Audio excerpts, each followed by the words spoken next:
off, and the next minute we're saying, oh God, now we're pulling it off. So thank you for your service, and do enjoy your event today, and just know that I have to kind of step out and go to another event. But thank you all so much. Now next year the room has to be fully in, so we're gonna find something for the ladies, right, Dr. Bill? Yeah. Okay, see, I put them on the spot. But thank you all, do enjoy. Sure.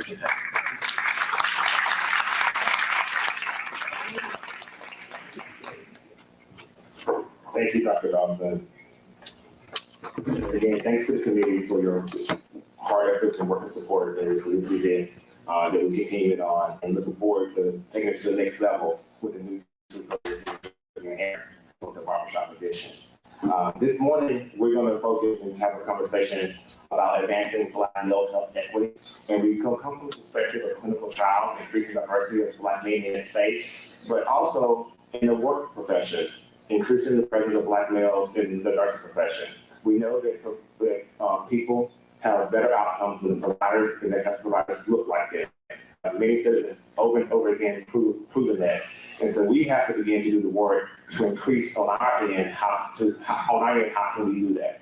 And so one of the panels you're going to hear from today are part of the program here in Atlanta that is doing the work, a pipeline program that is focusing on increasing the number of Black males here in Atlanta and across the country as it begins to expand. So I'm looking forward to hearing from all the individuals, and we're going to end with a conversation about the importance of advanced care with Black men. So we're going to move forward. The next person you're going to hear from is Dr. Chad Ricks, who's going to give the invocation before we have breakfast.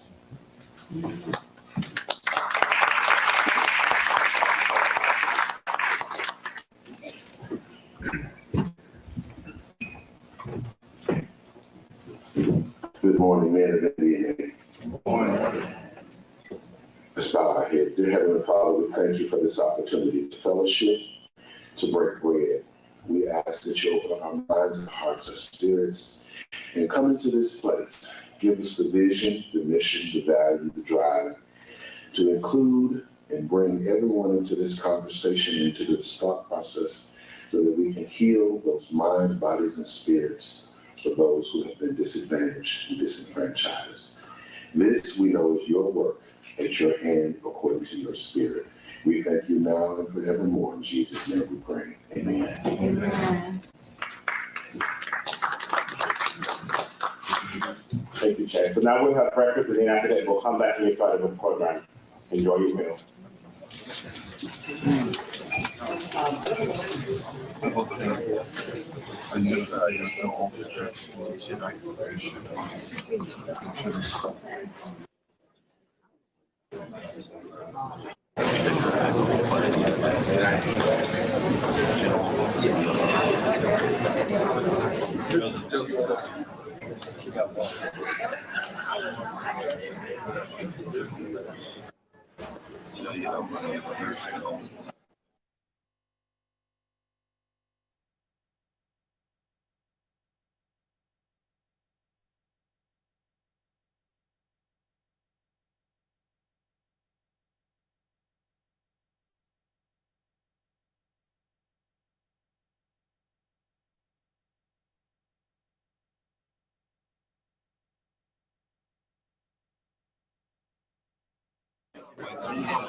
It helped me one see there were black people. And it gave me a better picture of what helped me. And so about 8 or 9 years ago, I saw something else. I had a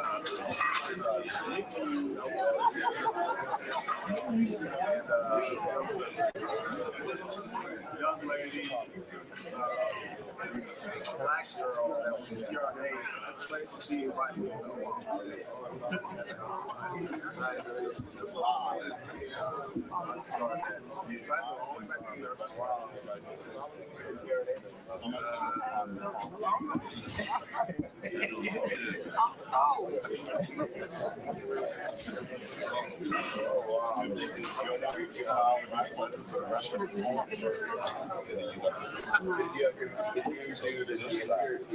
So when I went to the advocacy school, it was a master's program. They're all DMVs now. So my wife. All right, so you have to see what it's going to be for that moment. We both went back together.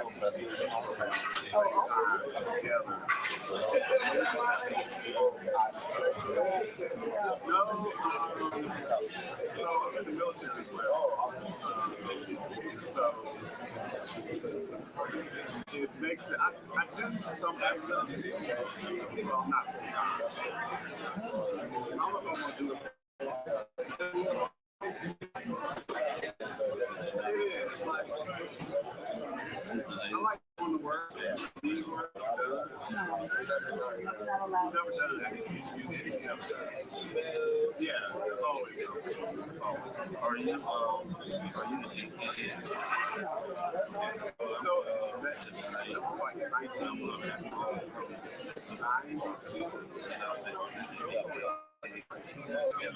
and that's not why I was like, it's really bad, like, you can't get out and say they're but then, like I said, I kind of saw what healthcare looked like. I was a underachiever, like, I just like, but when I started seeing him, like,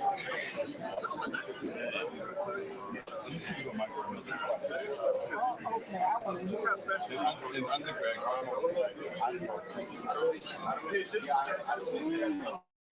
God.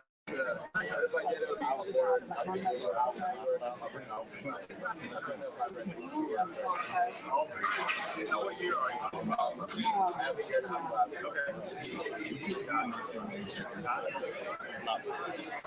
I wish I had that kind of answer.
I'll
pass that on to my wife. Let her know she's not going to want to.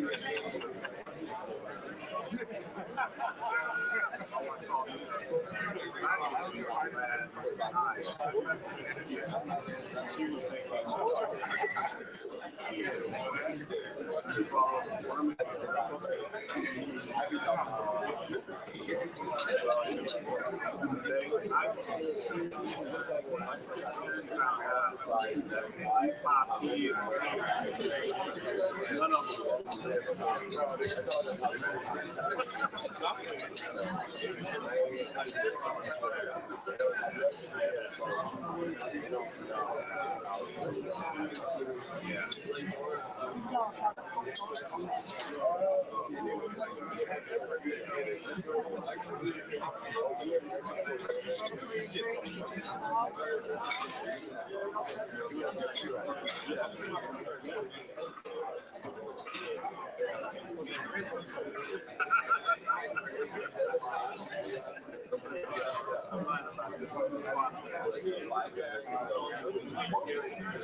He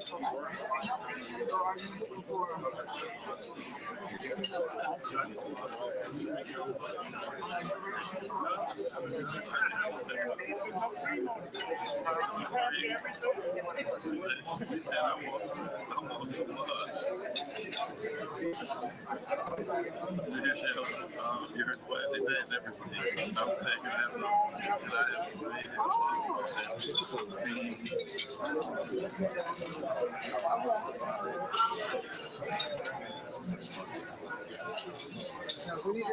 we need to give it more gravy.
You know what?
And he didn't want his kid to girlfriend.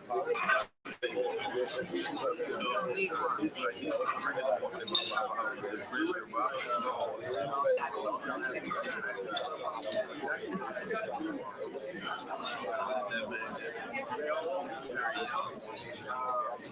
house. Birmingham and Alabama, like 3 more, like not like that. It's like, I could have found people that then they had like really nice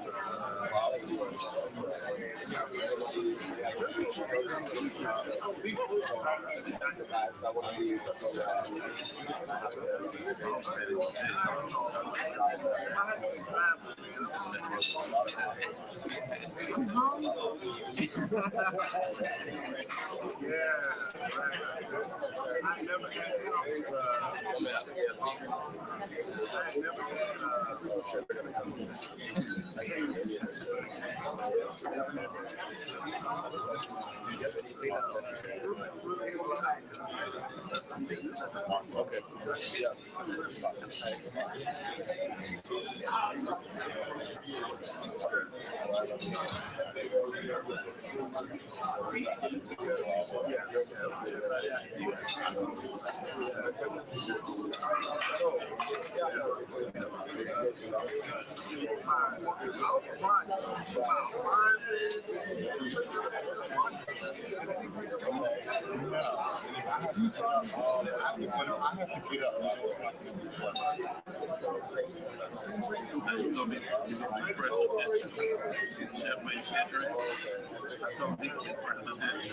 somebody else was important. I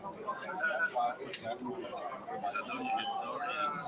It's pretty soft, but I had that path. When I wanted something done, I was just in path. She would go get on it.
Did my thing again.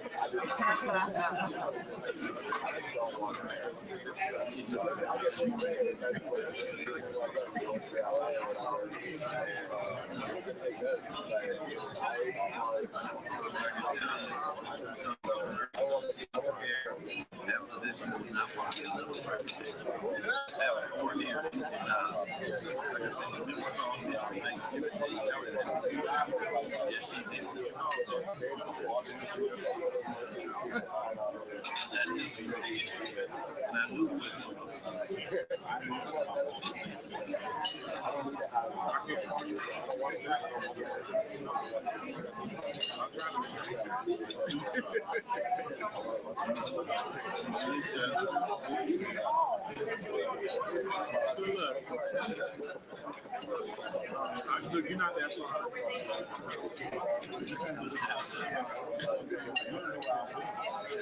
I'll check it out.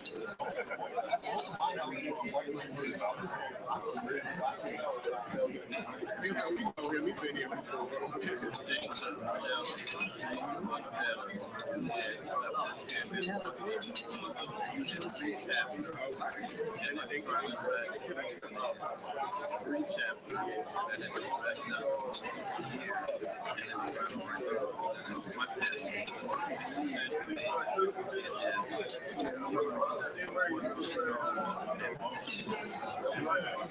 guess those are hard characters anyway. It looked like they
have a 12.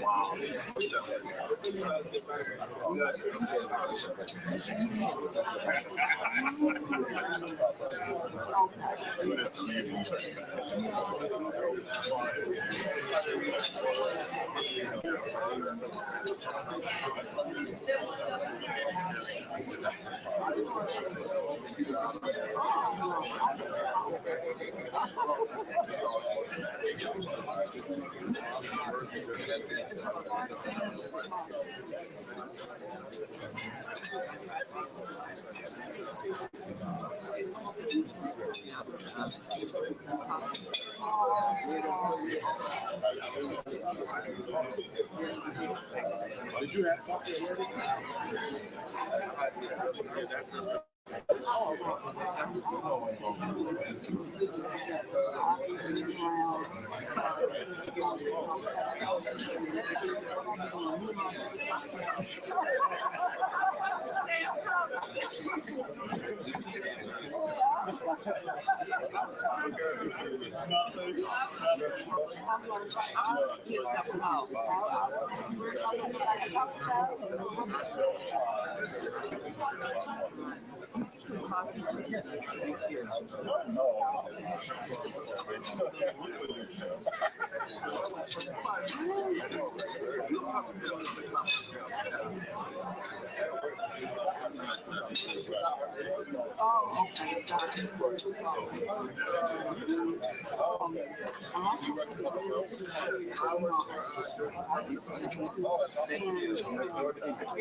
Yeah, I know. Right, we I know him. I do. But I mean,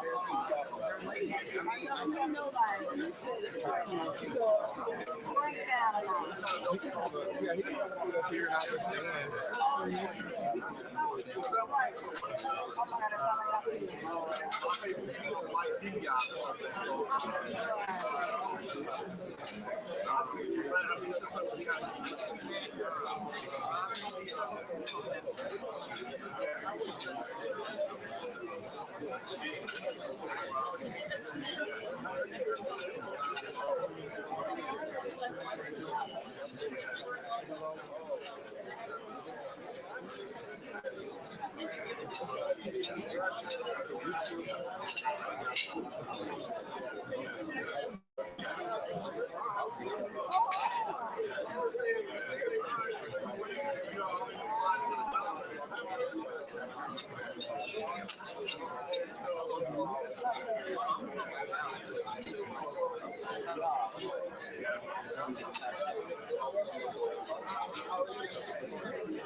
All right, we're about to get started. So before we move into the program, I have a couple of other people I want to mention.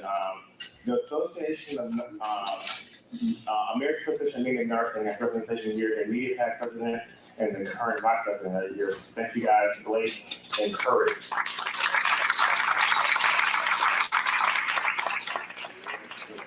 Remember, a great number of community members work closely with the American Association of Nursing, so it's an important partnership that we have. So, without further ado, I'm going to introduce our moderator for this morning.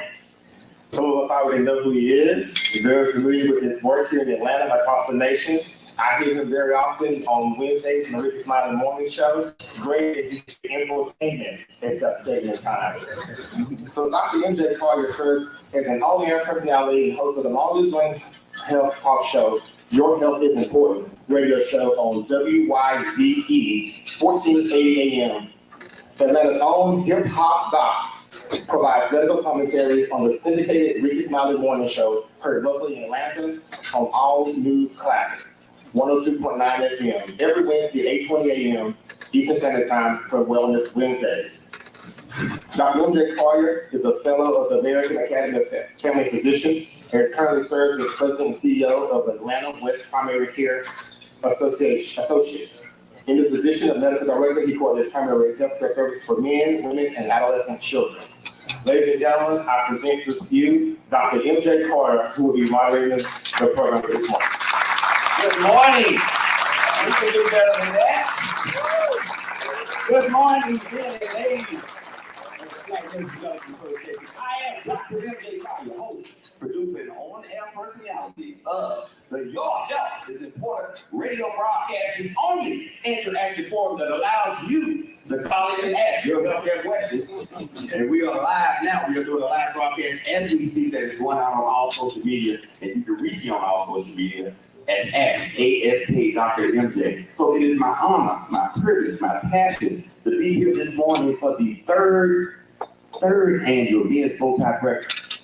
Now, I understand that this brainstorm of your immediate past president and Dr. Eric Williams. Let's give them a round of applause for coming up with this concept. And I'm glad to see ladies in the room. There are going to be a few secret things that we're going to talk about. For the ladies that say, what are you there talking about? We need to crash that party and see what's going on. So there you go. Your president, Dr. Martha Dawson had to go to another event. Your incoming president-elect, Dr. Sheldon Field. Let's give him a round of applause. We got looking forward to your reign of terror, Doctor. At this time. Okay, Kenny Clark, who coordinated this program. Thank you so much, Kenny. You have been a pleasure to work with Diane D. from Recon for bringing us in, and my partner in crime, Dr. Brian David Blake, who's president of the Georgia State Nursing Association. He's sitting over there. That's the guy right there. So, for the third annual Men's Breakfast Program, we're going to talk about men's health sports and things that are disproportionately affecting African American men. We are. We have the shortest lifespan of anybody else on this planet. And people always ask the question, well, why is that? And then there are multiple theories. It's genetic. It's a middle passage theory. We were salt deprived and now we're salt sensitive. All those different theories. The bottom line is that if you are an African American male in the United States of America, you are under stress. And the same thing for an African American woman. So I ask my patients all the time, when the blood pressure is under control or the blood sugar is under control, I said, you have any problem? You're under stress? I'm fine. Then we start going through the list. Then I was like, yes, I am under stress. I understand. So we want to talk about all those things that are disproportionately affecting people of color, particularly the African American male. Now, our first presentation, Advancing Black Male Health Equity, will be by Dr. Daniel D. Driven. He is with the COVID-19 Prevention Network. He's project manager, the HIV Vaccine Trials Network, and he's from the Fred Hutchinson Cancer Center. Let's welcome to the podium, Dr. Daniel Driven.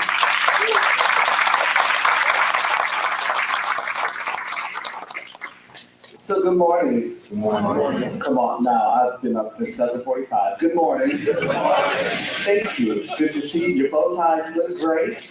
I'm truly happy to be here today. I received a phone call from Kendrick asking for some support from the HIV Vaccine Trials Network, and we immediately said yes. Personally speaking, I met Dr. Sheldon, your incoming president-elect. I met Dr. Sheldon Fields at the age of 15 in Rochester, New York. I'm a little bit past 15 now. But the first meeting was so impactful. After sitting down and just talking about what it's like to be living as a young gay man in Rochester, New York, I think I received $70 for sitting in a session with him. I used that $70 to buy my first pair of gray dress pants from Structure. Okay, right, so we're telling the timeline, okay? It's now Express for Men, okay? I wore those gray pants to every job interview until about the age of 18, okay? Every time I put those pants on for any job interview, I received a job. I went to college in South Carolina, Morris College, graduated in 2008.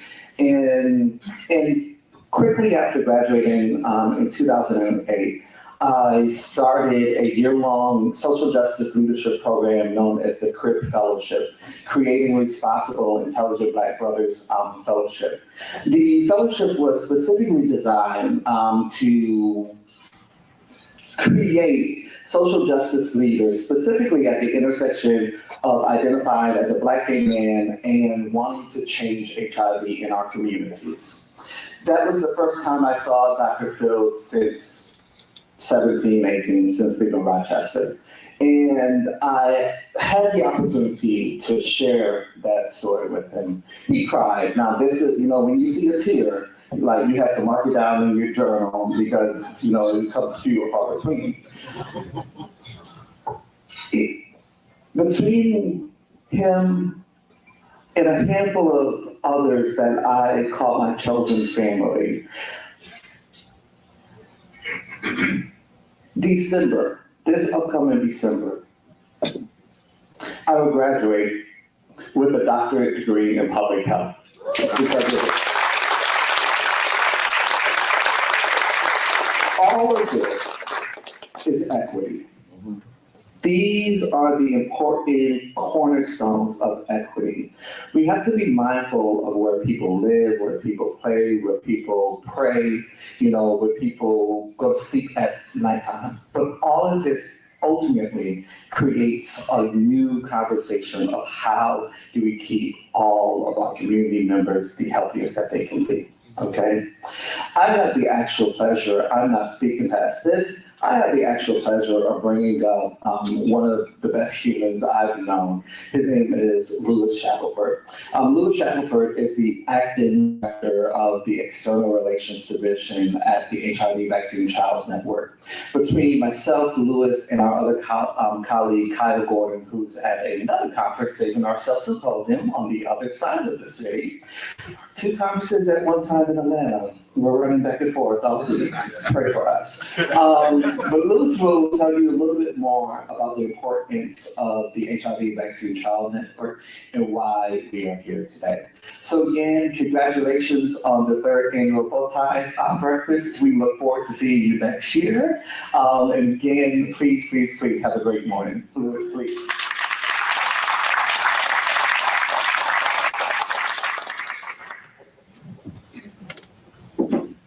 Hello, everyone. How are y'all doing today?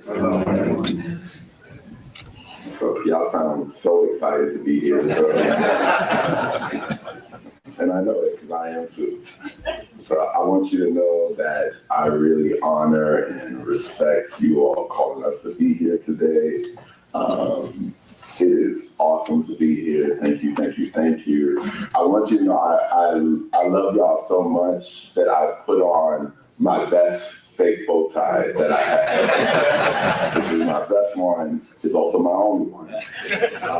But I really appreciate this opportunity. I can't say, I mean, Daniel did it all in terms of the welcome and the praise that we have for your current president, your incoming president, Dr. Fields. I could talk more and more about you, but Daniel pretty much said all I had to say. You know, you embraced me as a little pup in this field when I was trying to figure out my way.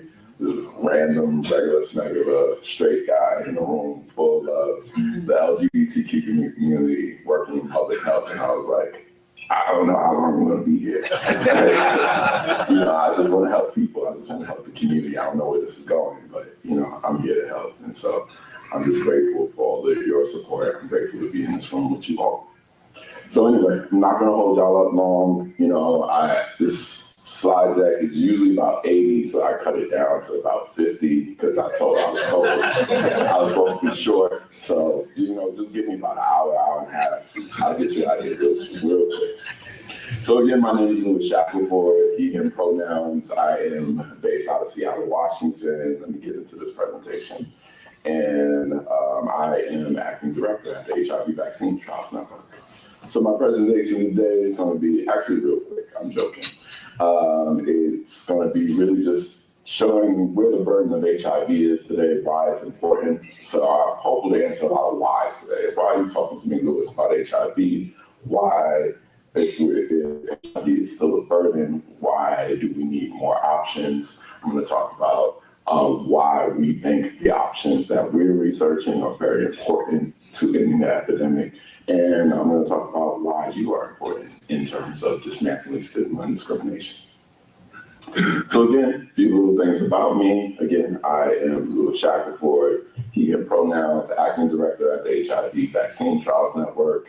The HIV Vaccine Trials Network is the largest publicly funded clinical trials program devoted exclusively to developing an effective and safe preventative HIV vaccine. So I serve as, in my work in public health in general, and in this role, I serve as a bridge between the community and science and scientists. So my goal is always to increase awareness and understanding about our work, and also that's for us to be involved. So I'm trying to increase involvement as well, because we all have a stake in the work that we do in terms of ending the HIV epidemic. The methods we do this, you use partnerships, we use our ability to engage stakeholders, we do educational work, and we do sponsorships like this to raise awareness about what's going on and do educational work. I've been doing this for going on almost 14 years now. I've been in community engagement and HIV research. And fun fact about me, when I'm not doing this HIV Vaccine Trials Network stuff, I actually partner with a colleague of mine in the kink community to do sex positivity trainings through the lens of kink. So when I'm not talking about HIV vaccines, I'm usually just talking about sex randomly in the background. So, if you have questions about what kink is and things like that, you can talk to me after. So the burden of HIV. So key takeaway, HIV is not over. And so I'm not going to burden you with a whole bunch of numbers, but I just want to remind you all that we still see upwards of 30,000 HIV infections every year. We have over 1 million people in the United States alone. That's not including worldwide, but in the United States alone, we have over 1 million people living with HIV. And the vast majority of HIV infections that we see in the United States and just across the board come through sexual contact.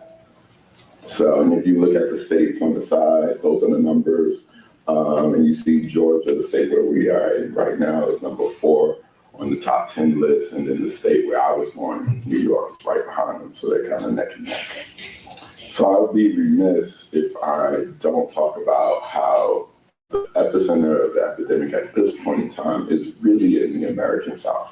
And I think it's important for us to be aware that it's not lost on me and many of the people that do this work, that is also where we see the biggest Black populations. And so we just need to always remember the South when it comes to ending the HIV epidemic and everything that we do.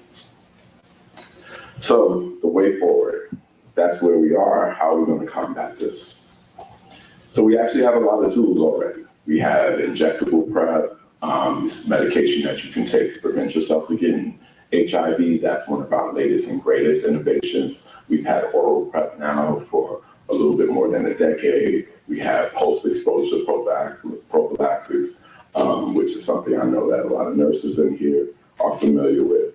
We have condoms, both insertive condoms and external condoms. We used to call insertive condoms, female condoms, but we are evolving in our language. We have home test kits now, but we have HIV testing across the board. But home testing is one of our biggest innovations lately. And I'd be remiss if we don't talk about U equals U. So undetectable equals untransmittable, meaning that when the amount of virus circulating in your blood reaches an undetectable point, you are no longer able to pass on HIV to your partners, which is an amazing revelation in our field and really just turns the tables on stigma, particularly for people living with HIV.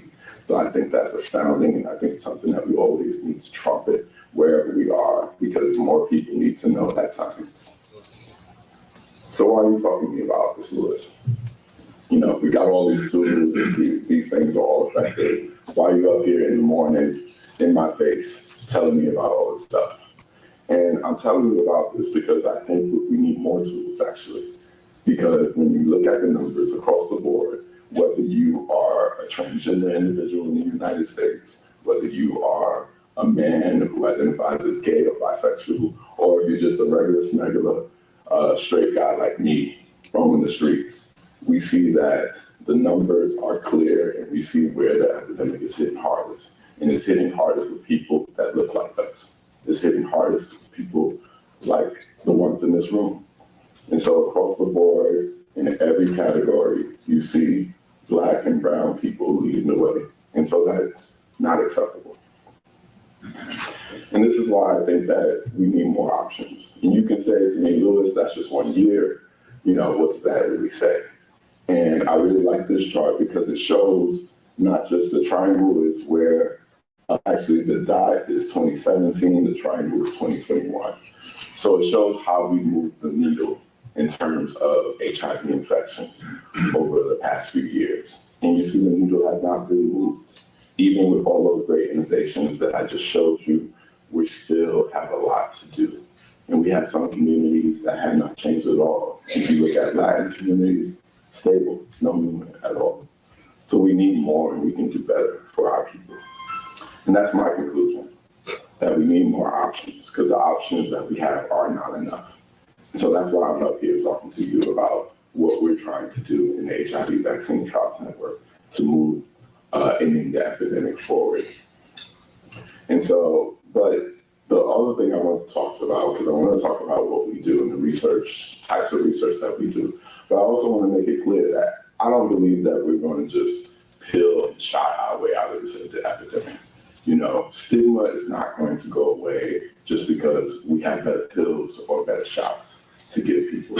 And so we always need to be mindful that in combating a virus that, like HIV, that comes with stigma, that is a part, that comes, you know, in the midst of structural discrimination, that we need to always be mindful that these factors need to be addressed in the midst of all of our biomedical interventions. For more options, what are we doing? So this is our two key ways forward that we're researching at the HIV Vaccine Trials Network. So they're broken up into two kind of ideas of prevention.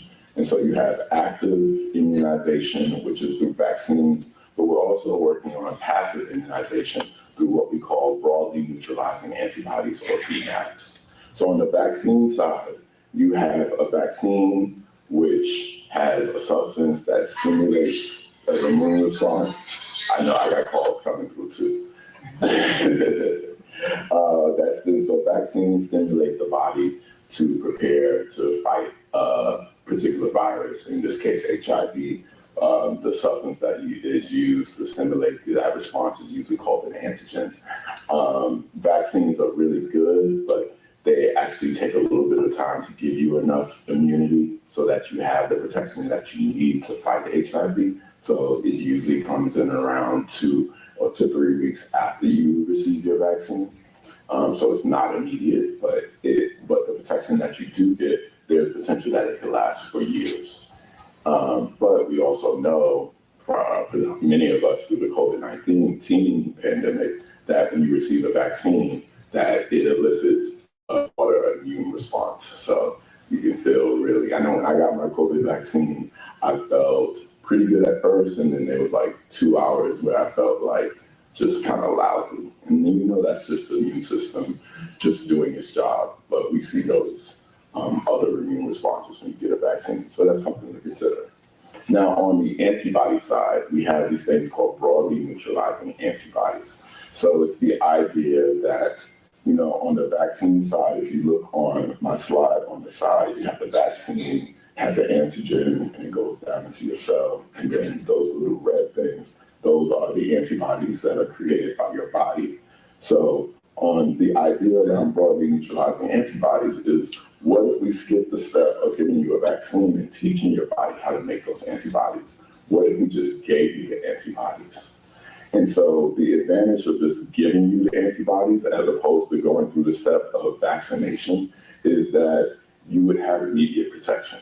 So usually within an hour, a few hours, you're going to have immediate on-demand protection against HIV.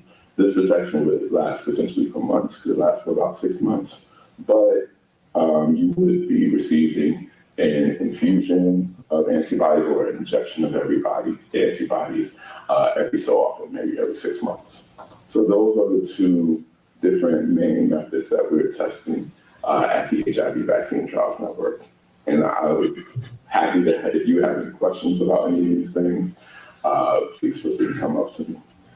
So as much as I can, so just giving you a little background of how vaccines work. So again, vaccines teach your body how to recognize the virus, and then they sound the alarm because those antibodies that the vaccine produces are sounded alarm. Once the antibodies identify the virus or the substance that is foreign to your body and invading your body, that's when your immune system goes into effect, fighting the virus and eventually clearing it. And so that's the way forward that we think a HIV vaccine will work as well. So there's kind of 3 different standards of how a HIV vaccine could work. And so the gold standard, the number 1, is just blocking infection altogether. And so we all know that we kind of gotten so good with vaccines that we almost expect this of vaccines. And so people are kind of disappointed with COVID vaccines because they're like, I'm still getting COVID. And so the gold standard of vaccines is just blocking infection. And that's what we hope for when we do our research in HIV vaccines.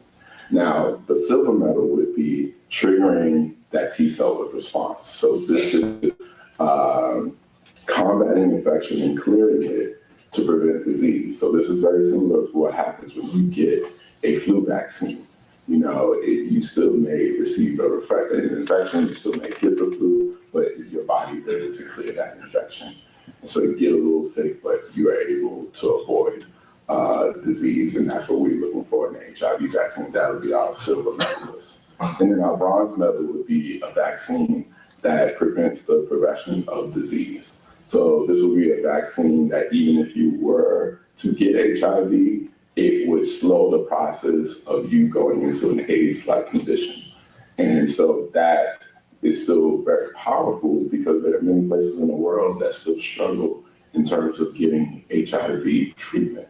And so having a slower progression into the disease would actually save a lot of lives. So why am I talking to y'all about this? You know, why are vaccines so important? You know, again, I showed y'all all that stuff we had. And so we think vaccines are the way forward for 3 reasons. I think there's a lot more than 3, but I'll give you these 3. And first and foremost, prevention is key. At the rate that we see HIV infections around the world, we likely don't, if people continue to get infected at the rates that they are, we likely don't have the resources all around the world to treat people like we should. And so that's why we have to focus on prevention. So an HIV vaccine is on-demand prevention that is there and much, much needed. We know that people don't like taking pills. You know, I'm talking to a bunch of medical providers. I don't have to tell y'all that. And then we know that vaccines are safe. And there are other slides that I have. I'm not going to show them to you today for the sake of time. But we've never truly beaten a disease or virus like HIV without a preventative vaccine. And so those are my top 3 points for today. I think when you talk about things like stigma, particularly for communities like gay and bisexual men who have lived under the scourge of HIV for lifetimes, I think the prospect of having a preventative HIV vaccine goes beyond even these kind of biomedical reasons that we should have one. But that's a story for another day. I'm not going to delve into this because it's a little bit complicated and I know I'm going to run out of time. But this is just showing what would be the potential impact of an HIV vaccine. I like this slide because it shows that even with little effectiveness, we had a vaccine that was just 30% effective. So only worked 30% of the time in preventing HIV. And we had minimal coverage. Say 20% of the people in the United States get this vaccine. You know, even a relatively low effective vaccine with low coverage could prevent something in the range of 5 million, over 5 million HIV infections. And so the bottom line shows that with a very robust, effective vaccine, let's say 70% effective at preventing HIV, and let's say we get 40% coverage in the United States, we can prevent upwards of 28 million infections. And so you can see how the numbers would go up even more if we had more coverage, more effective vaccines. And so shout out to our scientists for creating this model. I love this slide because we finally found animation that does community and immunity justice. You may have heard this as herd immunity. I try not to use that word anymore because we're not cows, and I don't want to be a cow. I don't want people to call me a cow. So we call it a community immunity, and this is the idea that there are benefits to a vaccine, not just for the individual, as we see up there, prevents infection, could prevent infection, could prevent his disease, could prevent disease progression. But for a community, it has great benefits in that it can slow the spread of disease in a community. So you can say to me, Lewis, that's great, that's not a lot of dots though. Well, what if that was a sex party? You know, what if all those dots represented one person at a sex party? And all of those people that are vaccinated, and how much protection that it would give. So I know it might be too early to talk about sex parties. I don't know if y'all are crowd for that. But, you know, that's the type of things that I think about my line of. So I talked a lot about vaccines. I want to move it over to BNABs at this point. So again, these are broadly neutralizing antibodies. These are antibodies that are especially good at blocking many different types of HIV. So antibodies in general, they are really good at blocking one specific disease or pathogen. But these antibodies are special in that we have many different strains of HIV, and these antibodies are good at blocking not just one or neutralizing not just one, but many strains, which is awesome and amazing. And that's why we think that they could be a way forward. They can be given through injection or IV infusion, which is the little animation there, IVs, infusions. Again, it skips the step of a vaccine teaching your body how to make these antibodies, and it just gives you directly. So it means that you have almost instant and immediate prevention against HIV. The antibodies that we're testing, some last up to 6 months. So this could be an infusion that you get maybe twice a year and have ongoing protection from HIV. And because antibodies are native to the body, are natural to the body, we see a high safety profile. So from the scientists I've talked to in my network, they say that the real issue with people getting the antibodies has not been the antibodies themselves. It's been getting poked in the arm. You know, they have more side effects of just being poked in the arm than it is from actual antibodies as far as what we've seen so far. So really great safety profile. And so we think that they could be a great way forward for research. So again, just looking a little diagram about how antibodies work. So on your left, you have HIV infecting the cell, and it usually does that through a receptor on the host cell, our cell being the host.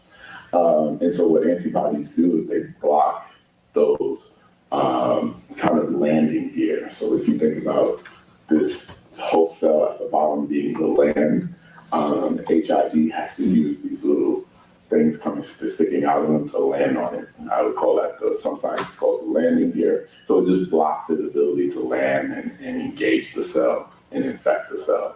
And so that's why we think antibodies are a great method to prevent HIV. So Louis, while you're talking about us, you're telling us this stuff about antibodies. I just wanted you to know that this isn't a new thing. Even though we're doing this newly in HIV research, antibodies have actually been used for over 100 years I said like in New York, 100 years. 100 years to prevent all different sorts of viruses and disease. So I just wanted to make you all aware. I can't get into it all right now, but I just wanted to make you aware that this isn't something new that we're just pulling out of nowhere. This is actually a concept of fighting disease that has been around for a long time. And that's why we think it'll be highly effective in HIV. So how do we do this work? How do we work this out in terms of the research that we do? So we evaluate first and foremost any potential vaccines, broadly neutralizing antibodies in the lab, and then we move on to animal models. Just to be clear, HIV vaccines do not contain HIV. They do not give anyone HIV. I want to be very clear about that. If you don't remember anything, remember HIV vaccines don't give you HIV. Okay. Just wanted to be clear about that. And then once we're done with laboratory and animal models, then we move over to the different phase trials in people. And so phase 1 is looking at naming safety. That's just probably less than 100 people. Phase 2, few hundred people. Now we're looking at safety, and now we're looking at how the vaccine or antibody actually does its job a little bit. And then phase 3 is the big show. That's when we have thousands of people enrolled in the study, and we're really looking at how does this work in as close to a real world setting as we can get. So right now, this is where we are. And this is why I wanted to come and talk to y'all. Because right now, most of the studies that we're doing are early phase 1 studies. And so I just wanted to give y'all a little snapshot of our phase 1 data.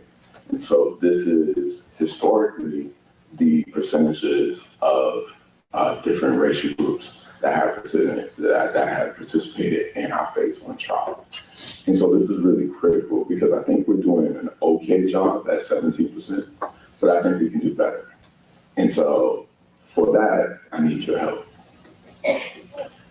Because we know that we can have the greatest, best biomedical interventions in the world, but we know that racism, discrimination, structural oppression, we know those are always going to be factors.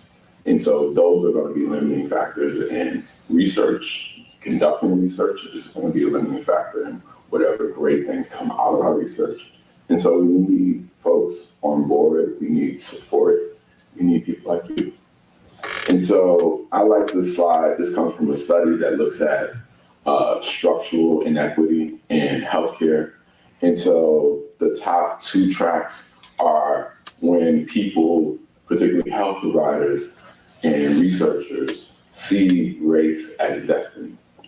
And so we heard a little bit about some of the myths and things that come out of race-based medicine, that if you are Black, You know, you're gonna have greater muscle density than other people and all this kind of foolishness that comes up.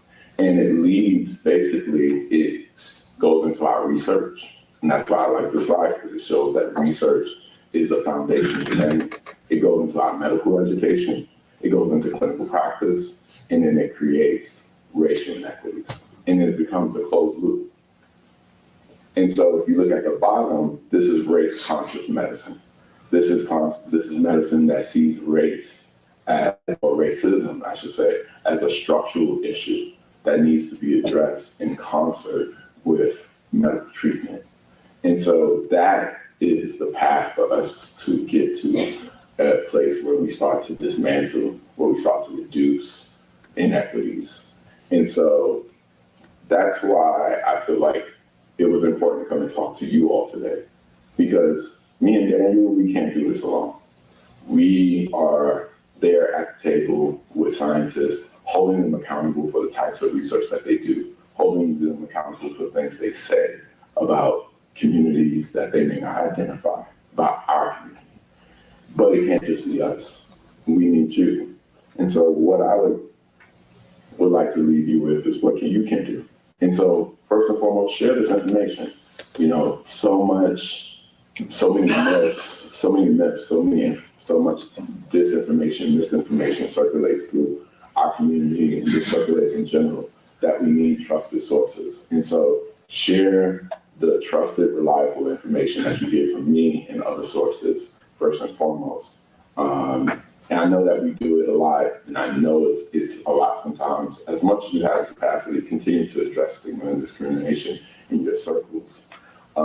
Support HIV research, you know, and that could be through becoming a partner with us. We're always looking for people to partner with all across the country. We know there's a lot going on. We do sponsorships, we show up, we try to dress well, look good when we show up, you know, so people like us. And we do educational sessions like this whenever you give us the opportunity. You can join the Community Advisory Board, the CAB. There are global CABs that give advice across all the research networks. So you can host educational sessions in your community, or you can join us there, or just point people to the information that we have on joining studies like healthhiv.org. And then just stay informed. So, and then continue to advocate, mobilize. If anything has touched you today and you just want to do something about it, you just want to help out, and come talk to us, and we can find ways to help out in your community wherever you are. And I know I'm probably running over time, so that's it. I'm gonna shut my mouth at this point. Thank you for your time. Really appreciate it. A couple of questions. One, I know that HIV vaccines are not available for the general public. Are those antibody infusions currently available as a treatment option? Not for HIV. Not for HIV at this time, still in the clinical trial phase. Yeah. Okay, so question for you. The National Institute of Minority Health and Health Disparities developed a strategic plan in collaboration with the National Institute of Health to focus on improving diversity of clinical trials. What are clinical trials? One, and then why is this important for African American men to participate in? And please provide some examples on how the organization helps to achieve that goal. That's a very good question. So a clinical trial is just a setting where we go in and we're able to evaluate the effectiveness of some sort of new intervention, usually a biomedical intervention. That's why it's a clinical trial. There are behavioral trials, and they evaluate behavioral interventions. So when you hear clinical trial, it usually is evaluating the effectiveness. And when I say effectiveness, it's how well the thing that we're setting out to do its job. So in our case, HIV vaccines, how well that vaccine does its job that we set it out to do, which is prevent HIV. So that was one thing. You talked about how do we promote diversity in clinical trials. So one of the things that we do is engagement opportunities like this, so that key populations, and everyone here is a part of a key population, know what's going on in our clinical trials. but also on the ground, we make sure that we do culturally responsive, culturally aware engagement of communities across the United States. And so we have people looking like us working in communities all across the United States, including here in Atlanta, doing local engagement, just talking to people, having conversations, because we know that's how it starts. And that sometimes it's not about, oh, come in and join this trial. Sometimes it's just about, oh, what do you feel about the medical system? And kind of working through that before we can get to the place of, would you like to join the study? Talk about the Faith Initiative. We also have a faith initiative that we have a group of faith, what we call faith ambassadors. These are faith leaders of all different faiths, strategically located all across the United States. And they go out and they do educational activities with faith communities all across the country. And currently we have Christianity represented, Islam, Baha'i, Buddhism. So there's a vast network of faith focused work going on right now in our network. You had, I think, one other question. I think you covered it. So that was a great response. I think that when you're discussing clinical trials with patients, the enthusiasm and authority with which you speak about it makes a major difference. So you have a person, oftentimes the time people hear about clinical trials and say cancer. They're dying, nothing's working up to this point. They say, well, we can put you in a clinical trial reluctantly with no enthusiasm. But sometimes it's the last ditch effort people would do that. But for routine medical care or clinical trials, we need to endorse that and say, when you're speaking with your patients, there's a clinical trial we'd like you to participate in, and it's on topic A, B, or C. I think it's really going to advance the healthcare community and start the conversation off in a positive manner. And, don't get into the Tuskegee issues and all those things. I had a patient say that and say, well, I heard about Tuskegee. I said, what happened in Tuskegee? They really don't know. They just heard the word Tuskegee associated with quote clinical trials. So you really have to educate them and understand there are problems. There continue to be problems in healthcare disparities in the United States of America. So we don't gloss over that. My point being, I think with all of the checks and balances that they have in clinical research now, particularly with you as a patient advocate and staying involved, that it will be a good opportunity to get more people of color participating in clinical trials. Thank you so much for a wonderful presentation.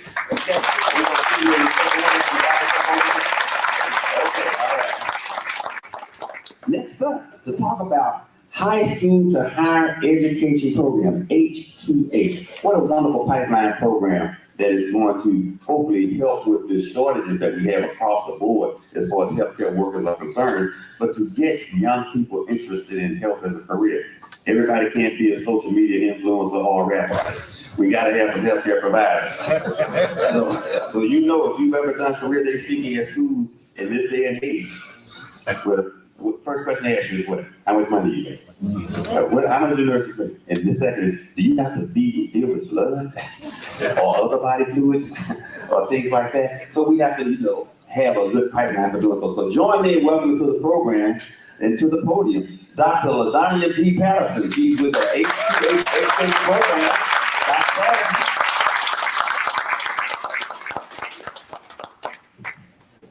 You're welcome.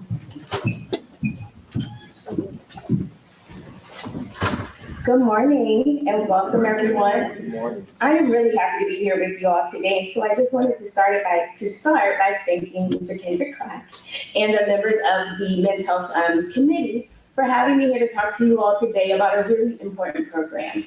So as our Dr. Collier mentioned, my name is Dr. LaDonia Patterson. I am the co-founder and program director for the High School to Higher Education program. So this program was born out of the research that I did to complete my dissertation work.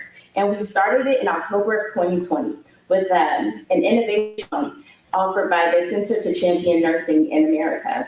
And when we started this program, we thought we would be doing it for 1 year. We had funding for 1 year, we planned for 1 year, we thought at the end of the funding cycle we would be done. I'm very proud to say that we have just wrapped up our third year of the High School to Higher Education program. And really amazing outcomes. During that time, we have been able to offer or to provide over $25,000 in scholarships and monthly stipends to Black male students in high school and or college who are pursuing a degree in nursing. We have had mentors who have committed to us over 350 mentoring hours to mentoring these young men into the profession. We have been able to get our members joined in the American Association for Men in Nursing and also pay for membership to the National Black Nurses Association. And we couldn't have done any of that without partnerships such as the Atlanta Black Nurses Association. And then also we have a wonderful, a very strong executive board, and we have Diane Dees, who's representing our executive board here today. And so just really briefly about the program, what we do is we offer mentoring and personal and professional development workshops to Black male students, high school and or college, who are interested in nursing. We do community outreach with local high schools here in Clayton County, Georgia, to inform or to raise awareness about nursing as a career choice. And we provide information or guidance on how to navigate the nursing pipeline to get to where they need to be.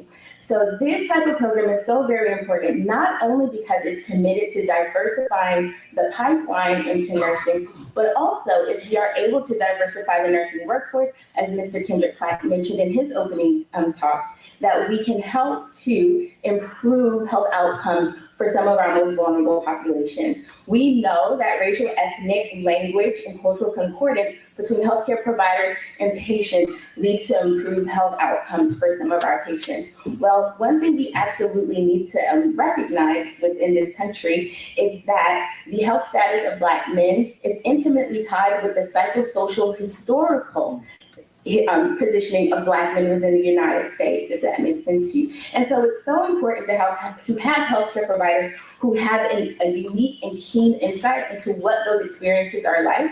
And therefore, Black male nurses are in a unique position to not only advocate for Black males, but to challenge systemic barriers for them and to come up with ways to provide better health outcomes for this population. So with that said, I would like to introduce to you some of our panelists today from the high school to higher education program. Are individuals who have participated in the program either as mentors or as mentees, and I'd like to call them to the stage now. Is that okay? All right, so we're first going to have Mr. Ashton Alexander, who participated in the program, started with us as a high school student, but just graduated here in May of 2023.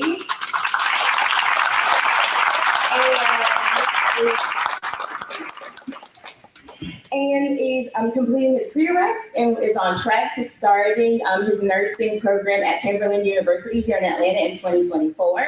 And then also Mr. Derek McCoy.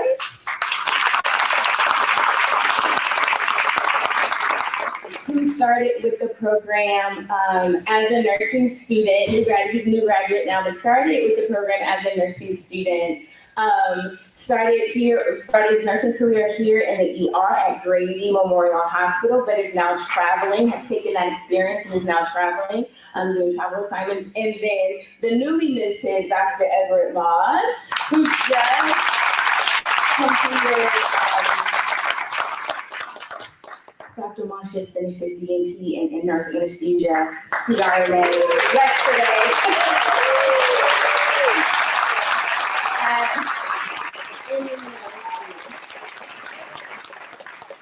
And Dr. Moss has been one of our super mentors. He shows up all the time, every time, anytime, for what we need to help keep the program going. And so I'm so grateful to these gentlemen here who have been so willing to serve on this panel and share a little bit about their experiences in the program so that hopefully we can inspire some of you to replicate and do the same program where you are so that we can work collectively to increase the representation of Black men in nursing. Okay, gentlemen of the panel, I want to give you an opportunity to discuss. We'll start off, since you were first, you get to be first. Okay, tell us how the program has impacted you and anything else you want to share with the audience. Sure. Well, I participated in a program in Georgia. I'm sure it's in other states as well, but it's called dual enrollment. And so I exhausted that program. I was going frivolously working to get all my college credits in or, do as many as they allowed me.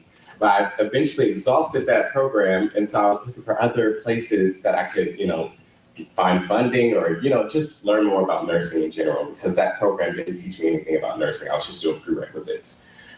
So I went online and I came across this pipeline program, and so I tried to get in touch, and a few months later, or a few weeks, Dr. LaDonia Patterson reached out to me about the program, and she let me know how it was mentorship, it was also funding, just more information about nursing in general.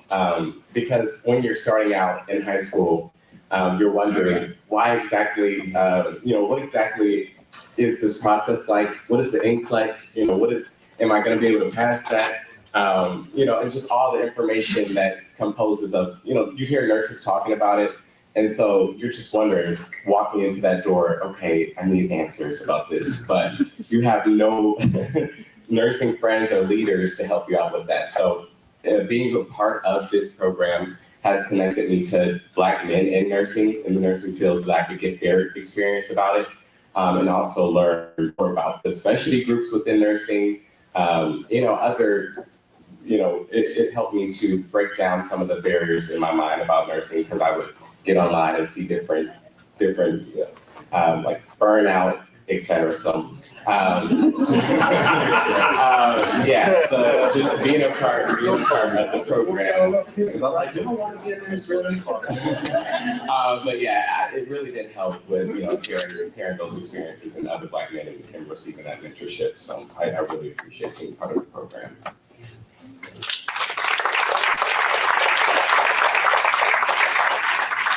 Good morning, everyone. For me, high school to higher education holds a special place in my heart. Dr. Patterson also came to me and presented the program to me, and as soon as I heard about it, I was like, yeah, I wanted to get on this program and really just show out. And this experience with high school to higher education, not only have I had a ton of mentors, I've also met other peers too that were also in nursing school along with me that graduated the same year as I graduated. And just to speak with other African-American men who are interested in nursing, who dealt with some of the same disparities and same just conflicts that I dealt with during my nursing program, and sharing our stories, we related through that trauma. But even through that trauma, we still came on top. We still were able to graduate and be the top of our class and work at institutions like Great Memorial Hospital and Emory University hospitals. And it was something that was so near and dear to my heart, the program H2H, that I still, to this day, stay in contact with my mentors that was bestowed for me. H2H was something that I wish I had coming into high school, coming out of high school.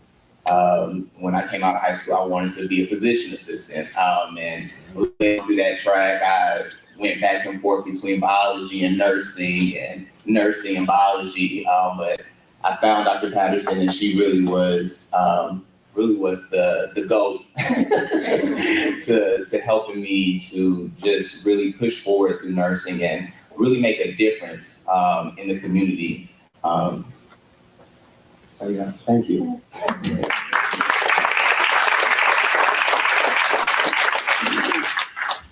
My exposure to high school to higher came probably during the hardest 3 years of my life, which was CRNA school. And I thought twice about agreeing to help one of my lieutenants. I used to be a firefighter with the city of Atlanta, and my lieutenant told me, Navy, never again volunteer yourself. And I agreed to volunteer. I was like, Luke told me to never do this. But the thing is, I grew up in Southeast Atlanta, born, bred, and raised right here. And I didn't know nurses growing up. And if I did know of a nurse, it was typically a female. So to have an opportunity to see a need at a younger age would have potentially sent me on a different trajectory.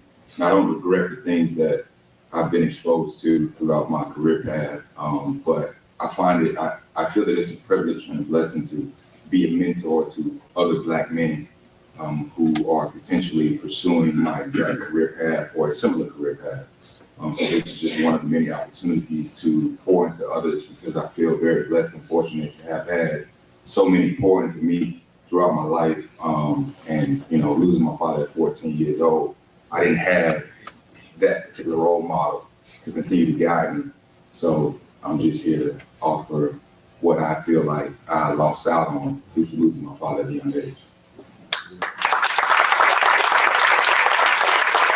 After you prepare the presentation, I'm glad you did your research on burnout first. And that you got through the trauma. So everyone knows that making this choice, again, this is a calling, this is a blessing to be able to serve your community. But it's a hard path, and it continues to be a hard path. Getting through every workday, because every patient is a challenge and a new opportunity to save a life, transition a life in a good way, and all those things you do in healthcare. So this would be, if there are any opportunities for questions, if you have a question you'd like to ask either these gentlemen or the doctor, you can do that right now. I want you to stand, tell us where you're from, and then ask your question in a loud and enthusiastic manner so everybody in the room can hear you. Any questions?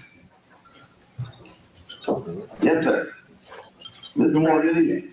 Yeah, I'm Dr. Sheldon Fields, the incoming 14th president of the National Black Nurses Association. Hey, congratulations, sir. Question is really to you. Yes, sir. Where was your inspiration to help young Black men to do this? Yeah. To choose? True. True. All right. So on August 4th, 2023, I celebrated 20 years as a nurse. I got my nurse and I've been teaching. I'll be starting my 14th year as a nurse educator this fall when I start the semester. When I taught, I would always, you're kind of always drawn to the people who look like you. I was always drawn to the students who look like me. I love research, so I'm always getting the research about how can I help them, the minority, not minority students, but students from traditionally marginalized backgrounds. And so how do I help them? When I started to read this research, I noticed that there was a keen absence of a particular voice, the Black men. When I taught, they were just like you all, sitting in front of you. I called them our peanut gallery. They would sit to the side. They would kind of coach, like, hey, you know what I mean? Like kind of hype me up and all that.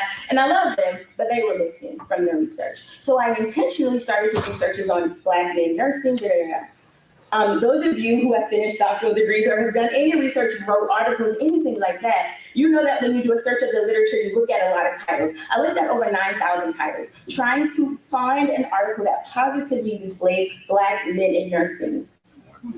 Not here. I had a teacher who told me, well, what you do is you fix research with research. Got it. So I focused my doctoral dissertation on the success factors of Black men in my pre-licensure programs because my Black male students were excelling. They were at the top of the class. They were doing well. If I saw them being written about in the literature, it was always about failure, lack of success.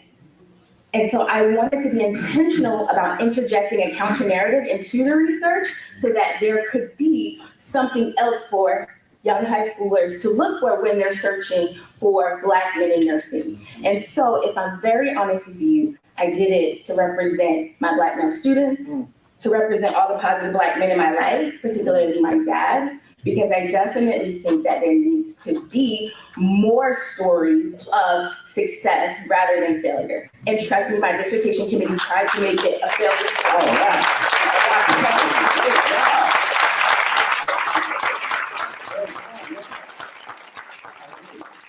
Dr. Patterson, I want to commend you for Who are you? Who are you and where are you from?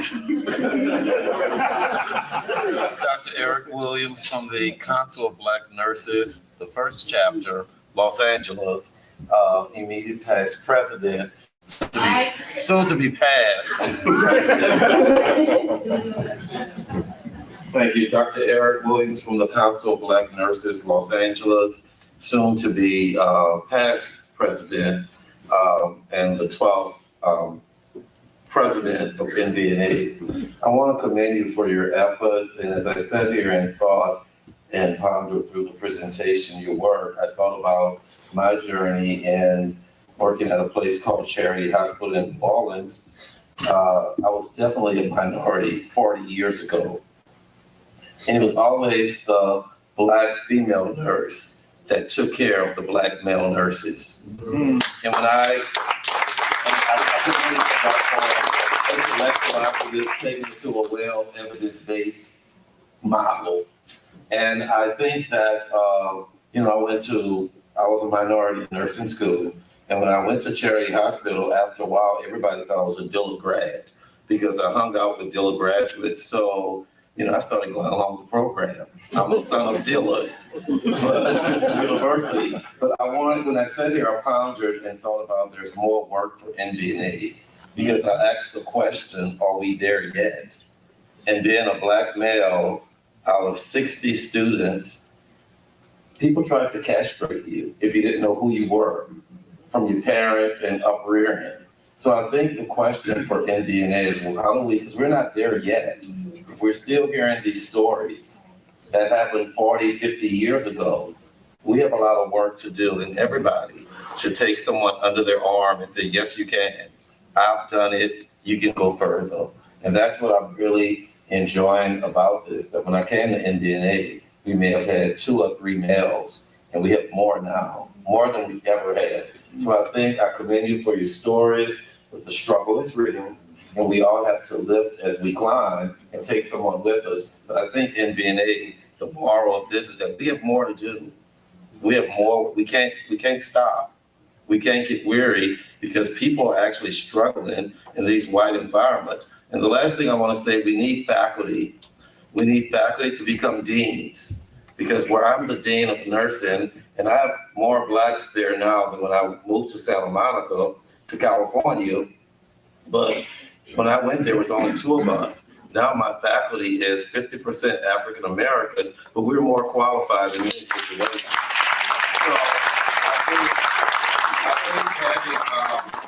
I think having a lot of Black faculty at all levels makes a difference, because my faculty, Caucasian, Asian, whatever, they know that certain things are not tolerated, and actually they bend over backwards for the Black students when we get them. We don't get many, maybe 2 or 3 in a class, but they usually make it because the faculty know from the top down that racism is not tolerated. So, and I share my story, so that's all to help them to know, you can't do this to a student. So I think we really need more of us in academia to be the change that we want to see. Thank you. If you're any student teaching unhappy, let me answer you. Wes, stand up. Forever, go ahead. So give that face. So, my name is Chad Riggs. I am out of the Council of Black Nurses in Los Angeles. Mine is really a comment to this young man who is actively in nursing school. Keep your head on straight, because they will challenge you. I went to Indiana University. I was one of the first few Black males in the early 90s to come out of that university. There were 8 of us who started that nursing program. There were 4 of us that graduated. The other Black male with me did not get out of there. There was a struggle. So I commend you for doing what you did, because when I started at Emory, they didn't have an anesthesia program. It was unheard of at all. They only had one in the medical school, and there were no Blacks in that program at all, and you had to be a PA. So I know what you went through. Congratulations on that. But in nursing school, you will struggle with the professors saying all kind of crazy stuff to you, saying stuff to you in class, not to you, but they will say it in a general atmosphere. Okay, so I'm gonna tell you this. Do not be a civil rights activist. Did you hear me? Because people will say, you need to tell her, did you hear what she said? You don't need to do nothing. You need to get out of that classroom. You need to get past boards, right? You need to get in the profession. You need to get you some experience, and then you need to move in whatever area you're gonna move in, whether that be critical care, administration, anesthesia, whatever the situation is. Be the change, as Dr. Williams said. This has been my mentor okay? So I'm listening to him, I still listen to him. Sometimes.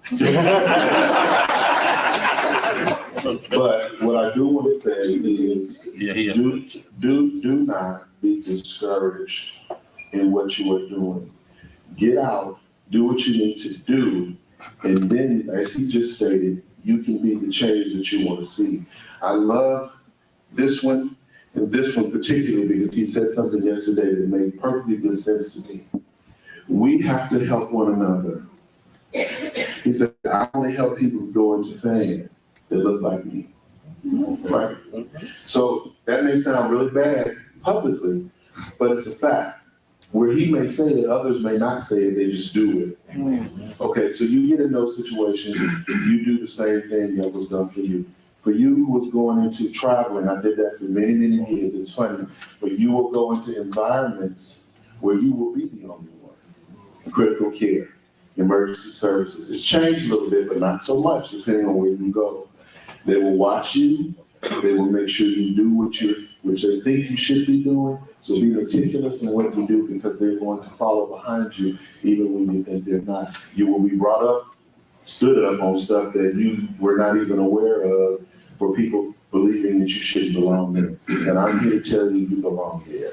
I've been a nurse for 32 years. You belong. All of you.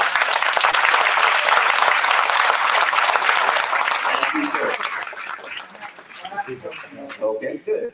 So, Dr. Patterson, correct? Dr. Patterson. So, my first question is, where do you get your information to share with others? I'm a parent. This is my first conference. Also, my son graduated from LSU Nursing School, and I have a son at Loyola Nursing School. So, the question I have for you is, how do we get connected to you, and how do we connect those students who are in school? And I thank everyone for their comments.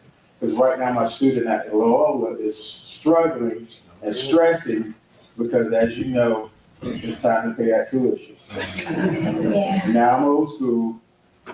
I like, son, you need it. If you're not working, your job is to find scholarships and get what you need for school. But also life happens. How do we support those who are trying to go down this road with scholarships and connections and getting connected to those entities in those cities that will help support them through those next levels? And then there was a comment or a section on Wednesday. How do we get them past those parameters that are in programs where you, and I will say this, at one of my sons, he was in an accelerated program, had a degree in biology and a minor in chemistry, but in this program, if you make a C, you're done. You got to start all over back. And so that's one of the challenges too to the Nurses Association. How do we change that narrative?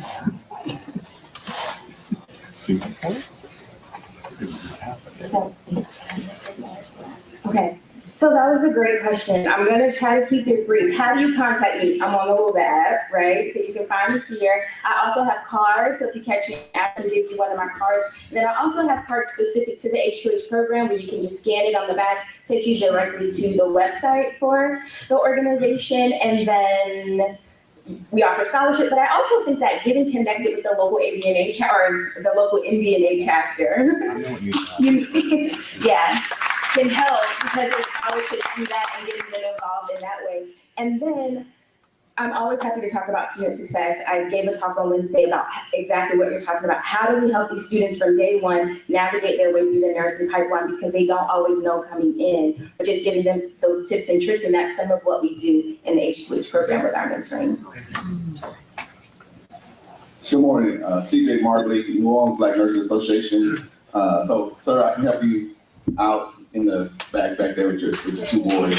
Yeah. New Orleans Black Nurses Association.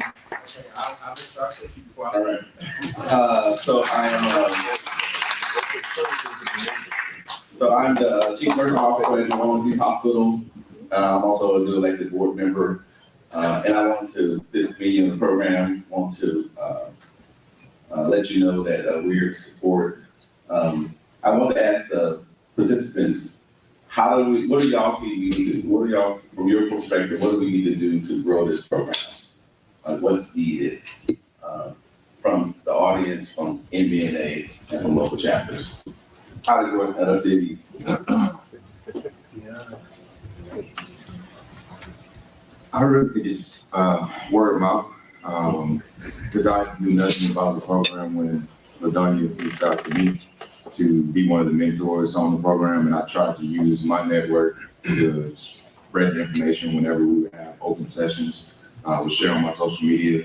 I do quite a bit on social media, but it's kind of like the child programs that they mentioned earlier, is us supporting programs like this. I think a lot of people hear about the program, but they just hear it in passing, as opposed to us encouraging the program and then connecting them with people like myself who's willing to talk to them. I get so many people that reach out and just say that nobody will talk to them about various programs. So continuing to spread the word and passing people off and making connections like that just happen.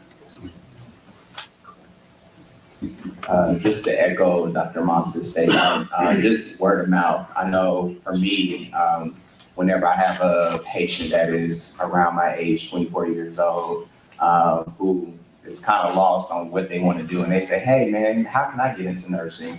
And just that brief interaction and say, well, you know, I can actually get you into nursing by the high school to higher education program, and really reiterating the importance of diversity.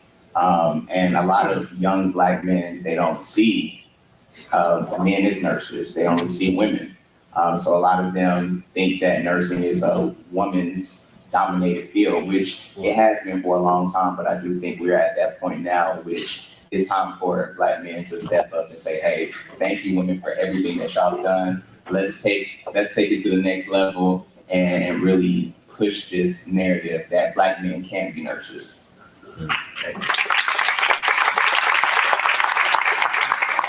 That would be, you know, coming from high school, I never really got like an info session about being a nurse or, you know, all the benefits about it. So I would just say more connection with, you know, like local high schools, and teaching the students about why it's good to be a nurse and the benefits of it, being transparent about, you know, the things that you might face, especially being a Black male or a Black woman, but being transparent and telling them the benefits and allowing them to know more information so that they can get contacted with this program and, you know, go from there within a nursing school or wherever they choose to go. So I think this starts at home base in those high schools and middle schools.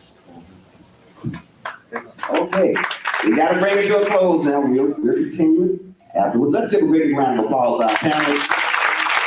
Dr. Tony Patterson, Program Director at Alexander Nursing School.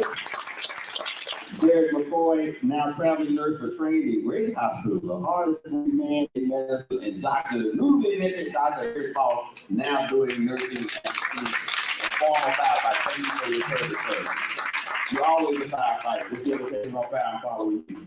Okay, so this is what we have on the agenda. We're going to take a 10-minute break as planned. 10 minutes, okay? Don't get socialized down the hall. So we have another presentation, and that presentation is going to be on advanced care planning, and it's going to be by Dr. Christopher Hayden from B-House. So we want to take a 10-minute break now, do those things you have to do to get back in this room. And then we're going to have a final presentation. Then after that, of course, we're going into the barbershop session. So thank you for your time and attention this morning so far. 10 minutes.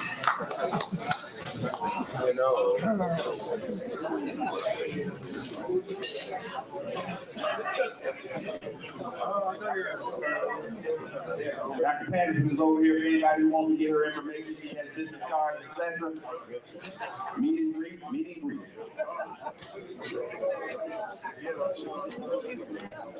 All right, and Marie.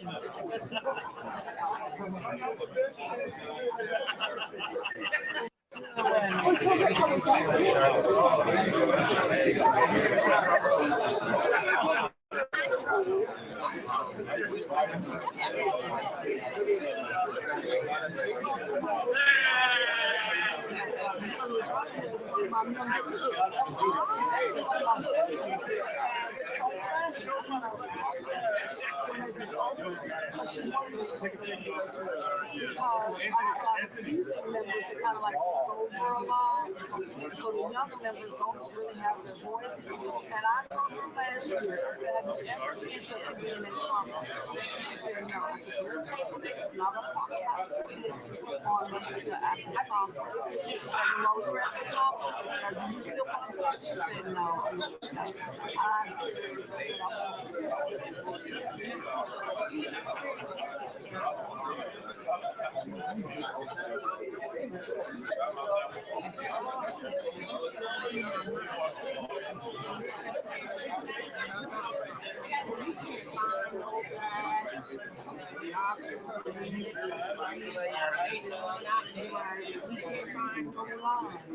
Every day,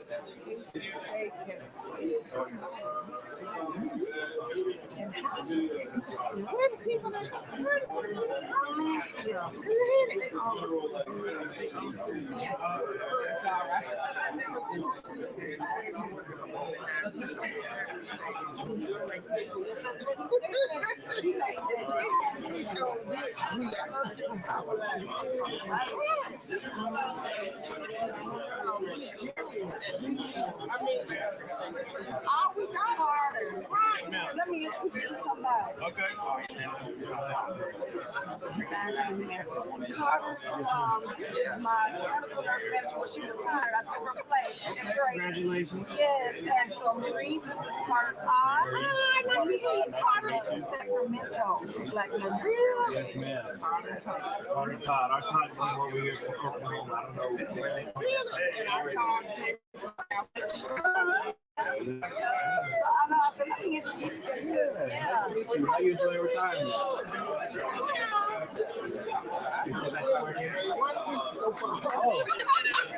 I want you to retire. Congratulations. That's a big family to get there. thank you. Okay, yeah.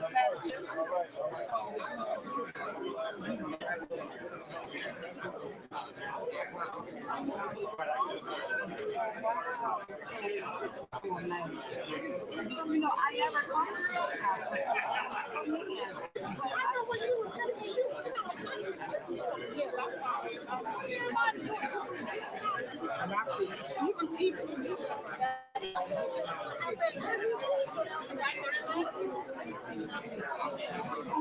this is like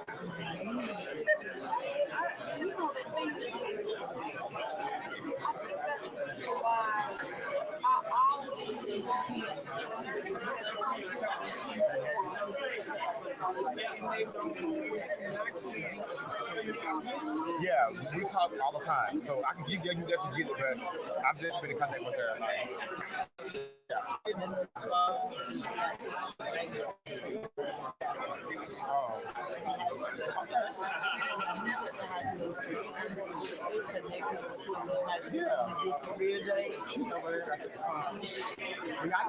I have information. I have it. I can send it to you. I can send it to you. Or just grab my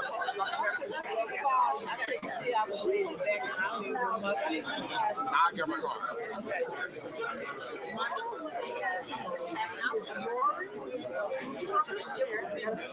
I got a question for you.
Everything you do, you bring it to a job.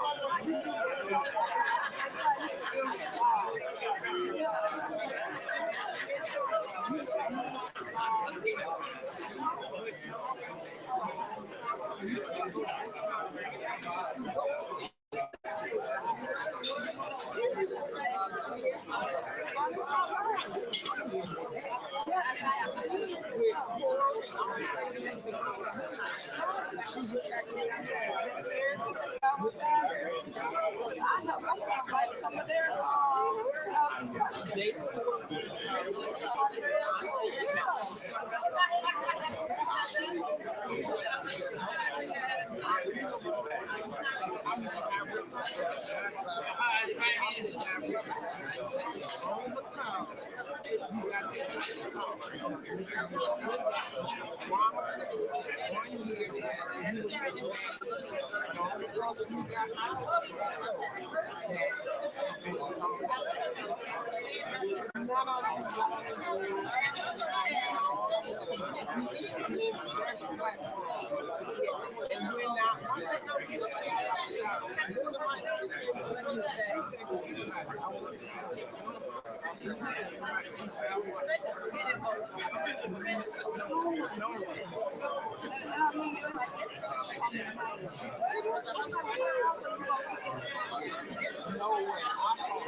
Ladies and gentlemen, we'll bring the program to order in 2 minutes. You have 2 minutes. Your 2 minute warning. Your 2 minute warning. I can get your business cards, network. Think about all the things we can do to provide you to get back there. We'll resume our program in 1 minute and 45 seconds.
Thank you, God, for the right words to say at the right time. That's what I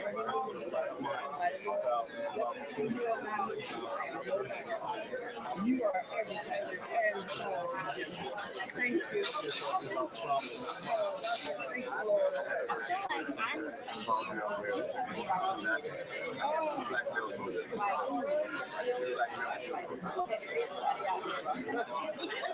Ladies and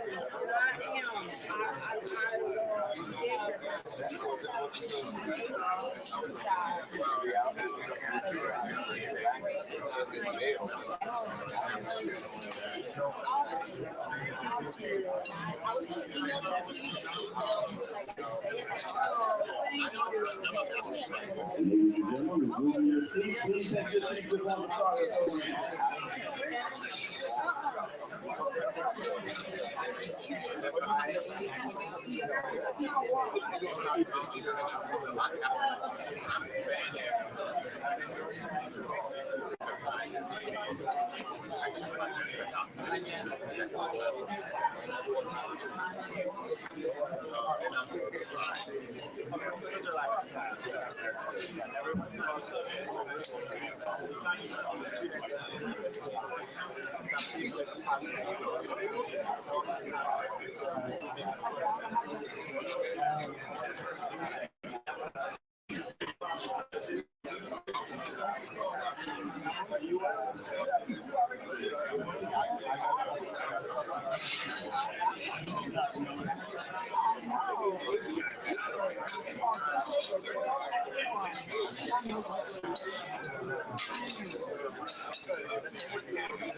Ladies and gentlemen, please have your seats on this on my program.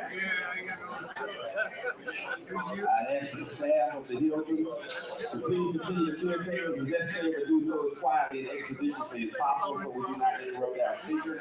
Thank you very much for cooperating with the great staff.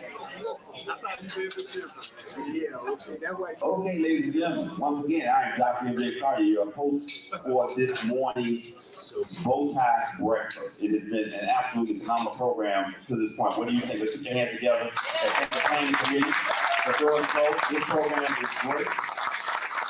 And we look forward to hopefully participating in future programs as well. But this is just incredible. I'm so glad to be a part of it. And I'm glad that each and every one of you have chosen to spend your morning with us here.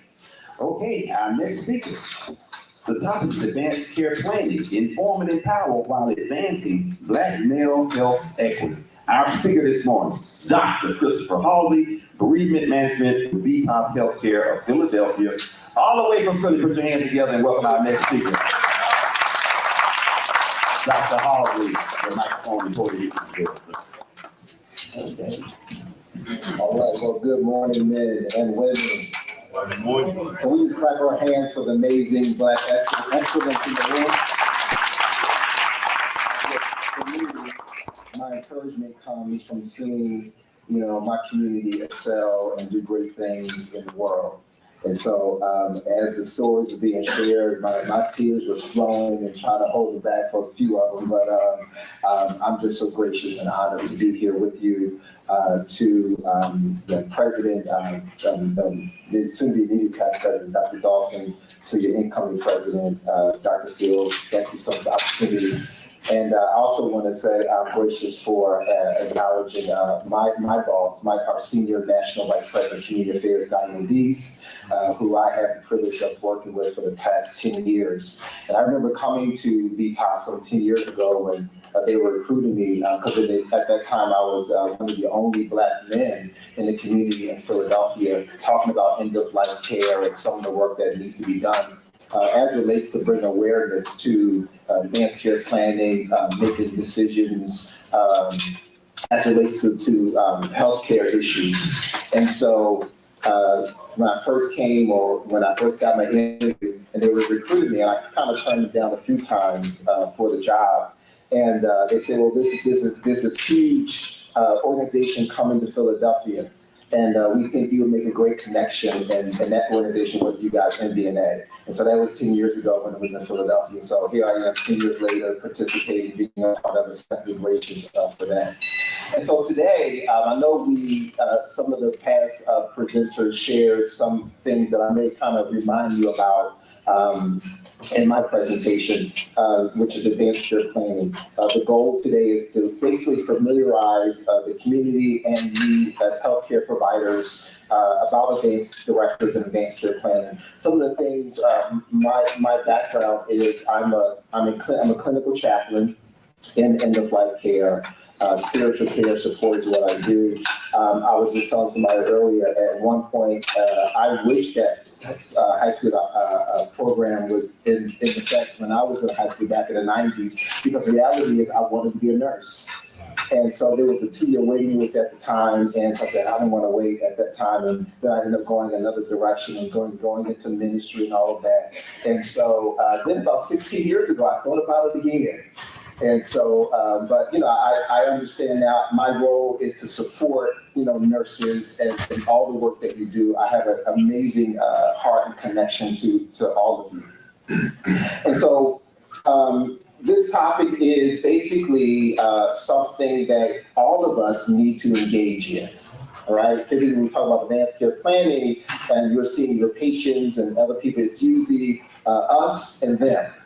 Right? They need advanced care planning. They need to put their wishes in a piece of paper and make it known. But as healthcare providers, I would say we're the worst ones. Can we be honest? I know it's quiet in the room. I'm also a pastor too, so I may preach a little bit. But we're the worst ones to engage in making sure that we have our affairs in the orders, right? And so before I talk about us, I want to take a poll. Have you witnessed a death in which the individual wishes were not honored? By a show of hands, have you ever witnessed a death in which an individual, how did that make you feel when you seen that? Just holler out. Terrible. Guilty. Frustrated. Sad. Responsible. Yeah. So these are all feelings that are valid, right? You realize that there's something more that can be done and should be done. And we have a responsibility as healthcare providers. And so one of the main things, especially as a community, is we don't talk about it, right? We don't talk about death in our community. My first experience with death and dying, and even the hospital experience, was my grandmother. In 2002, she had been diagnosed with some comorbidity. She was diabetic, and her leg had to be amputated. And she was 86 years old at the time. And doctors, and they wanted to do more stuff to her, surgery, and amputate the other leg. And my grandmother said, listen, to my mother and to the doctor, she said, listen, I don't want anything else done to me. Leave me alone.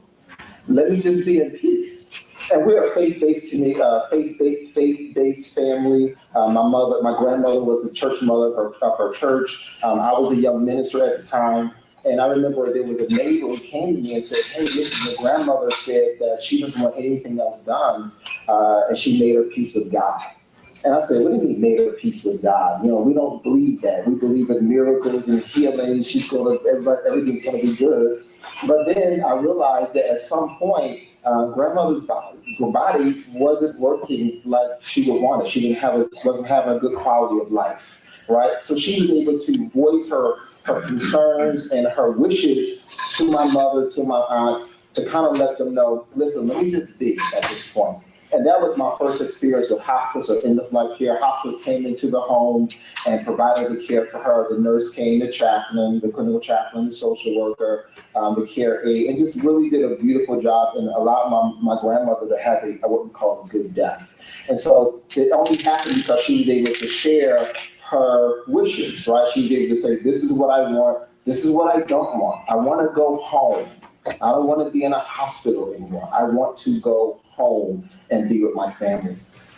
And so one of the things that we must also realize when it comes to advanced directives is we have to look at our views on death and dying, right? There's a saying that says everybody wants to go to heaven, but nobody wants to die, right? We want to experience angels and looking over you and all that good stuff, but nobody wants to cross that threshold. But we understand the reality is our bodies, at some point, it's not going to work anymore, right? Things are going to happen, medical science and all of that will have its place up until the body is no longer able to fight against it. So the first thing you want to do is explore your own experience or your own thoughts on death and dying. So here's some personal questions that you can kind of ask yourself deep down inside, such as describe your thoughts about death and dying.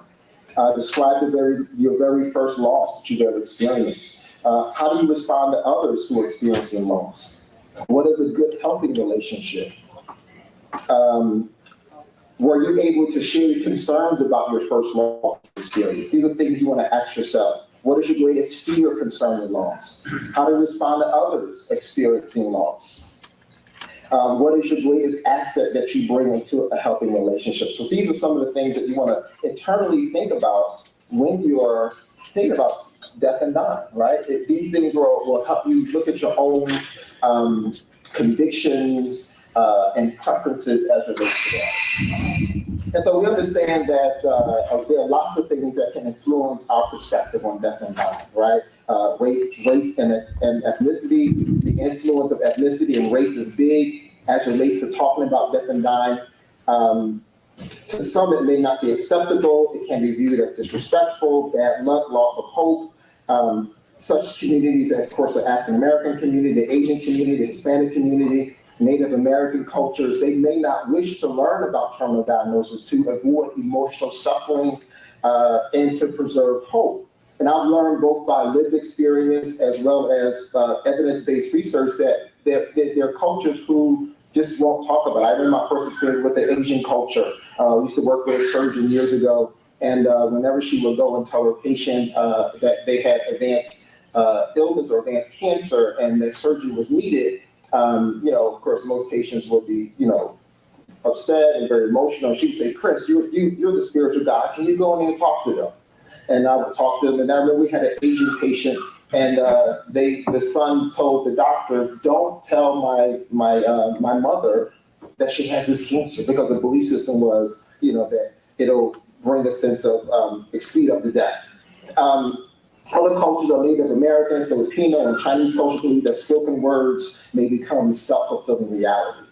And so all these things are things that influence our perspectives on socioeconomic circumstances, religion, spirituality, trust in the healthcare system. We'll talk about that as well. That's the Tuskegee, but I'm not going to go in detail about that because we already know, most of us know about that. And then our worldviews on death and dying. Just to name a few religious traditions, these are just a few of them. Christianity believes that, that rituals are based on denomination, prayer, religious leaders are valued. Do not adhere to specific ritual washings that may require time for burial. Judaism, dying patients should not be left alone. Islam encourages to visit the sick.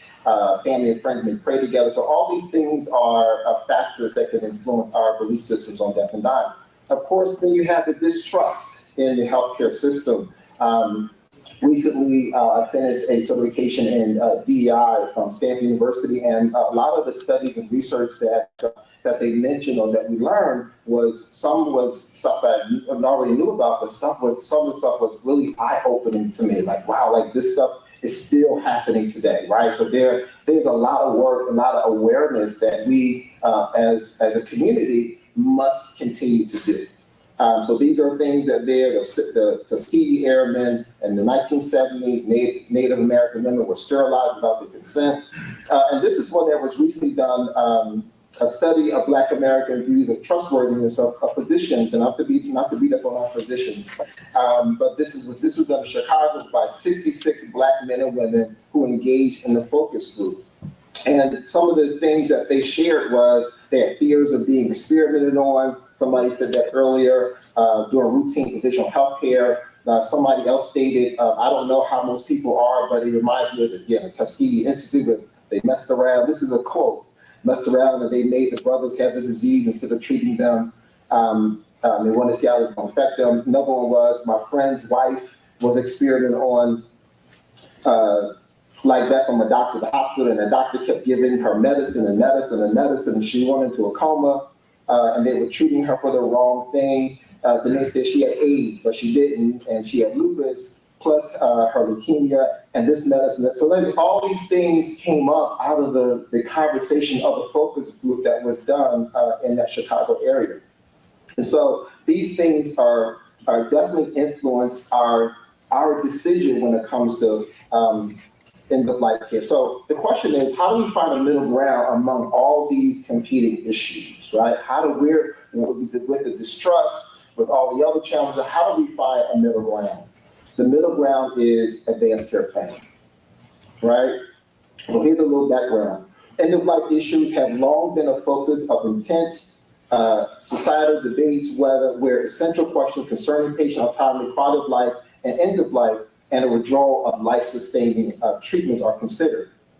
As far back as 1940, case law established a requirement to obtain a patient's consent for invasive medical procedures based on the right of self-determination. By the 1960s, patient and consumer rights movements, as well as hospice care advocates, sought to free terminal illness patients from aggressive and ultimately futile care or life-sustaining treatments through legal measures with the development of the earliest form of advance directives, or what you call living wills. So initially it was states rather than federal government that moved to give legal support to living wills. However, in 1990, Congress enacted the Patient Self-Determination Act, requiring most healthcare facilities to ask patients whether they had advance directives to provide written information on rights to make treatment decisions to adult patients on admission. In other words, it's really finding out if, what the person wants at that point in their life. So Congress put this in place, which we understand now that advanced care planning, again, protects patients against maltreatment,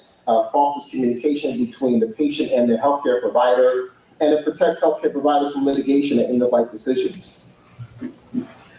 And so advanced care planning is a two-step process, making healthcare decisions in the event of incapacitation or end-of-life care, communicate preference to healthcare providers and next of kin. And we all should be doing this if we're all over the age of 18, right? Especially as healthcare providers, we should be the main ones, right? I remember that it was back in, 2015, my mother, who at the time was 80 years old, no, it was 9 years ago, but she'd be 89, but 80 years old, and she had to have heart bypass surgery. And, she goes through the surgery, she had some complications, and me being the medical person in the family, they said, well, does she have advanced directives? And here, I'm the guy who travels all over the country and talks about advanced care planning and all this good stuff, but never had the conversation with my family. I never had the conversation with my mother. So we're in a room, and my siblings, the six of us, were all around the room, all around her bed, and the doctor says, all right, now, who do you want to make your decision? And she had the trick, she was able to move her hand and do all this, and said, well, my oldest brother, do you want him to make the decision for you? She's like, no, I'm sorry, she'd be like this. Do you want her to, my sister, you want her to make a decision? She said this. Do you want her to make a decision? Yes. Do you want her to make, in other words, we knew that she was going to say everybody can make the decision, but all my siblings knew I'm her favorite, so they all elected and said, well, President, you make the decision for her. But here it is 9 years later, she got through it, she's doing well for herself. And so the thing is, for me, it was a light bulb. As a healthcare provider, someone who's doing this work, we have to, again, have these conversations on a continued basis with our families. And also, being a pastor, the one piece that we also must remember is that all of us are taking care of the same community, right? Whether you're a faith-based leader, whether you are, of course, as a nurse, as a physician, healthcare provider, we're all caring for the same people, and people will put their trust in all of us, right? But of course, with the distrust of healthcare communities, most of the time they put their trust in whoever their faith leader is. And so I remember a couple of weeks ago, I actually received a text message from one of the members of my church, and it said to me, Let's see here. What did she say to me? She said to me, I'll get to the text real quick. She said, good morning, Pastor. I pray all is well. My dad is back in the ICU event, and they're asking me to make a decision that I can't make. I don't know what to do. And this is a text message. I'm at work. I'm doing my job, in healthcare. And she's texting. So I said, well, good morning. What hospital he's in? I'm available to talk if you want me to give her a call. She gives me a hospital. She said, I can't get myself together. It's all via text. And I said, it's hard. Okay. How long will you be there? I'll get there as soon as I can. No, I said, how long will you be there? And how soon are they looking for you to make a decision? And she said, they just came in a few minutes ago and said to me to take my time, talk to my brother and let them know options are trach with long-term care facility or off the bed and let him go home when he's ready. And she said, I'm coming, I'll be there. So I get there and I asked her, and they're Hispanic. And I get there and I said, what did your dad say he wanted? Does he have anything written down? I already knew the answer to that, right? And so she said, nothing. So I don't know what to do. And she was feeling guilty because she didn't want to make the decision and her brothers didn't want to make the decision. And, they end up, the father was able to make his own decision of what he wanted at a few days later, or should I say a day later. But that was, again, another eye-opening situation where, as a community, are we letting our communities know, as healthcare providers, that you need to put your wishes down somewhere? I've been called to the business. There's just one instance of many people in the community, from church members or whatever, and say, well, what should I do? Don't ask me, what do they want? Right? If you want me, I can make the decision for you. What's their quality of life, right? So, these are real things that need to be discussed. And so again, advanced care planning, two-step process, again, make healthcare decisions in event of incapacitation, end of life, communicate preferences to healthcare providers and next of kin, and again, all of us should do so. Research shows that it helps individuals get their wishes met, and without this planning, decisions get made without one's input. So think about men. We're the men's breakfast, right? Men, I'm not going to ask you to raise your hands, but how many of us have our affairs in order? How many of us have advanced care planning for your families? Or will your family be around your bed trying to make a decision for you? Come on, nurses. Come on, advanced practice nurses. Come on. How many of us really have these? So again, advanced care planning is a gift to ourselves and to our loved ones, right? It's a gift you're giving. In other words, you're alleviating a lot of the stress off of your families. I know we don't want to talk about this, but this is real, men. This is a men breakfast, right? So advanced directives were developed to provide, again, a practical process for ensuring patient autonomy at end of life, giving a voice to the patient's preference as well as their medical care within the spectrum of reasonable clinical options. So here's some types of advanced directives. Depending on the state law, individual preference within the state's legal requirements. So the two most common types of advanced directives are the living will and the durable power of attorney for healthcare, which is sometimes called the healthcare power of attorney or healthcare proxy. Advanced directives can also include extra instructions about the patient's healthcare decisions. For instance, if they allow the patient to specify when they do not want to be resuscitated, or if they want to make organ donations or tissue donations. So all these things are there. A living will is a document such as, watch this, living will. It's your living, while you're living, what's your will, right? What do you want while you're living? This is to break it down in layman's terms. So a living will is a document designed to control certain future healthcare decisions. Only when a person becomes unable to make decisions and choices of their own, the person must also have a terminal illness, meaning the patient cannot be cured when curative medicine is no longer permissible. Or permanent unconsciousness, often called persistent vegetative state, is there. The living will describe the type of medical treatment the person would want or would not want in these situations. And so the living will can describe under what conditions and attempt to prolong the life should be started or stopped, including treatments such as dialysis, IV fluids, tube feedings into the stomach, artificial life support such as vents. It also can include do not resuscitate orders, which are instructions, of course, not to use CPR and breathing or if the heart stops. So all these things are things that are components of the living will. Y'all quiet today. Some important factors to consider. It's also important to know that choosing not to have aggressive medical treatment is different from refusing all medical care. A person can still have antibiotics, nutrition, pain meds, and other treatments. It's just that the goal of treatment becomes comfort rather than cure. And the reality is that a patient or person can revoke this at any time. You can always change your mind with what you want. I told my wife, I said, if anything was ever to happen to me, make sure I have a good quality of life. If that's not it, then just make sure I have a good shave, so, I can look nice whenever that time comes. So, and that's a hard question, right? Hard conversation to have with your loved one. But again, other things to consider, a living will is much more limited than a healthcare power of attorney.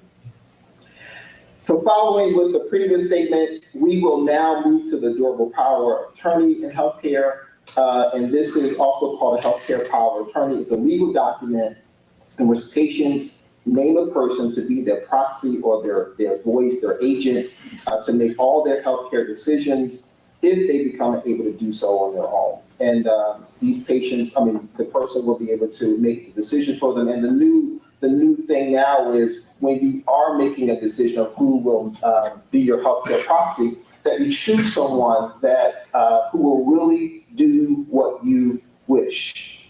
They say you don't even choose your spouse or partner, don't choose your child, choose somebody who's going to really follow through with what you want. Does that make sense?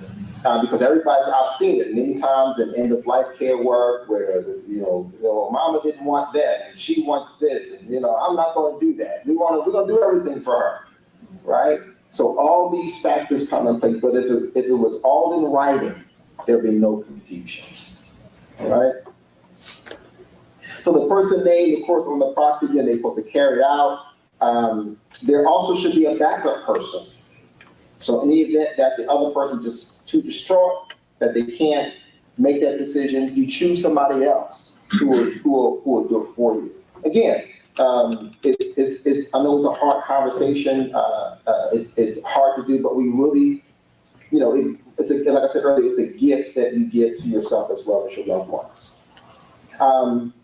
Law doesn't allow the agent to be a doctor or a nurse providing health care to the patient unless they're a close relative. Most state laws require requests from the proxy, of course, to be in writing. And so please remember the patient's advance directives become legally valid as soon as he or she signs them in front of the required witnesses, but they don't go into effect until the person's not able to communicate on their own. The patient does not need a lawyer as long as he or she uses approved state-specific documents. And there are a few ones that are out there. One is called the 5 wishes, where a person can state specifically what they want, in the event at the end of life. In most states, the 5 wishes are accepted, so considered a legal document. Then you have the most form, which is in some states where a physician will sign off on it based on what the person says while they're with them. Then you have the most form, and then there's the pulse form in some states. But it's really, really important that all of us, educate our communities, put our own advanced care plan in place. Again, it's not us and them. You think about your family, right? Think about those decisions for yourself. Again, I know it's hard, but it's something that all of us need to do. So in closing, it is one of the most beautiful compensations of life that no man can sincerely try to help another without helping himself. Ralph Waldo Emerson said this, and so it's important that we help ourselves and help our community to do better. All right, thank you. Outstanding presentation, Dr. Holiday, as always. Questions from the audience? Tell us who you are.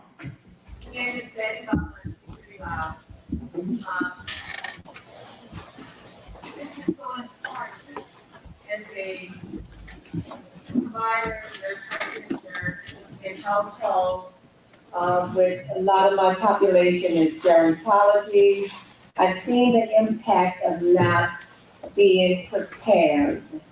And oftentimes, like you say, none of us want to die. I've experienced it as a clinician with my sometimes younger, older patients who did not want to have the conversation with the family about their wishes. And I've also experienced it personally just a couple of months ago with an older sister who did not have the conversation with her younger sons, who struggled when she died unexpectedly, and they did not know what her wishes. We had to address things as they come, hurry up, well, this is what's happening, liver's failing, and at that moment, you're so in shock. And to have to make those decisions during that time. So what we do, I work for Optum and I work for Landmark Health, where we have a palliative program, hospice programs. We go into the homes now, and that's the first thing we ask. Do you have an advance directive? And I'm telling you, folks, from a personal, from a professional level, is needed. Have the conversation. It had not, even if it's not for you, but for your family, because we really don't know what their wishes are. Do you want to be resuscitated? Do you want to have IV fluids? Do you want to go home? So I told my young nephew, do not, because I knew they couldn't mentally handle it, do not send your mom home. Do not let her die in the home. So she stayed in a hospital and she passed away. But they're struggling now because they're like, did we do the right thing? Do you think this was her wishes? So it's so important what he's saying. I mean, I know we were halfway listening, and I'm guilty too, talking to, still being that practitioner with the lady here. But take heed.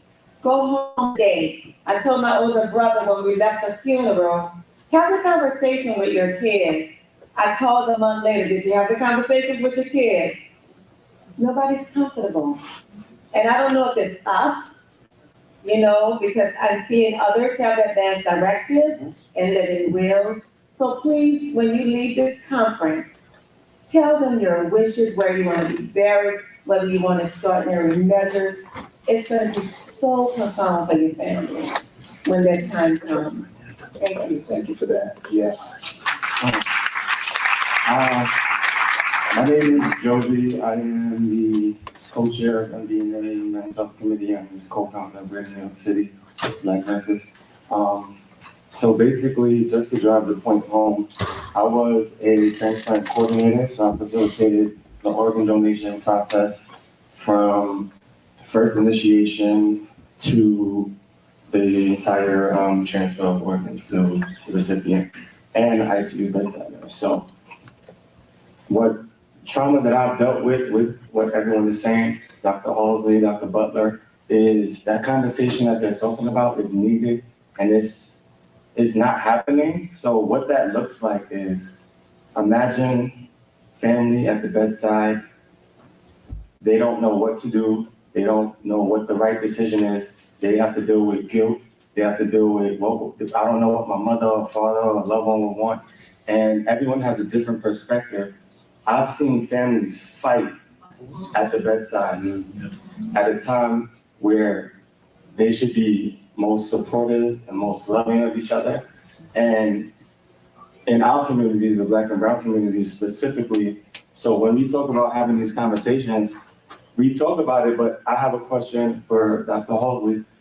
What other spaces could we infiltrate and kind of like provide this information so that families can have access to this information, and not just in the hospital when things are happening, but in the barbershops and hair salons, DMVs, or whatever else type of areas where people can have access to and have these conversations, because we're going to continue to keep doing the same things.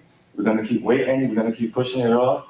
We're going to keep hurting our families, breaking our families up. And the cycle's just going to continue. So what other spaces would you suggest, and how could NDNA utilize the platform that we have to kind of address this and give this information to our people in our communities? Great question. And I, like you, have seen many people fight at the bedside as well. I remember I had this one lady, family, they were angry and she ended up biting the tip of her sister's hair off through the fight. It was hot blood everywhere in the room. It was crazy.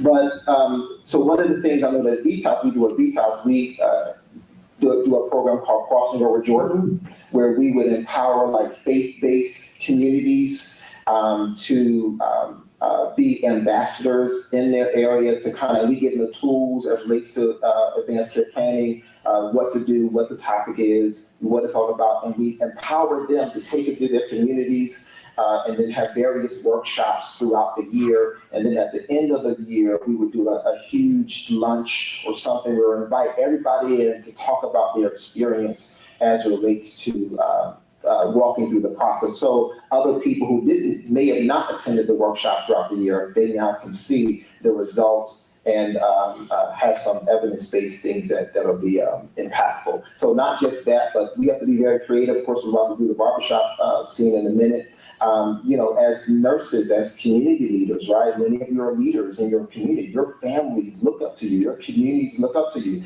Just having a conversation in a barbershop. I remember I was in the barbershop with my son not too long ago, and we started talking about hospice. And I remember the guy in the chair, he's like, "You're so passionate about this. You must really believe it." And I said, "I do." And he started telling me his experience about his mom. In other words, I was able to have the conversation about, "Hey, listen, brothers, write your wishes down. Tell your girlfriend to put her stuff down. Let her know what you want. Tell your wife, tell your partner." All of like really just being creative. Just be creative and go wherever you know the information is not being talked about. So barbershops, faith-based communities, senior centers, anywhere, right? Where civic groups, your fraternities, all of that, just do it. And you'll begin to see some results. So great question. Yes, so, and I just want to follow up on what Dr. Halsey and Dr. Barber said. One thing to think about too is the financial burden that's left of family. But I don't think most people think when they can't make the decision, they're still being billed for not making that decision. Mm-hmm. And so our families want everything. And that's okay because the mistrust is that they feel like they're being denied. It has to start in a safe zone space, those conversations, so that they don't feel threatened by it. It's very hard to make those decisions if you showed up in the ER thinking the doctor was going to fix your situation. And now you're being told you have less than 6 weeks to live. It's hard for anybody to deal with that. The real reality is stats show that people spend more time planning their family vacation than they do discussing advanced care planning. So maybe that's one place to start. The next time you think you're ready to book a trip to go on a cruise, stop and have an advanced care planning discussion first. It's very simple. It's just having that discussion. And we have to break the myths. But as Dr. Halsey said, there's many different ways, Dr. Johnson, that we do that. So that we have to consider really whether it's in the community, whether it's in homes. Many people associate advanced care planning with mature age. And then COVID hit. Then they saw people who were healthy one day and dying the next in their 20s. And so then people realized, oh, advanced care plan is not just for an older patient. It's for anybody, as you said, 18 and older, that wakes up, they should have something in writing. So we got a long way to go. We hope we can expand on this next year, but multi-purpose men may be considered for some different places and go bring some staff. Duke University, we're working with them. The Harmon Foundation is funding African Americans in advanced care planning across the country, just in having discussions, not even anything else. How do we get more Blacks to have these discussions? So something for all of us to take back to our community. Questions? Back here and then to the front of the room. 2 more questions. One back here, she's had her arm up for a while, and then up here at the front table. My suggestion is fairly simple. Also, the family reunions are good areas, barbecues. I know it's not the most pleasant topic, but I did some research in terms of palliative care and having that conversation. And it was a qualitative study, so I got a lot of the results that you were really explaining why it's not discussed. But now my next step is to come up with some interventions. And some of those areas are areas that we get together and maybe we can have those discussions. Thank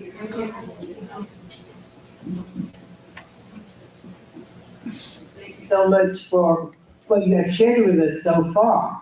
But I did appreciate you bringing up the financial end, because I don't know about the other states, but in California, there's a death tax.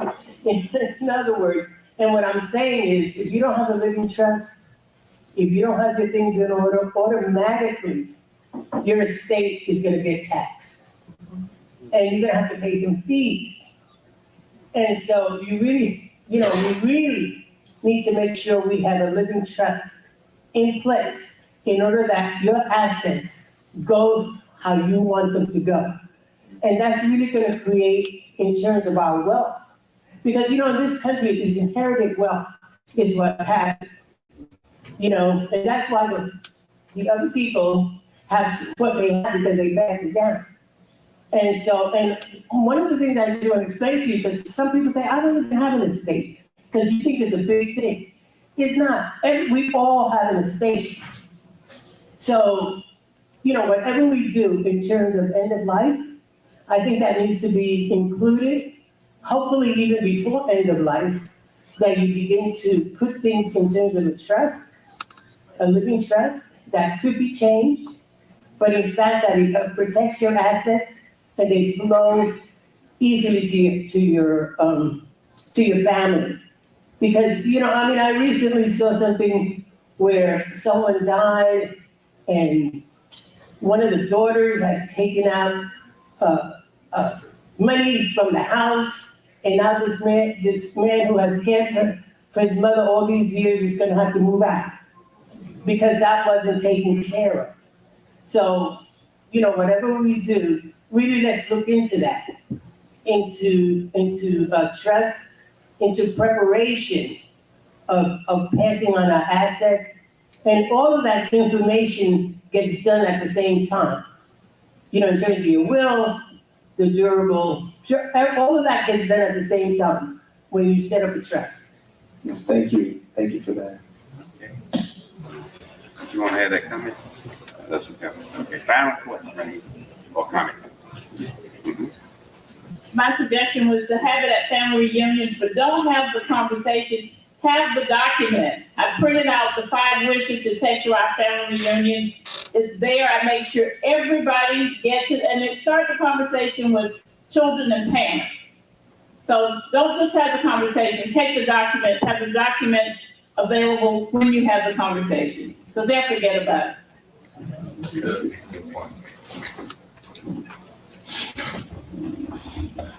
Thank you so very much for a very stimulating conversation. They got the audience going. Okay, so everybody in here now is going to take care of that. They want to get their documents in order, correct? Now, everyone in here is in healthcare. You're the healthcare advocate in your family. At the family reunion, everybody comes to you with medicine and what about this and what I do about my rheumatism and whatever. So that's an opportunity to also have that conversation. So please do another family gathering. Do something besides face-to-face. Have that conversation, find out what kind of cancer your grandmama died from. Oh, I don't know, it was all over. Yes, but what was the primary? So those kinds of conversations, you can have them, and they look up to you as a healthcare professional. They're going to listen to what you have to say. And so, take charge under those circumstances, your personal process. And again, like you were saying, you'll have that conversation out in the community, but you won't have it with your own family. And or you just assume that someone else is. So to be that person, be that go-to person, and have that conversation with them. This has been a wonderful, wonderful, and amazing morning. Thank you so much for participating. Get your clap. Get your clap. I'm sorry, come on up here, sir. We got a few things we want to give to those participating and instructions for them, because we're going to take a group photo. Now, herding cats is very difficult. We want to get you up, get the photo, get out as quickly as possible, okay? So we don't want to have to shuffle around for 45 minutes getting everybody straight. Short people in the front, tall people in the back, common sense things, okay?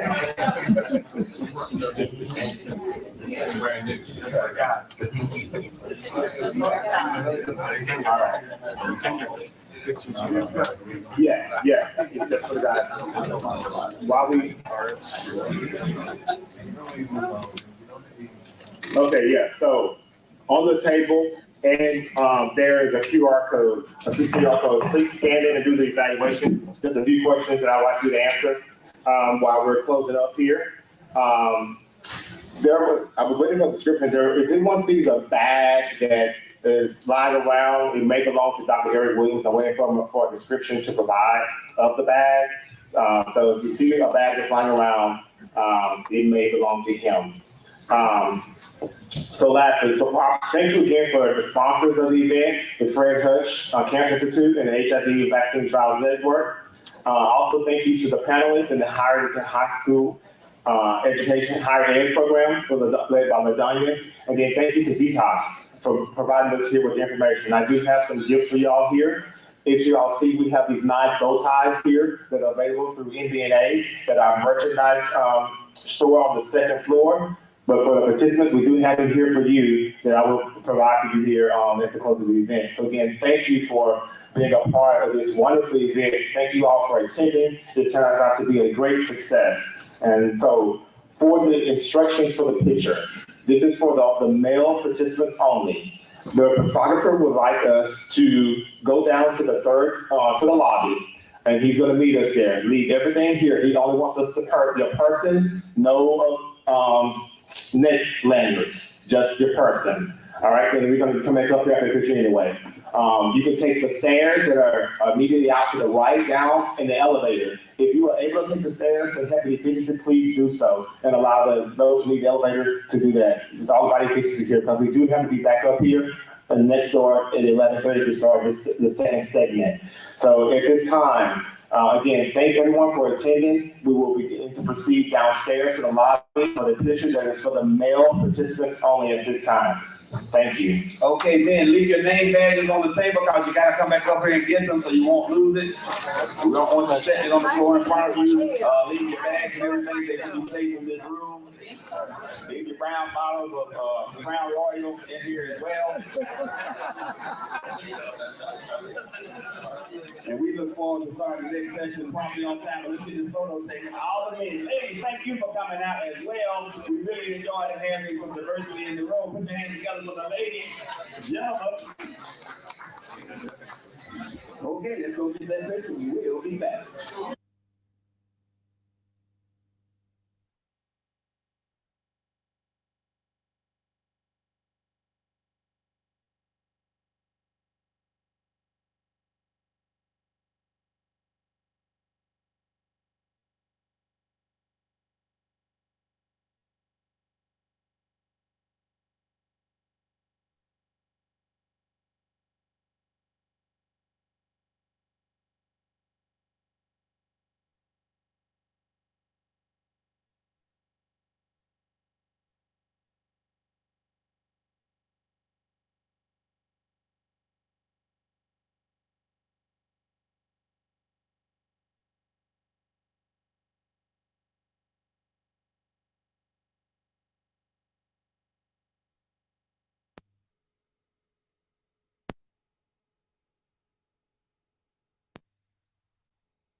Oh, did you get the older picture?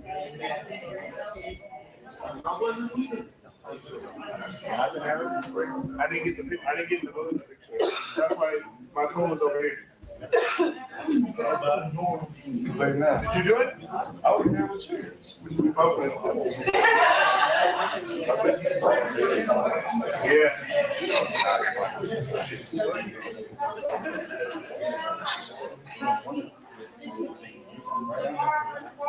Yeah.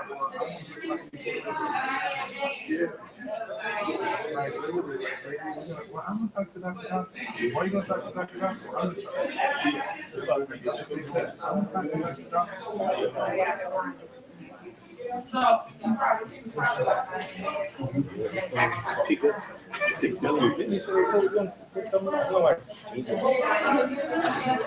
We missed the picture.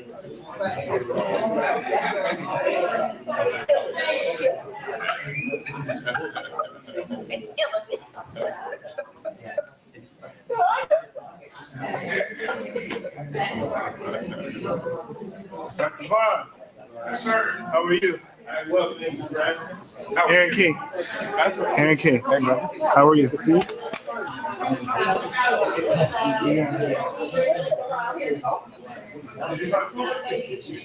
Yeah, pick up.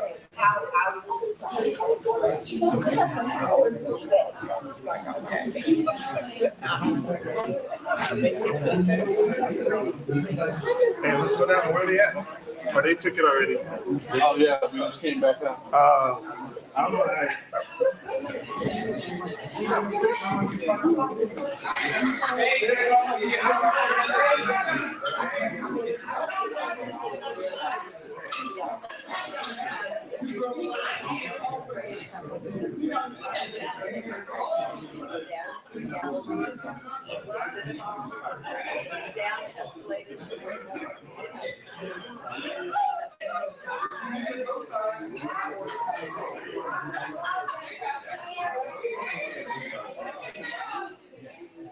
Show. And then there's another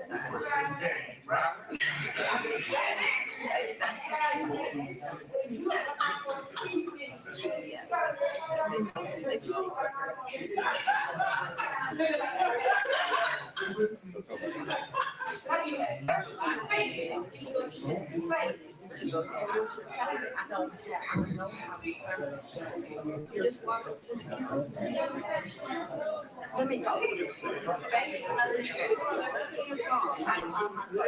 Yeah, well, you, I thought when you came, she had 2 boxes of them. When we came,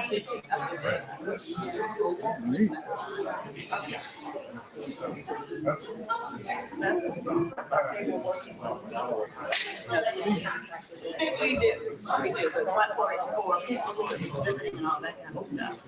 I usually don't get it, but I was like, so long. I was just very curious.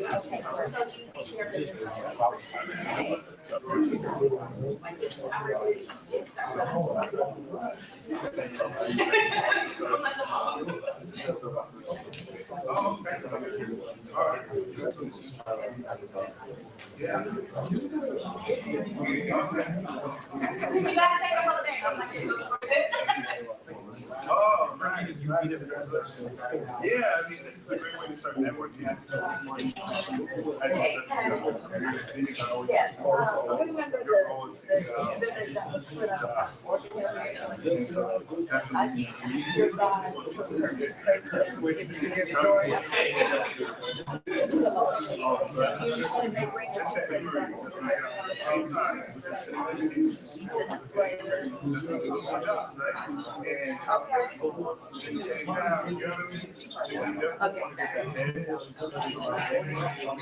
Yeah, black and red. All right, thank you. They'll bring you. Okay, so do you know how you ship it? Yeah. So you're all set. Thank you. I appreciate your help quite much.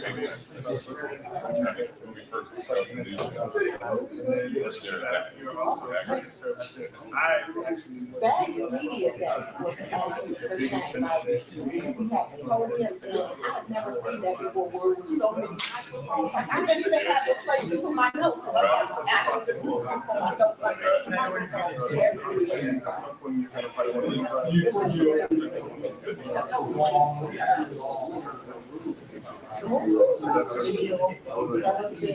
So you know what, just take my other two of those. Perfect Connecticut for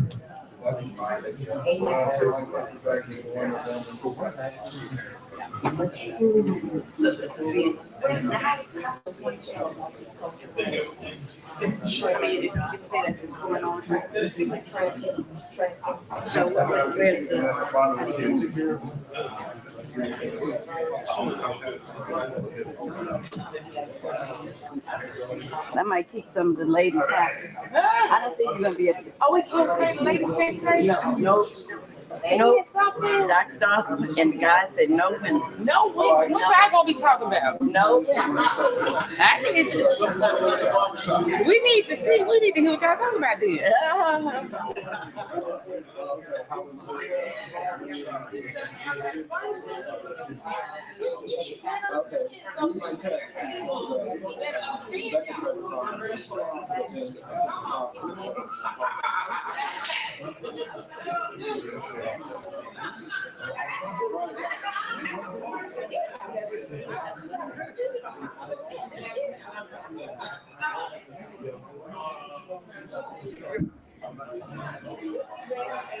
We actually did a ribbon cutting ceremony. So they did a ribbon cutting ceremony for.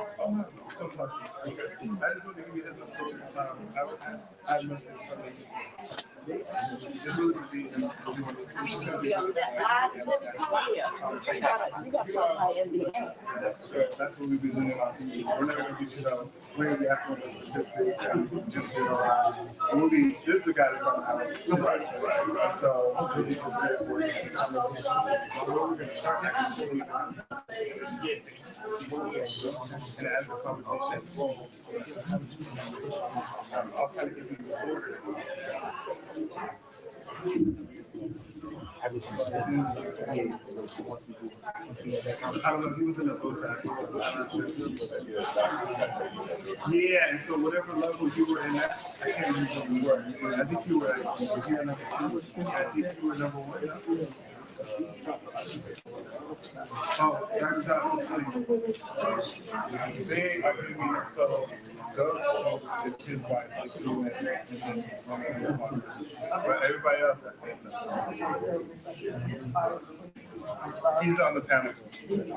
Yeah.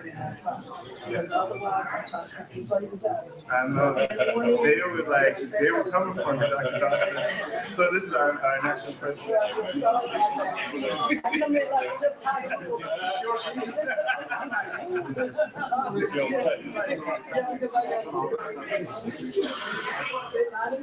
I know.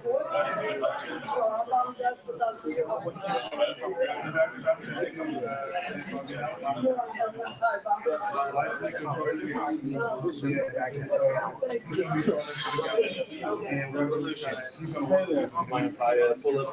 not at all, right? But they're going to be working to kind of connect. No, I'm working to connect.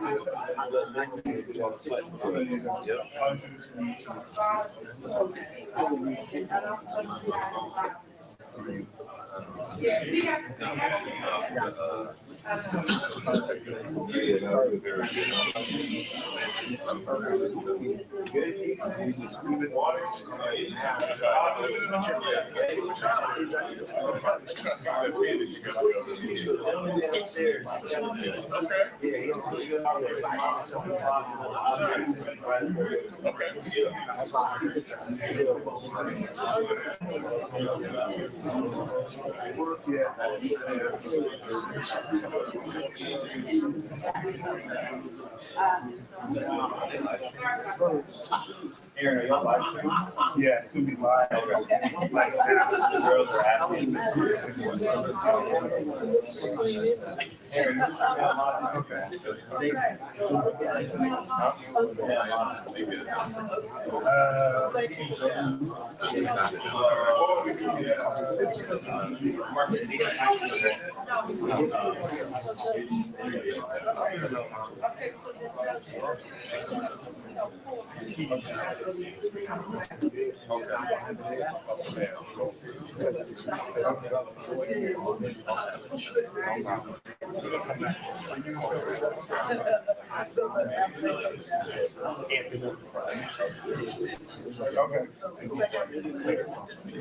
Oh, yeah, they're right.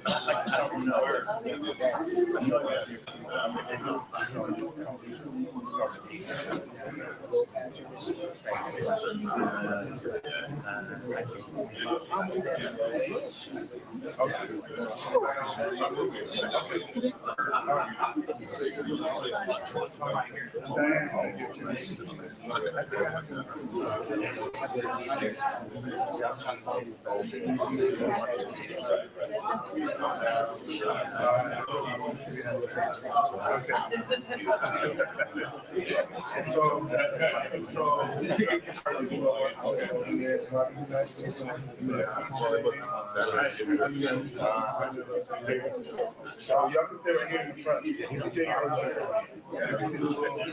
So you're gonna sit down, we're gonna call you, kind of bring you up. And then Dr. Vaughn. That's good.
Christopher's goes right here.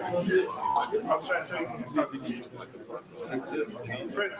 You're up front there.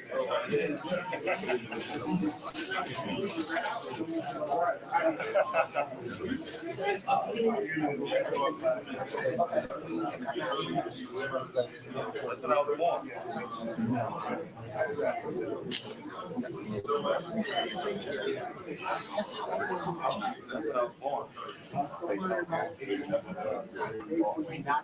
That used to be my team too.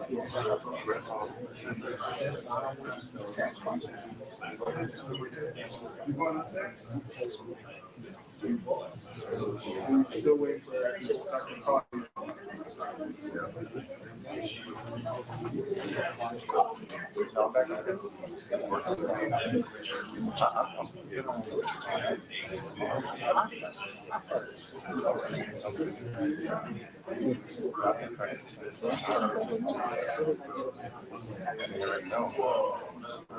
Taking the beard off. You can take some of this off. Yeah. That's what I'm gonna go for. That's what I'm aiming for. And then he just messes it up. I'm out of here.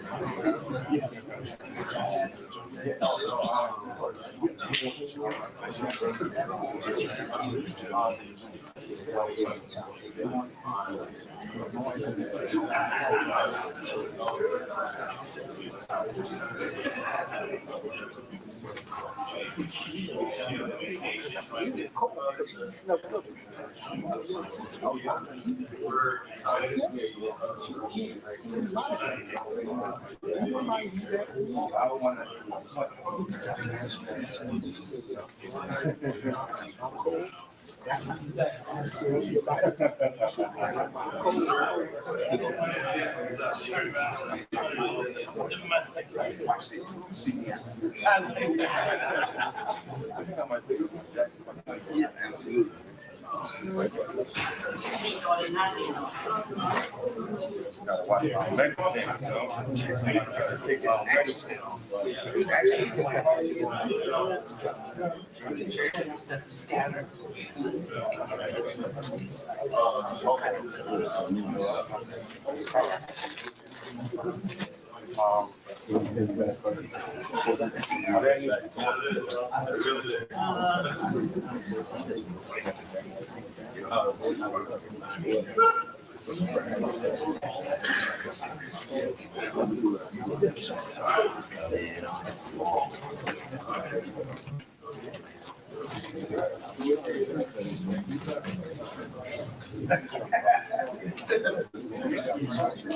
Hey, we're gonna be taking pictures, so if I can ask all the gentlemen to kind of move up, let's fill up the seats towards the front. I know everybody wants to be cool, and sit back, and lean back. Let's get close.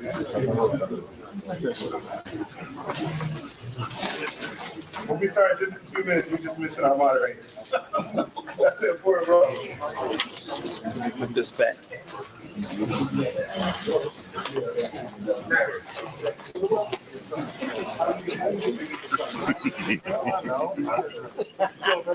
Everybody get a chance. Go ahead. You sit right there. Runner, you try something. No pun intended. Just trying to be back.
Here. Okay.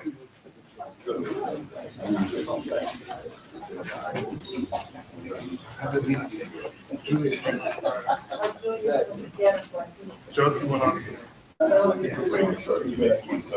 Okay. Yeah, I'll get it.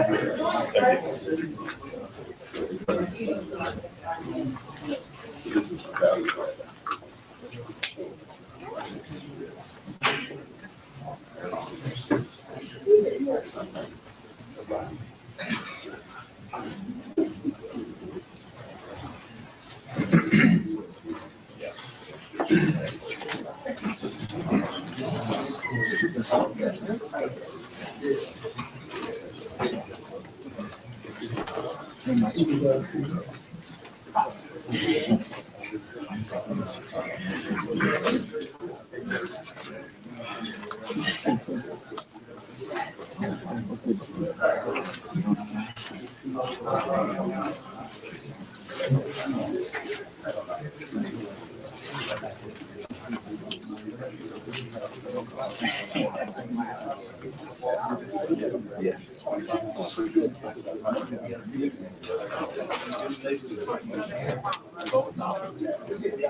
Just go with it. I think you've done it a couple times.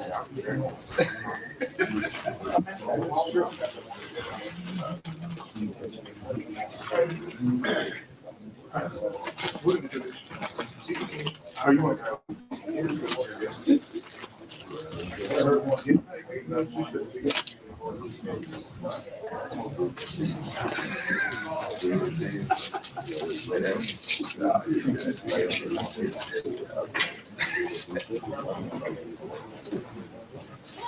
So we'll go ahead and start.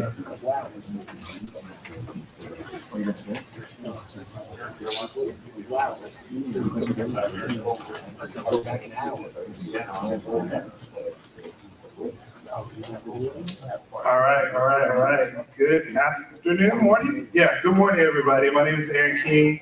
I am the chair for the MBNA Men's Health Committee, and I am here today to bring you the MBNA's Barbershop Health Talk. A little background about the event.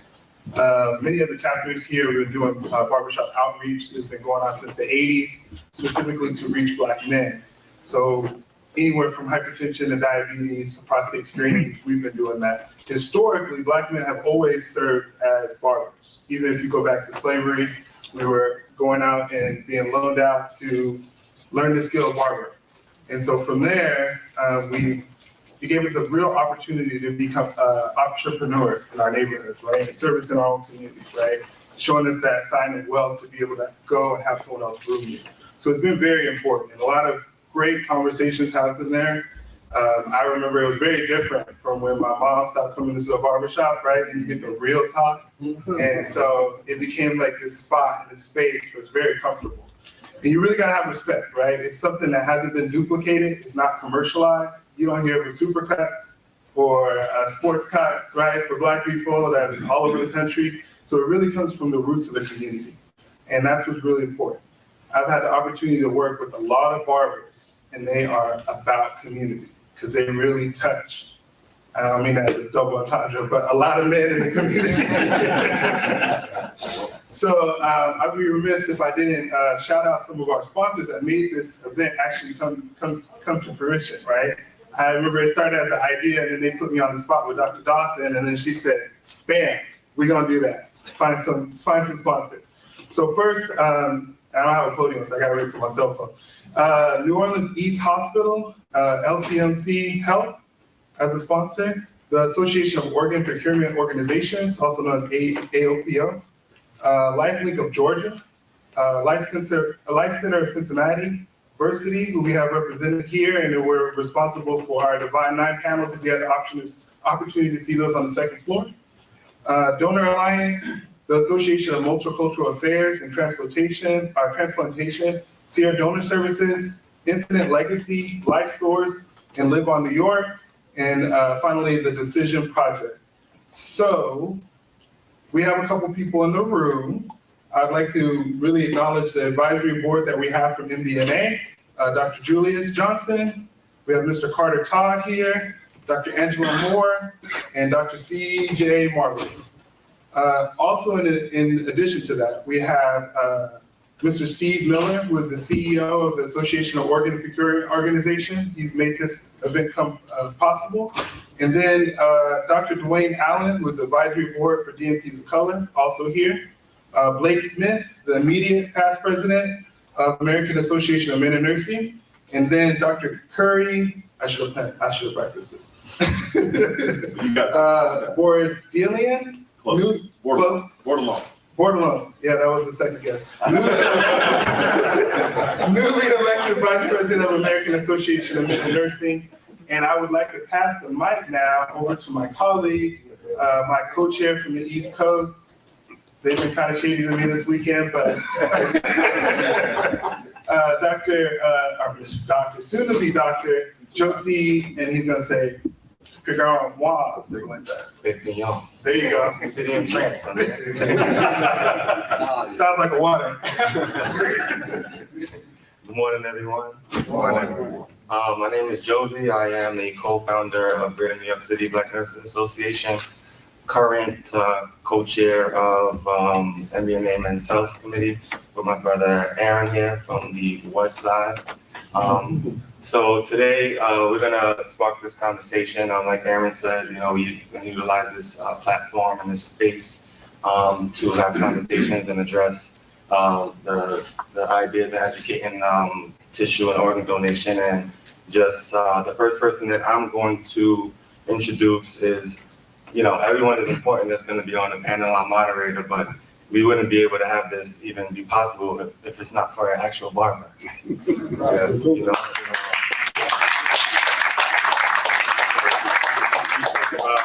utilizing a space and for someone to have a vision, within their work that they do and the passion that they have to utilize this space to address these disparities, healthcare disparities in our Black and brown communities that we all work so hard to try to fix. So, with further ado, I hope I said that right. Corey D. Sims attended West Georgia on a football scholarship, enrolled in West Central Technical College for cosmetology after he endured an on-field injury.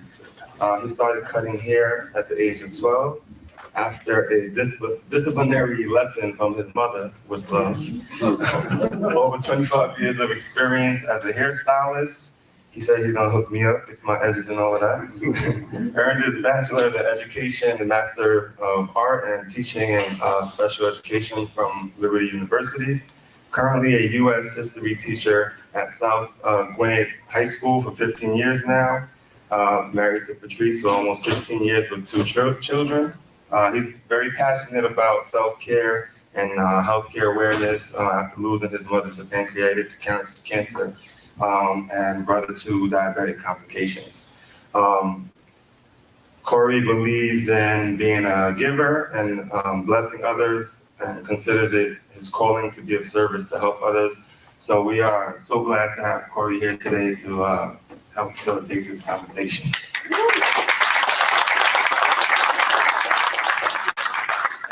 And you're gonna see someone that looks like me come sit in this chair to get a haircut. It's my twin brother.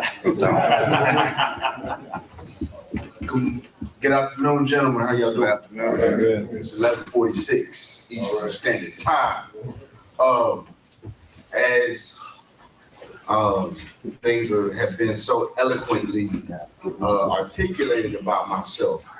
At the end of the day, man, I'm just a giver of service, and I believe that's been the calling on my life.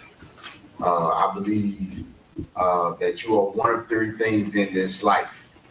You are either a giver, a taker, or a watcher. A giver, right? A taker, or a watcher. Somebody's just watching somebody else do something else, right? Watching somebody, or taking. Your hand is always out, and that's something that I'm trying to instill in my kids, not only in my classroom, but in my household. Giver of service, caring about people. And I feel like in today's time, that's something that we're slowly kind of getting away from. Because we're unable to have these sensitive conversations. We just talked about it next door, about getting our affairs in order. That's conversations that should be happening, and we're not having, right? So I'm just here. Like I said, I've been in barbering for 15 years, 25 years, education, 15. So I'll tell you a real quick story about how I started cutting hair, and then we'll get into it. I was about 12 years old in school. I got into a fight. And this kid called my mom the B word and called me the N word. And so I'm thinking, that I'm protecting myself and protecting my household, right? So I get, I had to go. My mom had to pick me up from school. They called her at work. Where we from, that ain't what you want to do. Call the mom or dad at work. So they called my mom at work, over the intercom. She worked in the factory warehouse. And so they said, you have call on line 5, and it was the school. And she came to the school, picked me up. My principal at the time explained to her what the situation was. It's gonna be spent a couple days at home. So when we got home, she tells me, you know, it used to be, you know, normally, it would be go upstairs, go to your room, take your clothes off. That kind of, this time she tells me to go upstairs to the bathroom. I'm like, okay, this about to be a wet whooping. Wasn't a wet whooping. My dad had one pair of clippers. She sits me down. There's always a chair in our bathroom. So she sits me in that chair. And this was in the 90s. So I had a high top fade. If y'all are familiar with those, right? So she sits me down, no guard. She plugs the clippers in, cuts them on, and she goes back on the right side of my head. Just nonchalantly. This is not no strategy at all. Goes back on the right side of my head, and then she goes forward on the left side of my head. And she left me a cricket piece of hair in the center of my head. It looked like a rooster. Right? So the lesson in that was, you want to act like a fool, you're going to look like a fool. Right? 12 years old, she sends me to school the next day. A lot of people think I exaggerate this story, but ironically enough, the next day was picture day at school. So there is proof that this actually happened. Long story short, that's how I got into barber. I told my mom, you know, we say never say never. You would never touch my head again. Right? So that's how I got into cutting. And for me, what that did at that time was it made me care. It made me care about my decision making. It made me care about my appearance. And it also made me care about what others thought about me and how I am perceived by others. So I bring that to this red chair every time somebody sits in my chair. I just met my friend TJ. You know, I came here a stranger to everyone except for Miss Diane. And just how God works, I believe in God. Hope I don't get censored for talking about God. But I met my friend TJ from St. Petersburg, Florida. His son graduated from the high school that I worked at. How did that happen? We started talking about fishing. Pull up pictures. Just went fishing a couple of weeks ago. Biloxi, Mississippi. He'll be on the trip next year. How did that happen? My approach to barbering is not for money. I've never cut for money. I didn't start cutting for money. So many barbers in the field cut for money. They're not worried about the person sitting in this chair. They're worried about the person sitting out there in those chairs. I'm trying to get to you. I'm trying to get to you so that I can fill my pockets. Right? Not thinking about what you sitting there thinking about. Not thinking about what you sitting there going through. I was thinking about if this man right here or this young lady right here got something that they need to get off their chest. Because we don't talk. As a community of men, we don't talk, we don't share, we're not vulnerable. Right? So the importance, and it's an honor, man, to be here to open things up, to open the dialogue up. If you got a barber that's more worried about the money that you're giving him, right? I challenge you to find somebody that care about who you are as a person. The cut will come. Cut will come. Can I cut? Absolutely. but I don't do it for money. I got people that owe me money right now. I'm not one of them.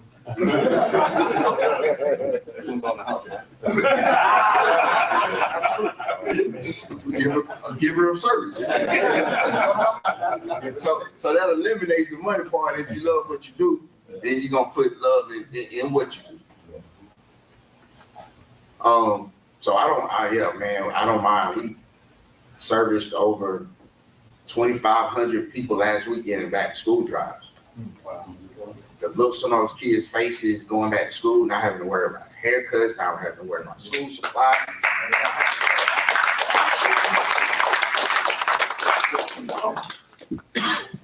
When we look good, we feel good. When we feel good, we look good. When we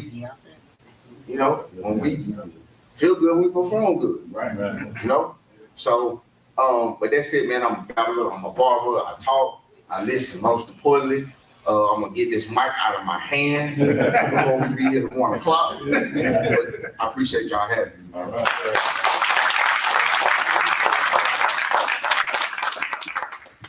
Thank you so much, Corey. That was wonderful. I think there was two things that came to mind.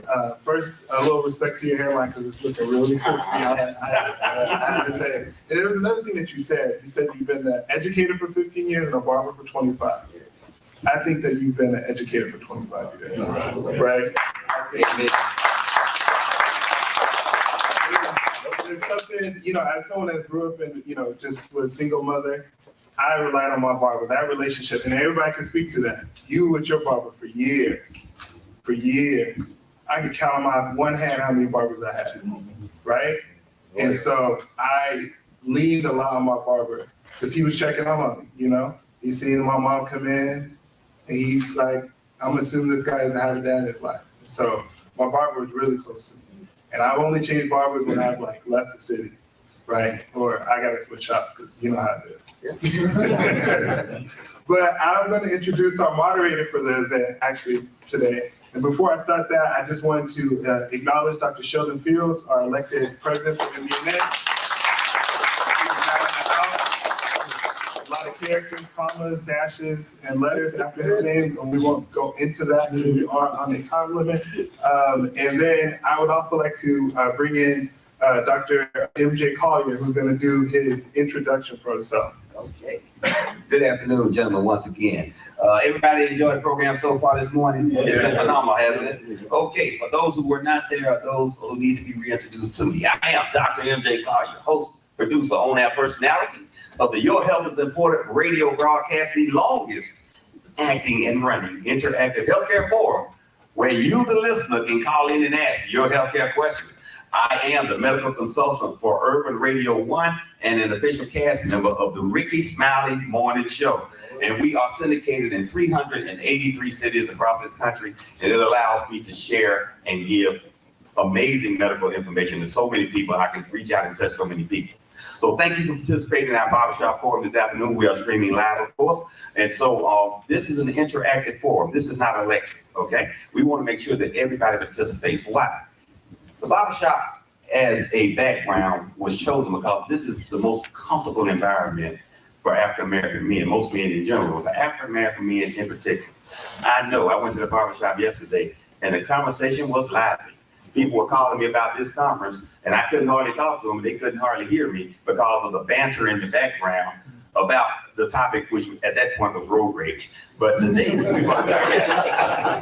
So one of the barbers was saying, he said, boy, somebody they pull up on my bump and start flashing their lights at me. I'm not going to let her go past. And there were other barbers, the more seasoned barber, was like, they're letting you know they're going past you, they want to go around you. But if I'm already going the speed limit, they don't, this is a self-appointed road warrior. Check the roads. And you would thought that would have been the end of the conversation, but it was escalating to a level of passion that was unparalleled. So I said, okay, this is good. I said, I'm going to take that energy. And they're live streaming right now.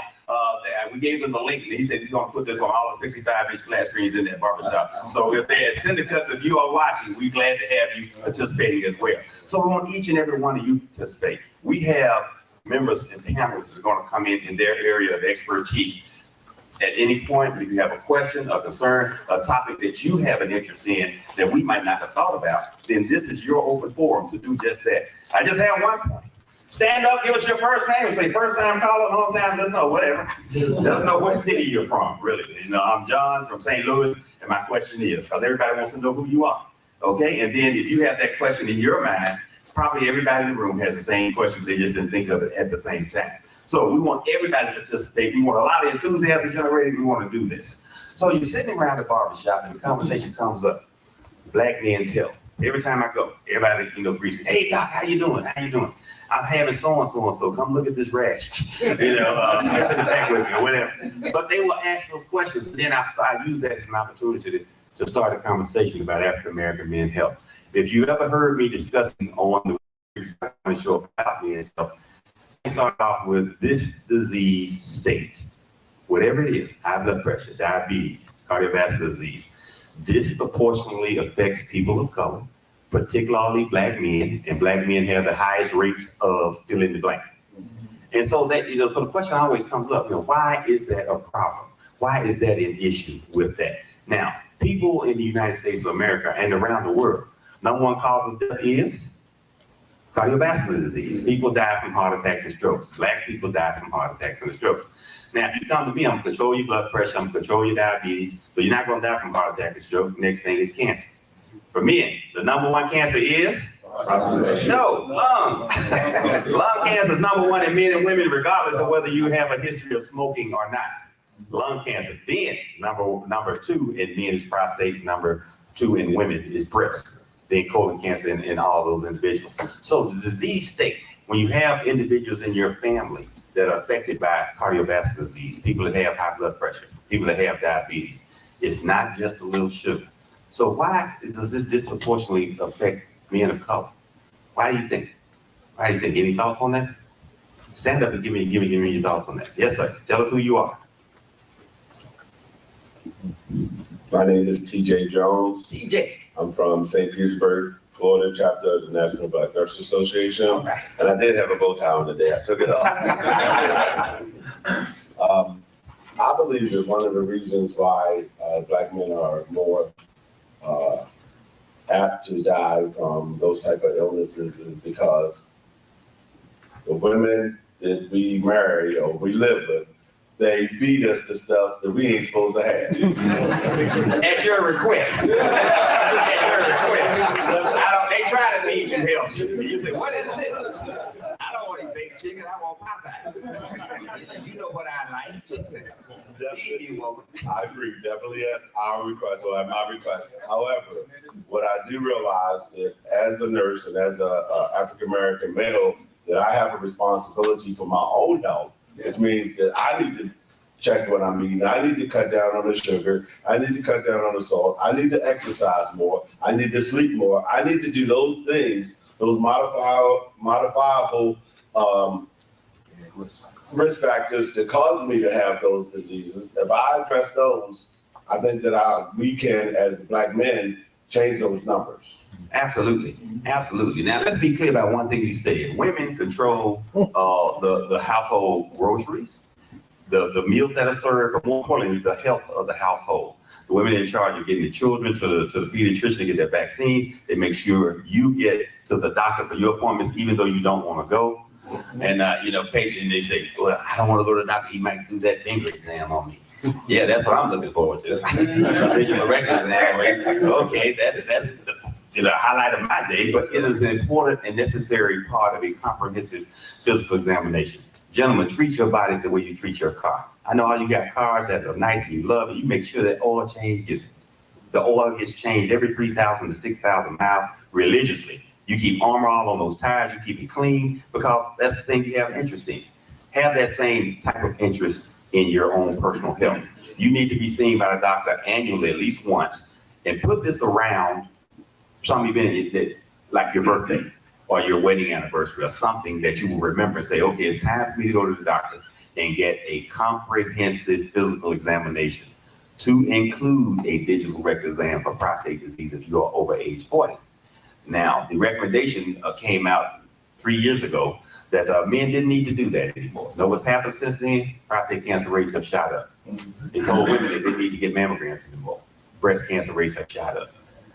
This is probably, something that was fueled by the political side of medicine and not wanting to spend that money.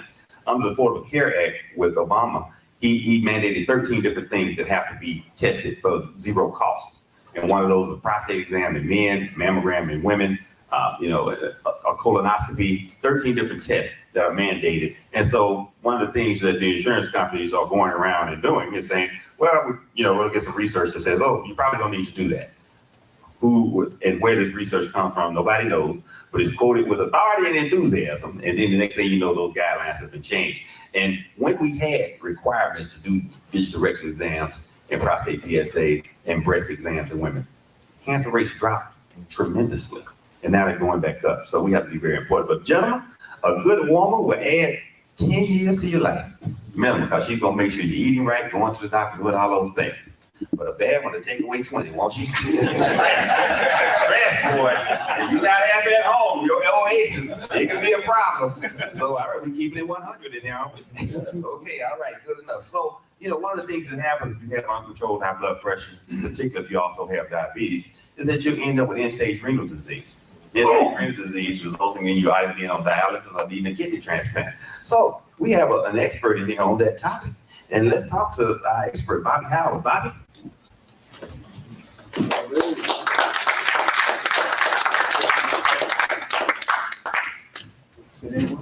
Yes. All right. Good afternoon. Good afternoon, everyone. Good afternoon. Now we want you to tell everybody your experience. Oh, okay. Once again, I'm Bobby Howard, and I'm representing LifeLink of Georgia. I am a 29-year kidney transplant recipient. For a lot of men, I'm a former football player, played professionally with Philadelphia, Tampa Bay, and Green Bay as a running back. And all right. My kidneys failed, and which was very alarming because I was 29 years old when my kidneys failed. Wow. And I thought I was in the best shape of my life. And, it failed, but I had knowledge because my mother received a kidney transplant in 1976. She didn't live too much longer, but I had a little bit of idea and understanding when my kidneys failed, what I had to go through. But being naive, I thought I could get a transplant the next day. And when they told me about the dialysis, I'm like, I don't want to do that. But I went through it. My weight went from 235 pounds the day I was sick. The day I was transplanted, I was 167. Wow. But the emotional part was the part that I had to deal with. It wasn't the fact of the kidney, it was the emotional part. When you had friends and, you lost so much weight, everybody thought I had HIV. There was a lot of emotion that I had to deal with and go through. But that was the struggle that I went through, as a Black man and truly understanding. One of the things I did when I was on dialysis, one day I said to myself, I said, God, if you ever bless me to give me a second chance at life, I'm going to change my life to do what you want me to do. But I want to help others understand how important life is and how important the human body is, that we must take care of it. Okay, so 2 points. One, you had a family history. Yes. Which means you should have been sensitized to it. You might have had a genetic predisposition, or it might have been due to, if you don't mind me asking, did you have high blood pressure? Not to my knowledge. Okay. What they tell me was I had it, but I controlled it because I was athletic. Okay. All right. Now, so we see that doesn't necessarily work out that way from that perspective. If you have that diagnosis, it requires a partnership to have a good outcome. You got to have the right provider and the right patient. You have to work together to optimize that health. And with that family history, you should have been sensitive. But because you were an athlete and in such extraordinary shape, everybody just assumed everything is good. And you've been seen by the team physicians and all of that. So you have to understand clearly that everybody that gets sick is not overweight, obese, and or just appearing obviously in poor health. You could be in amazingly good health and still be susceptible to the disease states that disproportionately affect people of color. So having gone through your transplant journey now, you look extremely healthy. And you said you've had it for how long? 29 years. 29 years, man. That often doesn't happen. And also, how long from the time they told you you needed one to the time you actually received it? 7 months. Oh, that's actually still pretty good, man. Yeah, most people on transplant list for years. And imagine, I'm so glad you brought up the psychological impact because the stress waiting. When am I going to get the phone call? Am I going to get the phone call? Or are they skipping over me for X, Y, Z? You know that you may be on the list, but you may be discounted on that list, particularly if you're a person of color. It's just the reality of the matter that you might get skipped over. And somebody else will get that transplant the next day. They'll announce they need a kidney the next day. One magically shows up and a perfect match. So, this is the reality of that. Anything else you want to share with us? Well, what I do want to share is that since I've had my transplant, now I work for LifeLink of Georgia. Here in the state of Georgia, we're the local organ procurement organization. So we're responsible for recovering all the organs and tissue for transplants here in the state. My role is I'm the director of our multicultural outreach program, which means my team is responsible for educating the African American, Hispanic, Asian, and anybody of color. That's what my team does. And we really work very hard to work with people, organizations, partnering. And one of my biggest challenges is I'm glad that this is all men, because 90% of the audience I talk to is always women. The men shy away from what I want to talk about, but I'm always wanting to share with men is that I was probably in the best shape of my life when I was diagnosed. I'm probably in much better shape now than I was then because the things that I ate and did prior, I don't do that anymore. So it made me feel healthier, and I am healthier than I was then. But for Black men, it's vitally important that number one, that we follow our doctor's orders, we go to the doctor, we do the things we're supposed to do. But number two, we have to truly understand the cycle and understanding about life. And once we understand the cycle about life, that I always preach that we're here for a short period of time. And in that short period of time, we must take care of this temple. But this temple doesn't belong to us. This temple belongs to others because we're here to serve. And for me, what better gift can you give someone than the gifts of life? So we can't be afraid of what's going to happen after because we don't know, because no one has died and come back to tell us what we should expect. So let's not be afraid of it. Let's understand the life cycle. And then when our life cycle is over, what can we leave to give back to someone who's in dire need just to extend their life? Now, does LifeLink also capture eyes? We work with Georgia Eye Bank. Okay.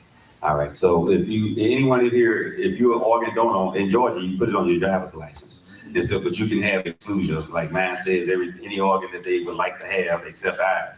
For some reason, I want to be able to see when I get to heaven. It's just warm when it doesn't matter if it's warm when I'm on the down elevator. You know what you did. You know what that. So you're in extraordinary good physical condition now. Your BMI is low, your body fat is low. You see he doesn't have any lumps on the chin. That's how I tell. The first thing I look is under the chin, and that chin is tight. And then, his hip-chest ratio is good, so you're obviously living the lifestyle that you need to maintain a good, healthy kidney status. So thank you very much for participating and sharing that with us today. Thank you. Okay. All right. Now, again, end-stage cardiovascular disease, if you've had a heart attack or multiple heart attacks, or you suffer from congestive heart failure, I guess you can say during my lifetime of practice of medicine, if you were diagnosed with congestive heart failure, you were dead in 5 years. That has been extended by some of the breakthroughs, but it's still a challenging lifestyle if you've been diagnosed with congestive heart failure. So if your heart deteriorates to the point where you need another one, once again, sometimes that happens, sometimes it does not. But a heart transplant recipient is even more amazing. We have one of those individuals with us today. All right, so this will be Arthur Bond, Dr. Arthur Bond. He's retired executive director from the Morehouse School of Medicine, and he received a heart transplant in 2019. Look how good it looks. That's a quick hip-chest ratio in the good B, low BMI club. Okay. It's a BMI. Good morning. Well, yeah, we still, so one couple of things I want to make sure I cover. You all are nurses. So I refer to nurses as superheroes in navy blue. Absolutely. Because at every hospital, the nursing staff was navy blue scrubs, right? And I'm alive because of people like them. And what OG Bobby Cotton didn't tell you over there, you still the board chair for the Georgia Transplant Foundation? No, past. He's the past chair. So when I was blessed with a new heart 4 years ago, a couple of weeks ago, made 4 years, a friend of mine said, Zoe, he said, got a transplant. You talk to Dewey? Dewey's the president of the NFL Retired Players Union. So I called Dewey. Dewey said, you call Bobby? Bobby. So I called these brothers, and that network helped me get through not only the transplant, but the bill that came afterwards. So I always want to make sure that I give people their roses while they can, well, he can hear them. I'm not going to give them. But I'm Arthur Vaughn. 4 years ago, I suffered from idiopathic giant cell myocarditis. I had just run the Peachtree Road Race, which is a 10K, played 18 holes of golf the day after. On that Sunday, I rolled into the cigar lounge like we did every week. I said, I just don't feel right. And I left. Had a scar on my hand, never lived, just left. Long story short, a couple of days later, I listened to my body. And for a lot of black men, we say, this is a long weekend. It's 4th of July. Maybe I'm just tired. I was like, I know tired, and this is not it. So I listened to my body, and that's what I tell black men to do all the time. And I went and saw my primary care physician. He said, well, I need to see a cardiologist. Picked up the phone. I called probably the top African-American cardiologist in Georgia. He said, bring your dumb behind in here tomorrow. Since it's being recorded, I'm not gonna say what he actually said, but you can imagine. He told me I was in heart failure. Called the wife. She came over and an ambulance followed and we went over to Emory, right? So I get admitted to the hospital. I'm on the I'm getting treated, and they are cardioverting me so often they said they can't chart it and do it. So they charted 30. They said I did many more than 30, right? One guy said I did 25 by myself. So I'm on the transplant list for 4 days. Doc comes in and says, Brother Vaughn, I'm 99% sure I have a heart for you. 11 o'clock that night, they rolled me into the operating room. 10 hours later, I have a new heart. But we'll talk more about that because I saw the questions we're going to get asked. But what I tell you is the physical journey was challenging.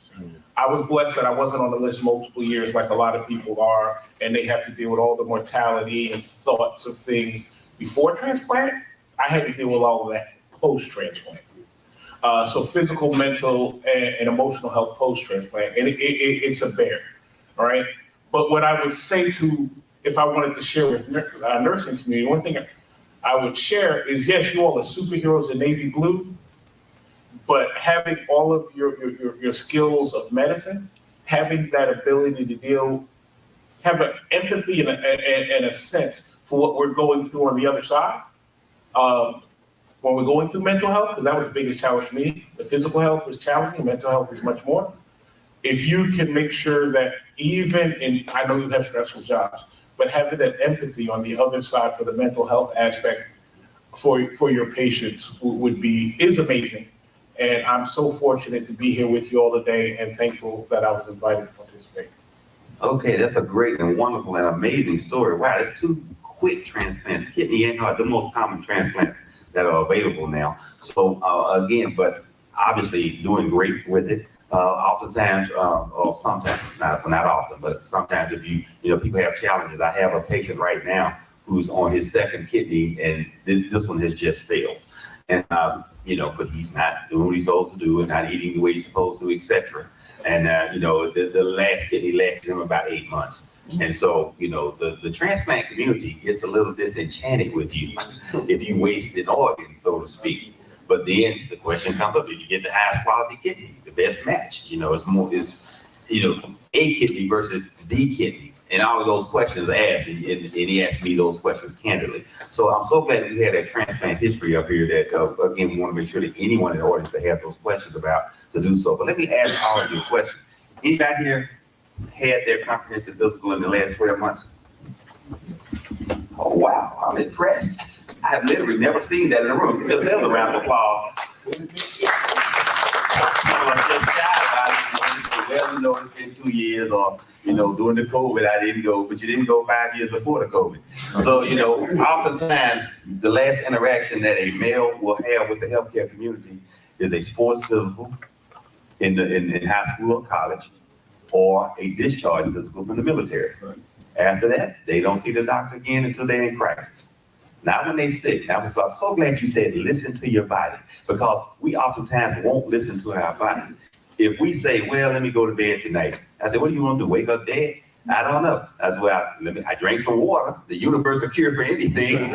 I was feeling bad. I had chest pains. I drank some water. I said, what did you do? I drank some water. Then I went to bed. I said, okay, you're going to see what's going to happen. And then, well, I felt better that morning, so I felt like I could get up and go to work. The most common refrain that I hear, I could get up and go to work. That is our bar. If we can get up and go to work and get through the day, then we're not going to the doctor. It's not an urgent matter in our minds. And oftentimes when you finally do get to the doctor, it's under EMS circumstances. So what we have to do is, one, provide our bodies routine maintenance, get a comprehensive physical at least once a year, and then a 6 months checkup, do routine blood work, etc. Patients say, why do I have to see you again? I say, because I don't want to miss anything. I want to make sure that if you have a chronic disease state like diabetes, I'm going to see you every 3 months. I'm going to check your A1Cs. I'm going to do all those things, even when you're doing great.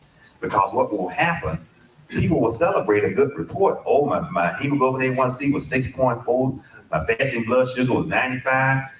I'm cured. Dr. Collier said I can stop taking my medicine. Well, those words are not in Dr. Collier's vocabulary. So I didn't say that, but in case that's what you heard, I need to make sure that I'm seeing you again so that things change and you start to deteriorate. Or even if you have perfect care, everybody in here, your healthcare providers, your nurses, you know that diabetes is a chronic and progressive disease. You could be doing everything perfectly and it gets worse over time. No matter what you do, it gets worse over time. Now we got some new breakthroughs in the therapy for diabetes. These SGLT2 inhibitors and the drugs like semaglutide, GLP-1 are changing diabetes as we know it. So we're going to have some different outcomes, different changes in life expectancies, etc. when doing so. So I know that you treat diabetes on a daily basis. That's probably number one diagnosis amongst those patients. When you have a person that's diabetic, do you have a chance to interact with them, give them dietary information, explain to them about, how they should dose their insulin if they're on insulin, etc. Why it's important to take, not just pick and choose the one medicine. Well, I didn't take my metformin the other day because I took my insulin, so I didn't figure I needed to take it. Yes, those things are all together. They're not instead of, let's not play musical medicines and decide what you're taking today. Anybody know the number one most discontinued class of drugs, no matter what? No side effects, insurance is covering it, so it's not costing you anything, but people just stop taking it. Insulin. No, not as insulin. They say not blood pressure medicine. Cholesterol lowering medication. The cholesterol lowering medication, atorvastatin, rosuvastatin, Crestor, atorvastatin, Lipitor, simvastatin, Zocor. All those things. Cholesterol off the chart, you get it down, they're not having any side effects, they stop taking the medicine. And when you have the big three, high blood pressure, diabetes, high cholesterol, that is the metabolic syndrome we're all familiar with. The end point of the metabolic syndrome is a cardiovascular event, a heart attack or a stroke. And you cannot control either of them if you don't control all of them. And sometimes when people go to the doctor's office, the doctor says, well, today we're going to talk about your diabetes, and the next time you come in, we'll look at your blood pressure. But then your diabetes is out of control or not where it should be. So the next visit is still about your diabetes, and your blood pressure is not being addressed, or your cholesterol level is not even being looked at. And routinely, you should get your vitamin D checked. There's a pandemic of vitamin D deficiency in this country, and vitamin D is so important. A normal vitamin D range is 30 to 90. Okay, if you don't have a vitamin, some people it's less than 10, you can't even measure it. That means you have soft bones, weak teeth. Have you noticed the deterioration in dental health in America right now? Everybody talks about England and the United Kingdom, how bad their teeth are. You look at grown people now with rotten mouth. It makes no sense. In this day and age that people would have dental caries to that state, it just makes no sense. But their vitamin D is low, so their teeth are weak. Their immune systems don't work appropriately, so they're susceptible to viruses, bacterial, and fungal infections. And fungal infections is just something now that we're really becoming sensitive to. It was always either bacterial or virus. So get that vitamin D level up. The recommended therapeutic dose is 5,000 international units per day. People taking 500 milligrams or 1,000 milligrams of vitamin D when they're taking it is a total and complete waste of time. You got to get that level up. You want to get it ideally to 40. At 40, it boosts your immune system. You're protected from bacterial infections like strep throat, pneumonia, viral infections like the flu and the coronavirus, fungal infections like toenail fungus, jockeys just can't live in your body. Your body is an unfavorable environment for infectious pathogens when your vitamin D level is 40. But guess what happens when your vitamin D goes up to 60? Magic. Now you're cancer prevented. Thousands of studies have shown that vitamin D levels above 60 will prevent prostate cancer, colon cancer, pancreatic cancer. Patrick, the Black Panther, his name was Patrick what? Anybody remember? Bozeman? Is it Bozeman? Chadwick. Okay, Chadwick. Yeah. The vitamin D was 9. And that's probably the reason that he had pancreatic cancer, that it could be so easily and elegantly controlled and or prevented. And so the first thing that happens when people get a cancer diagnosis now is the doctor puts them on vitamin D. Now that slows down the progression of the disease, but it doesn't prevent it at that point once you have it, but it may extend your life for a good period of time. But if you are cancer free, it just will not happen to you. So if you're not taking vitamin D, add that to your treatment regimen right now, as far as the things you can do to stay healthy. Okay, so why, again, we're talking about why men are disproportionately affected, African-American men in particular, with various types of health problems. And to give some insight into that, I want to hear from Richard Lewis, who's represented, he's a Divine Nine ambassador. Richard, how you doing today? I'm great. All right. I'm gonna be serious. Okay, you got family fatigue, you've been sitting over there too long. Let's give it a microphone. Now, when we say Divine Nine, we talking about fraternities and sororities? Yes, sir. Okay, my man. Yes, sir. My friend, brother, we Sigma. My name's Sigma. Sigma, okay. Sigma's in the house? All right. Come on. Okay. Go ahead. There's another. Let's do roll call. Alpha's in the house? Omega's in the house. Okay, Kappa's? Yo. Okay, did we forget anybody? Okay, very good. Let's do it. So I'm part of that Lifeline display that's downstairs. This Tiny Boston from University contacted me 5 or 6 years ago to be the Sigma representation of that thing. So if you guys saw it down there, that was me, that was Sigma. I'm a 2-time kidney recipient. My first transplant came in 2004. My sister came forward and gave me my first kidney. And it was kind of interesting. I took a life insurance exam in '94, and they told me that I was spilling out protein into my urine, and I was probably going to need a kidney in about 10 years. It was almost 10 years to the day that my kidneys actually failed. So because I had my sister lined up, I didn't do dialysis for very long. It was like a month and a half or so I had to do it until we just got everything scheduled. And the doctor said to me back then, he said, I wish you would have done dialysis for a longer period of time. And I was like, why? He said, because you want to appreciate the gift that you're getting. And I just kind of blew it off and said, well, I got my sister, I'm good, you know. And so she gave me a kidney. It was a perfect match. It should have lasted me 29 years like my brother did. But I stopped watching my blood pressure. And my blood pressure was high and I didn't know it. And ended up failing again in 2013. So then I had to go to what the doctor was telling me about back in 2004. I had to go through the long-term dialysis. And I was on dialysis from 13 until 17. And then it's interesting with this being a barbershop talk because I got a call from a friend of mine who's a barber. And he called me one night when I was just leaving dialysis and he said, hey man, are you still looking for a kidney? I said, yeah. He said, I have a friend whose son is dying tonight. And she wants to give the organs to somebody. Call this phone number. And I said, well, I just can't call some lady who I don't know, whose son has even died yet, and say, I want that kidney. I said, please have her call me. And she did. About an hour later, she called me.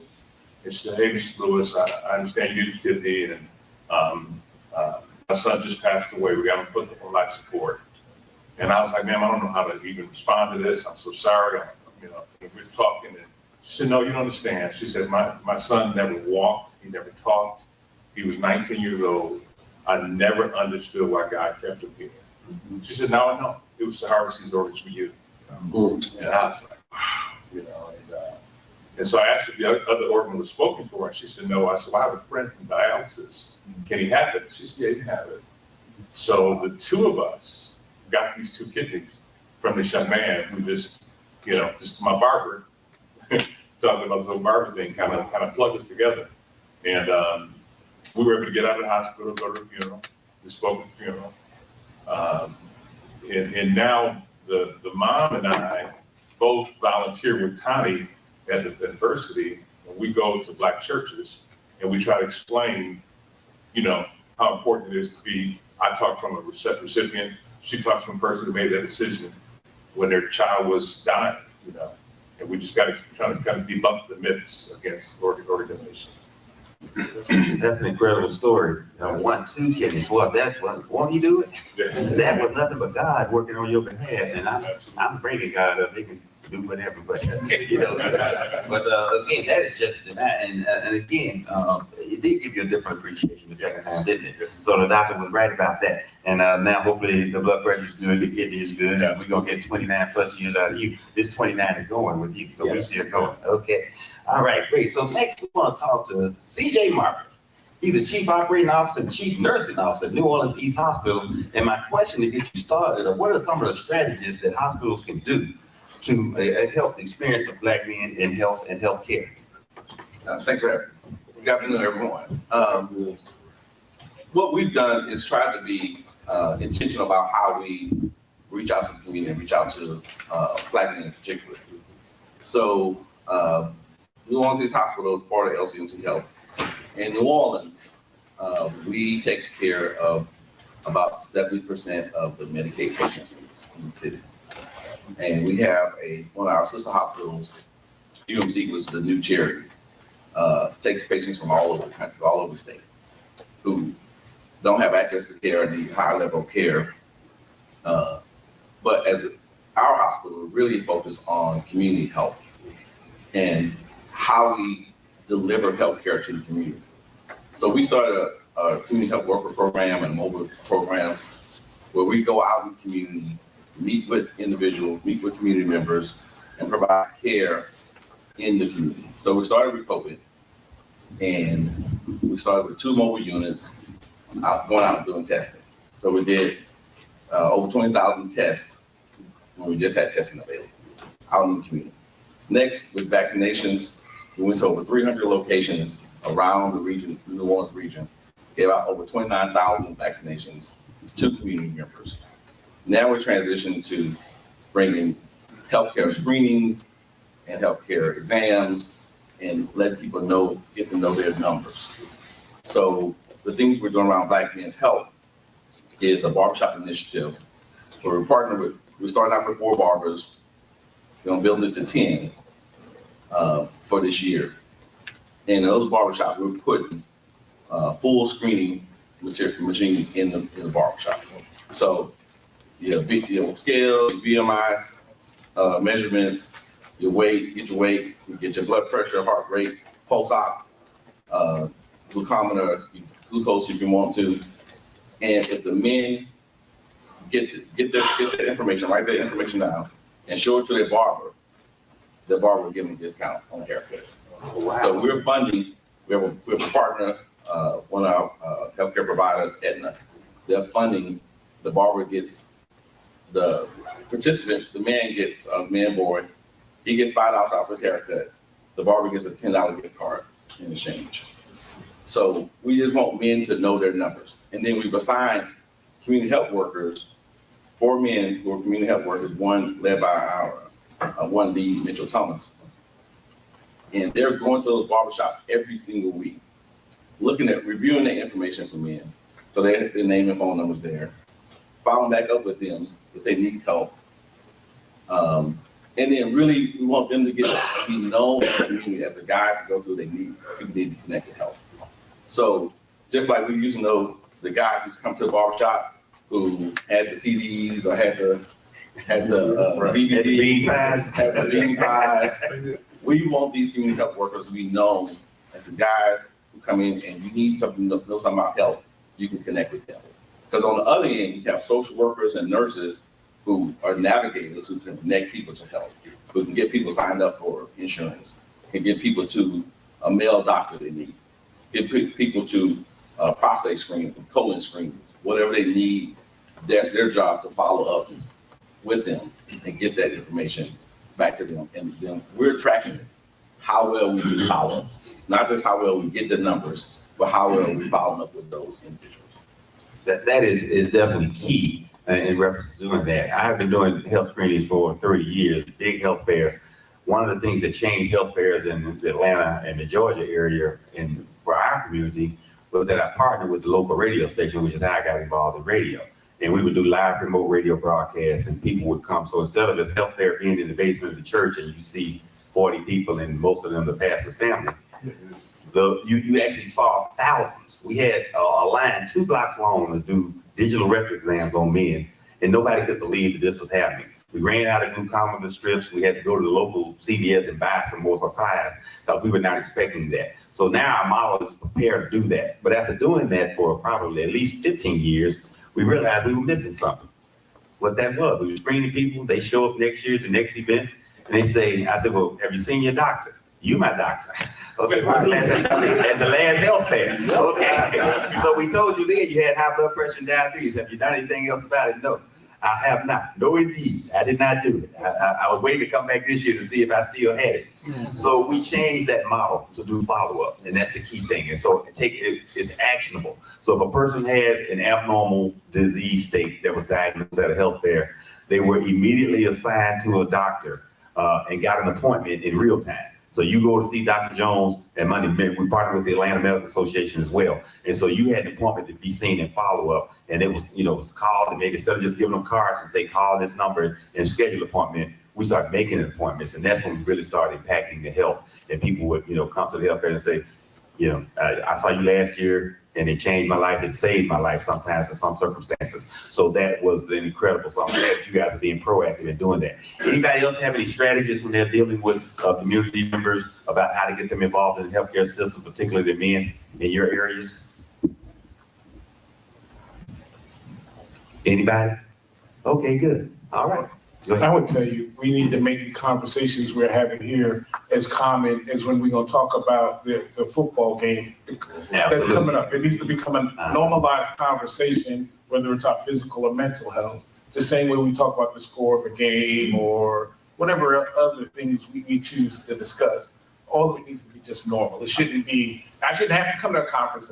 I'm glad I'm here, but I shouldn't have to come to a conference to have that conversation. I should be able to have the people mentioned in a family reunion this morning at breakfast, but also when we're just sitting around doing whatever, we play golf, whatever it is we do, that conversation should just be as normal and common as the conversations we're already having.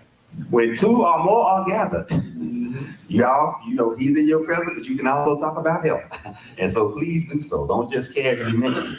Okay. We got a question. Question? Yes, sir. Not a question, just a remark. Your first name. First Where name, you from? Dr. Quavo Kinshasa from Florida. Okay. I spent 10 years in the Marines. And as a result of spending that time. Start back over. You spent 10 years. 10 years in the Marines. In the Marines. Thank you for your service, sir. Thank you. Okay. But I found out that when I came down with cancer, prostate cancer, I was at the Million Man March. And there was about a million men in DC. They were all day with a bunch of buddies and so forth. We had an interesting time. And about 7 o'clock in the evening, I decided I'm going to drive back up to New York. Hadn't urinated, couldn't urinate. Gave my wife a call. She said today, she's a nurse. She said, you better get your butt to Howard University and have somebody look at you. I said, no, I can make it. I can make it. Right? Jumped in the car with the buddies, and we're driving up. And I got about 15, 20 miles up and reached Howard Grass. Which they named Howard Grass, right? Harbor of Grace. I said, I have to go someplace. So I went to the hospital there. The sisters saw me when I was walking in. They said, yep, you got a problem. They see it right away. They eventually took a pint and a half. There was a tremendous amount of urine. Tied me with a bag, right? I drove all the way up to New York. Went to the doctors in Mount Vernon. And I hope nobody gets insulted here, but the guy was a Nazi, right? He, the whole process, sticks the tube up, to get loosen the urine out and so forth. I said, there must be a better way than this particular individual. So my wife hooked me up with a doctor in Manhattan. Long story short, as soon as I walked this office, I heard Miles Davis music in the background, So you were home. I'm home. I'm in the right spot, right? And we developed a very, very close relationship. 3 years later, they found the cancer in the back of the prostate, using imagery and so forth. I went through the whole process, had radiation treatment, so forth. And that was now 1992, 93. I've been cancer-free since then. But the most important thing is that because I was in the Marines, I took advantage of the GI healthcare. And I made it a point that every single January 1st to January 5th, I'm going up to Jacksonville and be examined. And that kept my health in order. So what I'm suggesting though is that pick out a date, your birthday, your marriage date, and use that as a focal point. Make sure that's what you do. Go see the doctor and have it checked out. If you don't have a specific poll to relate to how to see the doctor, you may just put it off. You know, I'm in good shape, so forth. So I just wanted to get that over. Pick out a specific date, specific event, go see your doctor. If you're in the military, the VA is there, and hey, you served, right? You survived, they owe you. All right. Good stuff. This is on a great point. One of the things that we're also working on is, so one, we have a men's health walk coming up where the goal is to screen 1,500 Black men. We know we got to get 5,000 people there because the women tend to bring them in with them. But the goal is to connect men to doctors who look like them.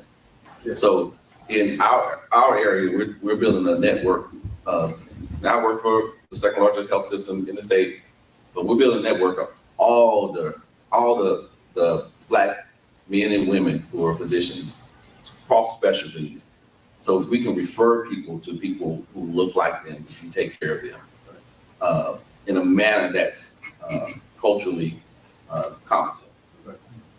And so I'm, the other big health system there, I'm working with the VP of their community outreach.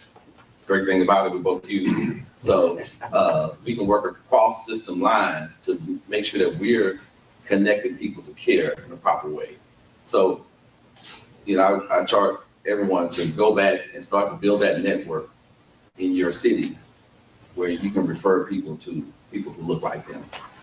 There we go. We have in Atlanta, again, the Atlanta Medical Association is the oldest African-American professional association for Black doctors. And so on our website, we created a button that says, Ask a Black Doctor.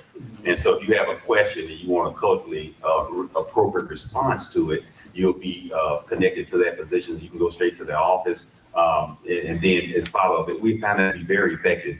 And sometimes you don't necessarily have to go to the doctor. You just got a question and you want to get it answered. So if you don't call in the Ricky Smiley Morning Show and answer my question or ask me the question, you can do that. Ask a Black doctor at the Atlanta Medical Association. Yes, sir. One question. How are you doing? A question and observation. My name is Derek Walker from Dallas, Texas. We talk about the conversations that we have with other people. Particularly, this is important because the people who often are caring for others, with my background in working in healthcare as a professional, nonprofits, the people who are caring for others often need the most care for themselves. And Absolutely. talk a lot about what are the contributors to some of these factors. And personal accountability is significantly important. And I don't know if everyone noticed, but when you asked about those contributors to cardiovascular health, not to point you out, you identified the woman as the contributor, right? And I don't know if y'all recognize that or not, but that's blaming. And that's making it an existential thing when it's a personal thing that's responsible. And I'm sure there's some lightness, heartedness with it, but also this is barbershop talk. Right. And we keep it all the way 100. It's us. We have to care for ourselves. And I do a lot of coaching and consulting. And I'll often ask people, you talk about self-cares and manicures and massages and things like that. Let me ask you this. When your body tells you you have to go to the restroom, how long does it take you to go?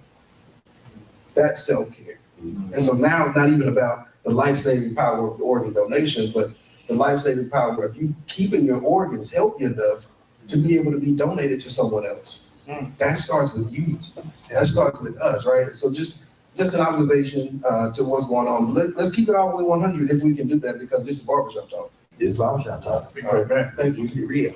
May I share something? Yes. So you mentioned the caregiver, and I often talk about people, for each of us that has had a transplant, our families, our friends probably focused on us a lot as we were going through the process. But I'd imagine each one of us had a caregiver that may have not left the hospital or rarely left the hospital, was stressed out, going through whatever they were going through while they were trying to make sure that we were going to be here tomorrow. So you're absolutely right. And I was going through a contentious relationship that resulted in divorce. At the same time, I needed a new heart. Oh my God. So if you ever hear me badmouth and smack me and remind me of this statement right now, because even though things were not good, she made sure that she did what she needed to do to make sure I'm still here. But we do have to make sure that there's someone caring for the caregiver, right? Because when they're standing up and upright and can support us, we do a lot better. So that is an important component. And I'm sure he was lighthearted in his jest. That's the perfect transition to Dr. Christopher Hawley, talking about the caregivers. And I used to do a segment for B-Times about the caregivers. So please join us on the podium, sir.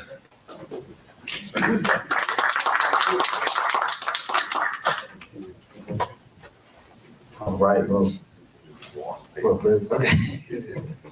Well, good afternoon, brothers, men. Good to see you all. Glad to be here, of course.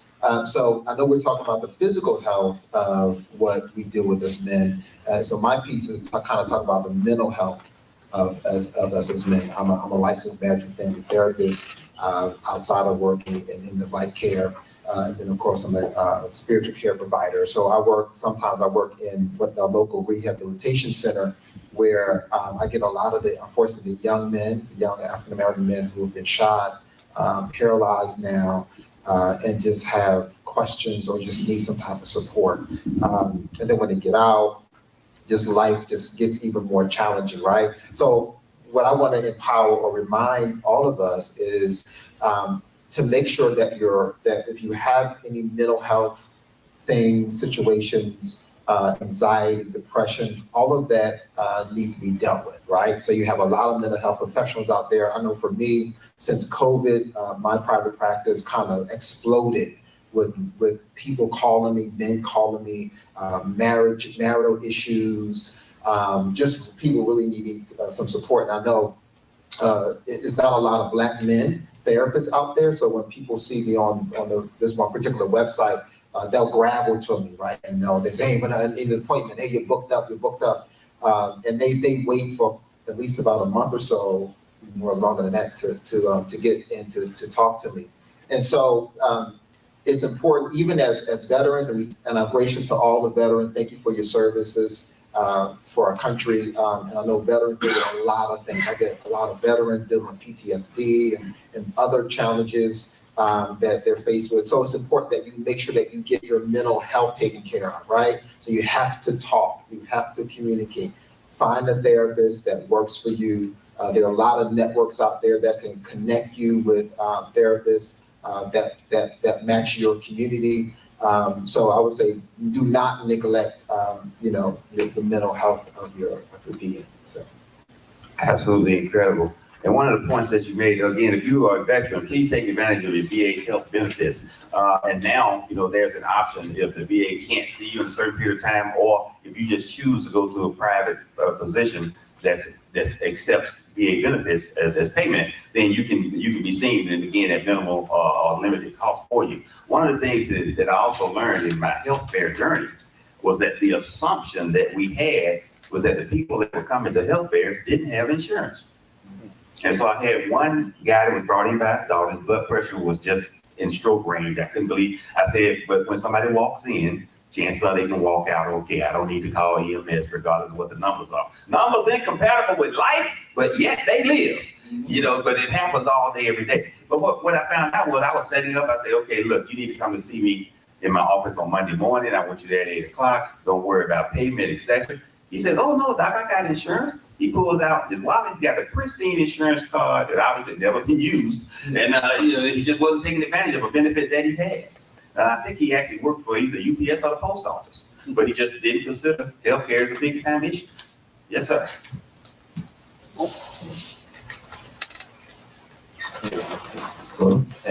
Allentown Small, Birmingham Black Nurses Association.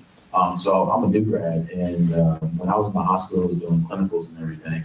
I saw on a consistent basis, non-compliance. And my father, who unfortunately has diabetes, I try to tell him all the time, stay away from the sodas. You can't have a meal without a Sprite or a Coke. And just as men, I know we're providers within our household, and we don't have time for much, let alone ourselves. But small changes do matter. One less Coke, one less Sprite, incorporate more vegetables on your Sunday plate, skipping the cornbread, it all adds up. And so I just want to, being a younger person, talking to the older generation, it's not too late to change, and there's things that we can do to help that and prevent organ donation if needed. So great point. I know that some of you're a new practitioner. I know that some of the more seasoned practitioners deal with non-compliance all the time. You spend quality time going over everything with the patient, what they should do, what medicines they should take, how they take them, and then they leave you, and then somebody say, well, what did they say? How do you say? I don't know. Or they just don't do it for whatever reason. So non-compliance is a big issue, and one of the things you can't chastise people, but you can passively aggressively influence their decision to do better as far as the health is concerned. So I always say, again, that's why my catchphrase is you need a partnership between the right provider and the right patient to get the best outcome to work for that person's quality of health. Any other comments anybody else wants to make? Here you go. Hey, I'm Thomas from New Jersey. Tom, also a vet. Also, thank you for your service. I work at the VA, and a lot of times we have providers that don't look like us. And I find that I was always the go-between. They would go see the provider, and then they come back and see me. What you think? Should I take this medicine? Should I not take this medicine? So I'm there before they get to the medicine conversation. I'm there after the medication conversation. And the biggest problem is that when they don't feel anything, they don't think that they need anything. And so by the time they start experiencing problems, we're beyond the diet and exercise and all of that. We're at the point of medication. And it's still an issue because they feel the side effects. And when we deal with African American men and it comes to medication, if it causes anything with ED, we ain't having no parts of it. So I find that for me, I work in primary care. So I work with the primary doctors and seeing the patients. When we go out to health fairs, if they're vet not part of the VA, I would give them my card. They would call me. We get them enrolled. So some people, like you said, they have insurance, or if they don't, they can still come to the VA. And a lot of them, they've been out years and never thought to come to the VA.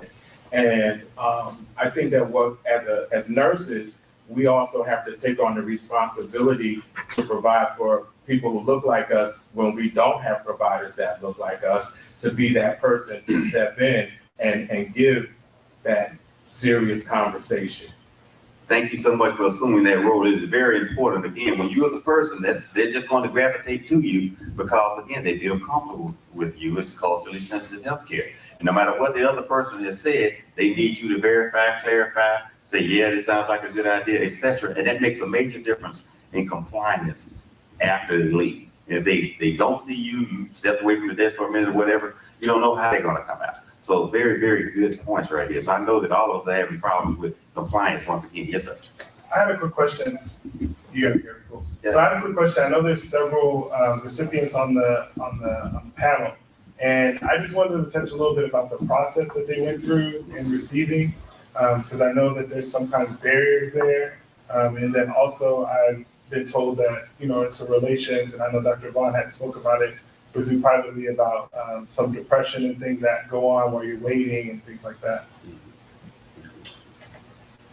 So for me, I was fortunate. My sister was my first one. So I had direct donation in both of my situations.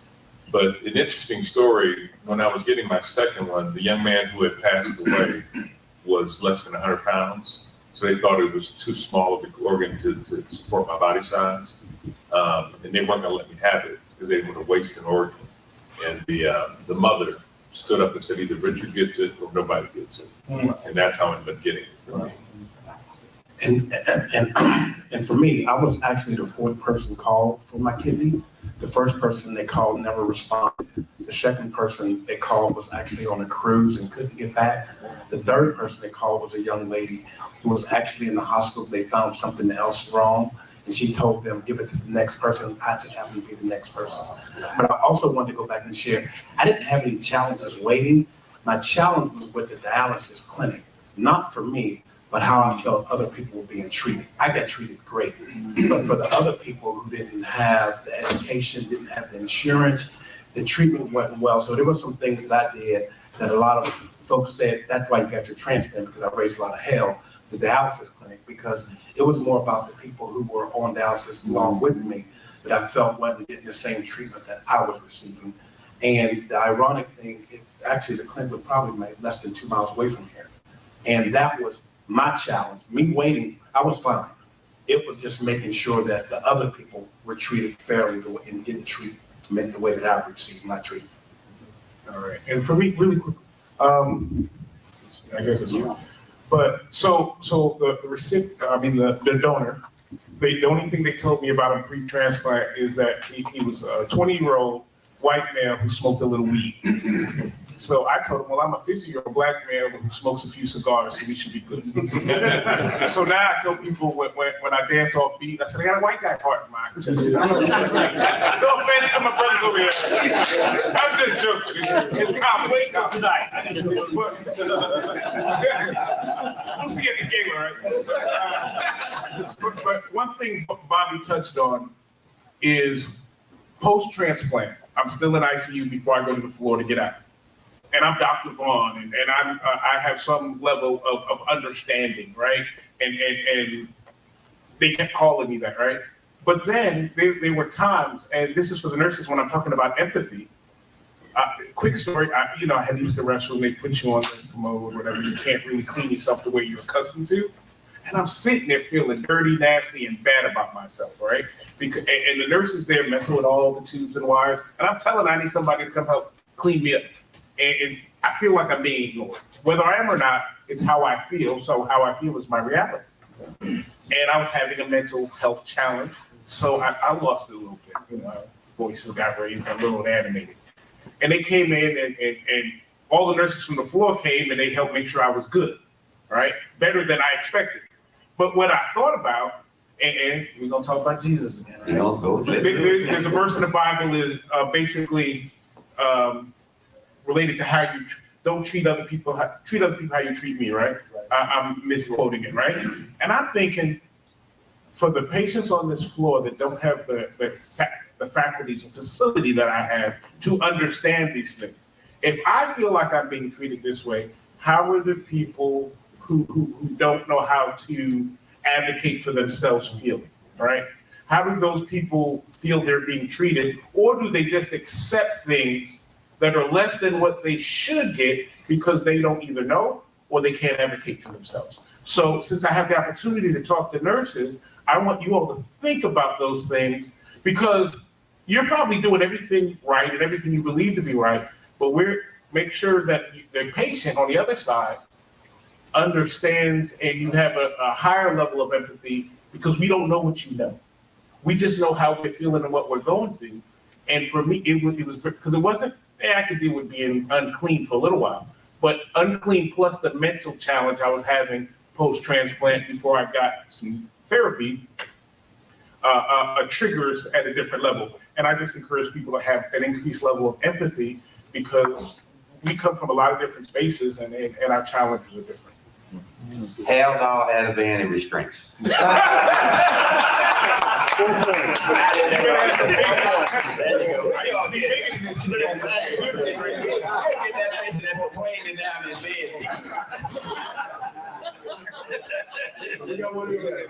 Yes, sir.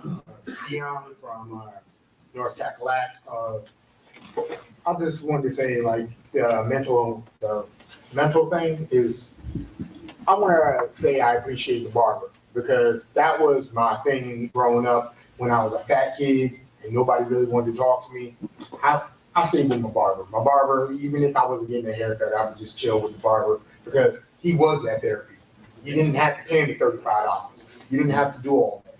But, and most of the stuff that we talk about, the diabetes and stuff like that, it definitely goes to your mental, because, I've been like this guy with the divorce, and you just start pounding that food. That food don't ever talk back to you. They don't ever disrespect you. It don't ever cost you a 10 grand or 20,000. So, I understand what everybody's going through with everything that's going on, but the diabetes it's kind of hard because it's you gotta try to grab your little net of friends, and that's how I was explaining in my journey with the diabetes. I said, I got my Fab Five, and I said, look, I don't want y'all to have to go through what I go through.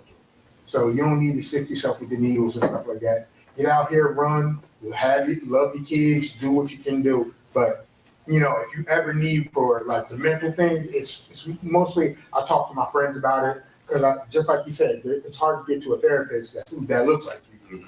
And you don't want to discriminate and be like you don't kind of understand my struggles, but it's the truth. You don't understand my struggles. It's the reality. So, I try to use my friends and stuff like that because it is hard to get a therapist that looks like you. And it's really, really, really hard. All right. Gentlemen, let's give yourselves a round of applause for participating in this Barbershop edition right here.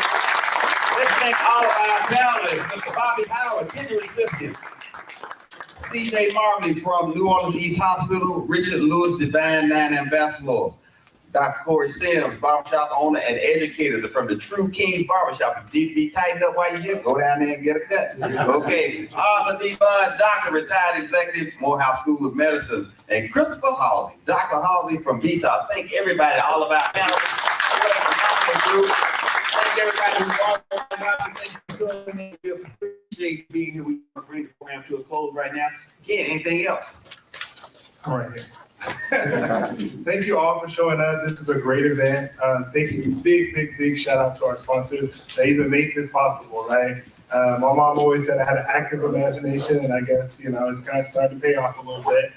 Shout out to my co-chair here sitting in the chair. Big shout out to my barber over here, Mr. Corey, our educator.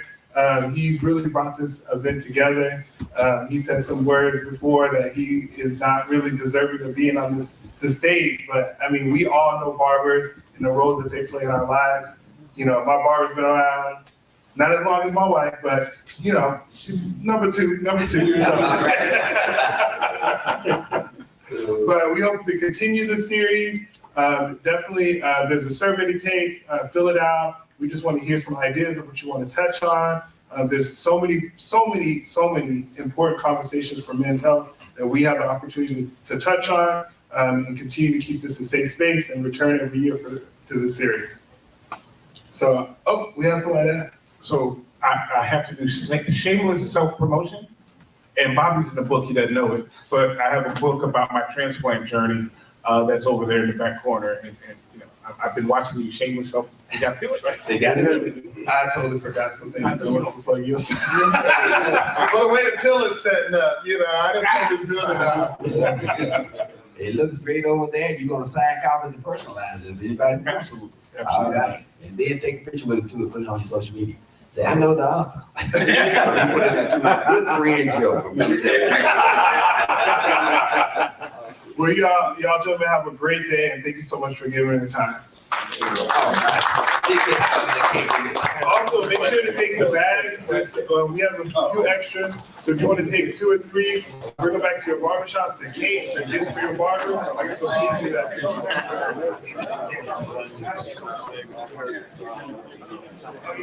Stretch.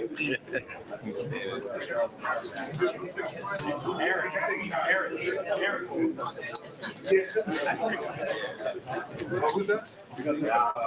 Hey, Mr. Lewis. We're gonna take a quick picture. I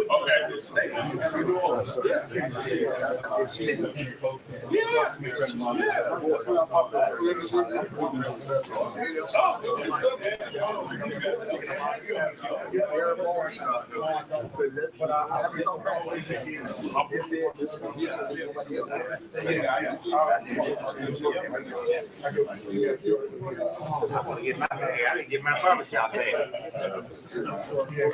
Get your bag, there's plenty of that. Oh, yeah, okay, I see people. And that was great.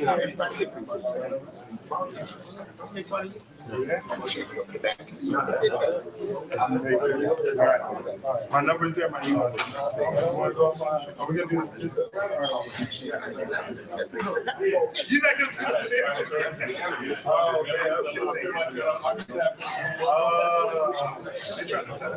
what's that? I can't hear you. Oh, yeah. Oh, the partner. I'll be emailing. I still check my invoices. I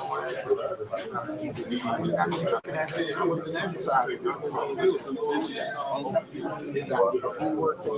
Showed up on the side. Get no green, no job. I want you to go.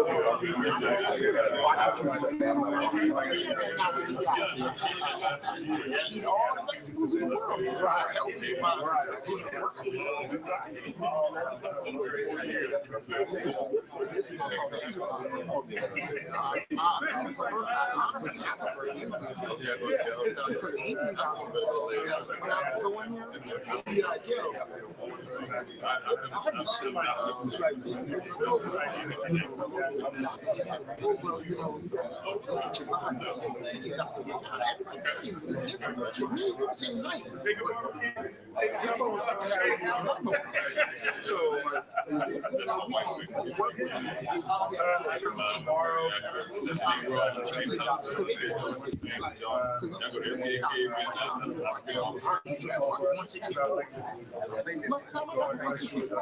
I had to go to the hospital because my equilibrium was off. I kept passing out.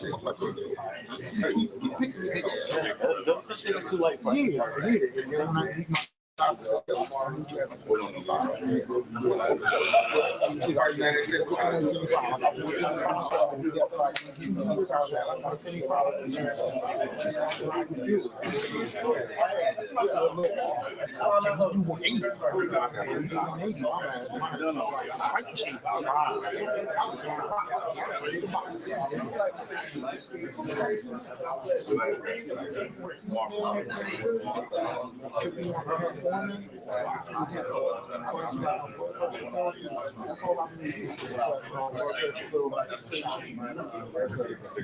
I'm sorry, Mark. I used to pass my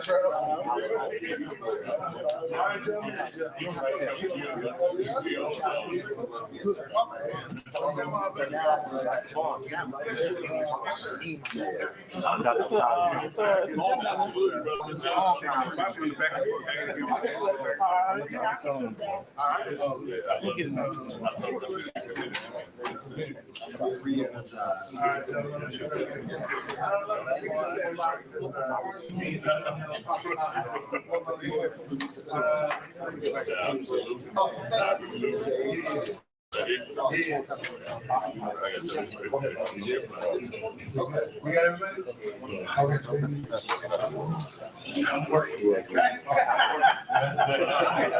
You taking line up? No.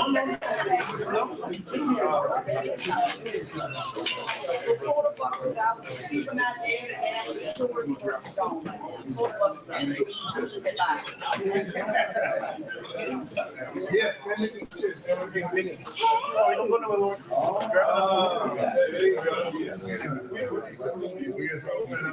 You pulled it off. Yay, you pulled it off. Oh, I'm so excited. Yes. That's awesome. Going up the grove.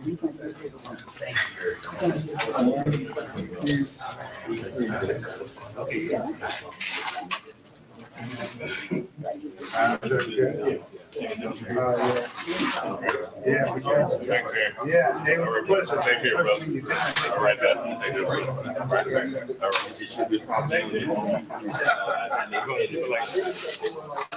Let me make that first. Go ahead. Be the chair with me.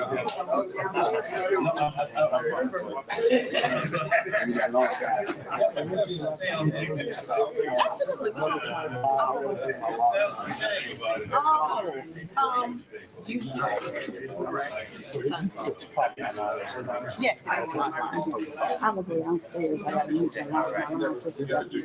Ladies and gentlemen, I had a question about watching the YouTube live stream. If you would like to do that and remember some of this, go to SASKDRMJ, S.MJ. It'll be entering it up properly in just a few hours. I'll be right back. You know, you can really revisit some of these questions if you like. But it will definitely be available.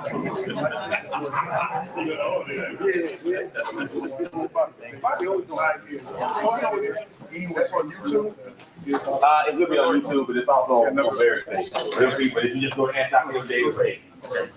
Okay.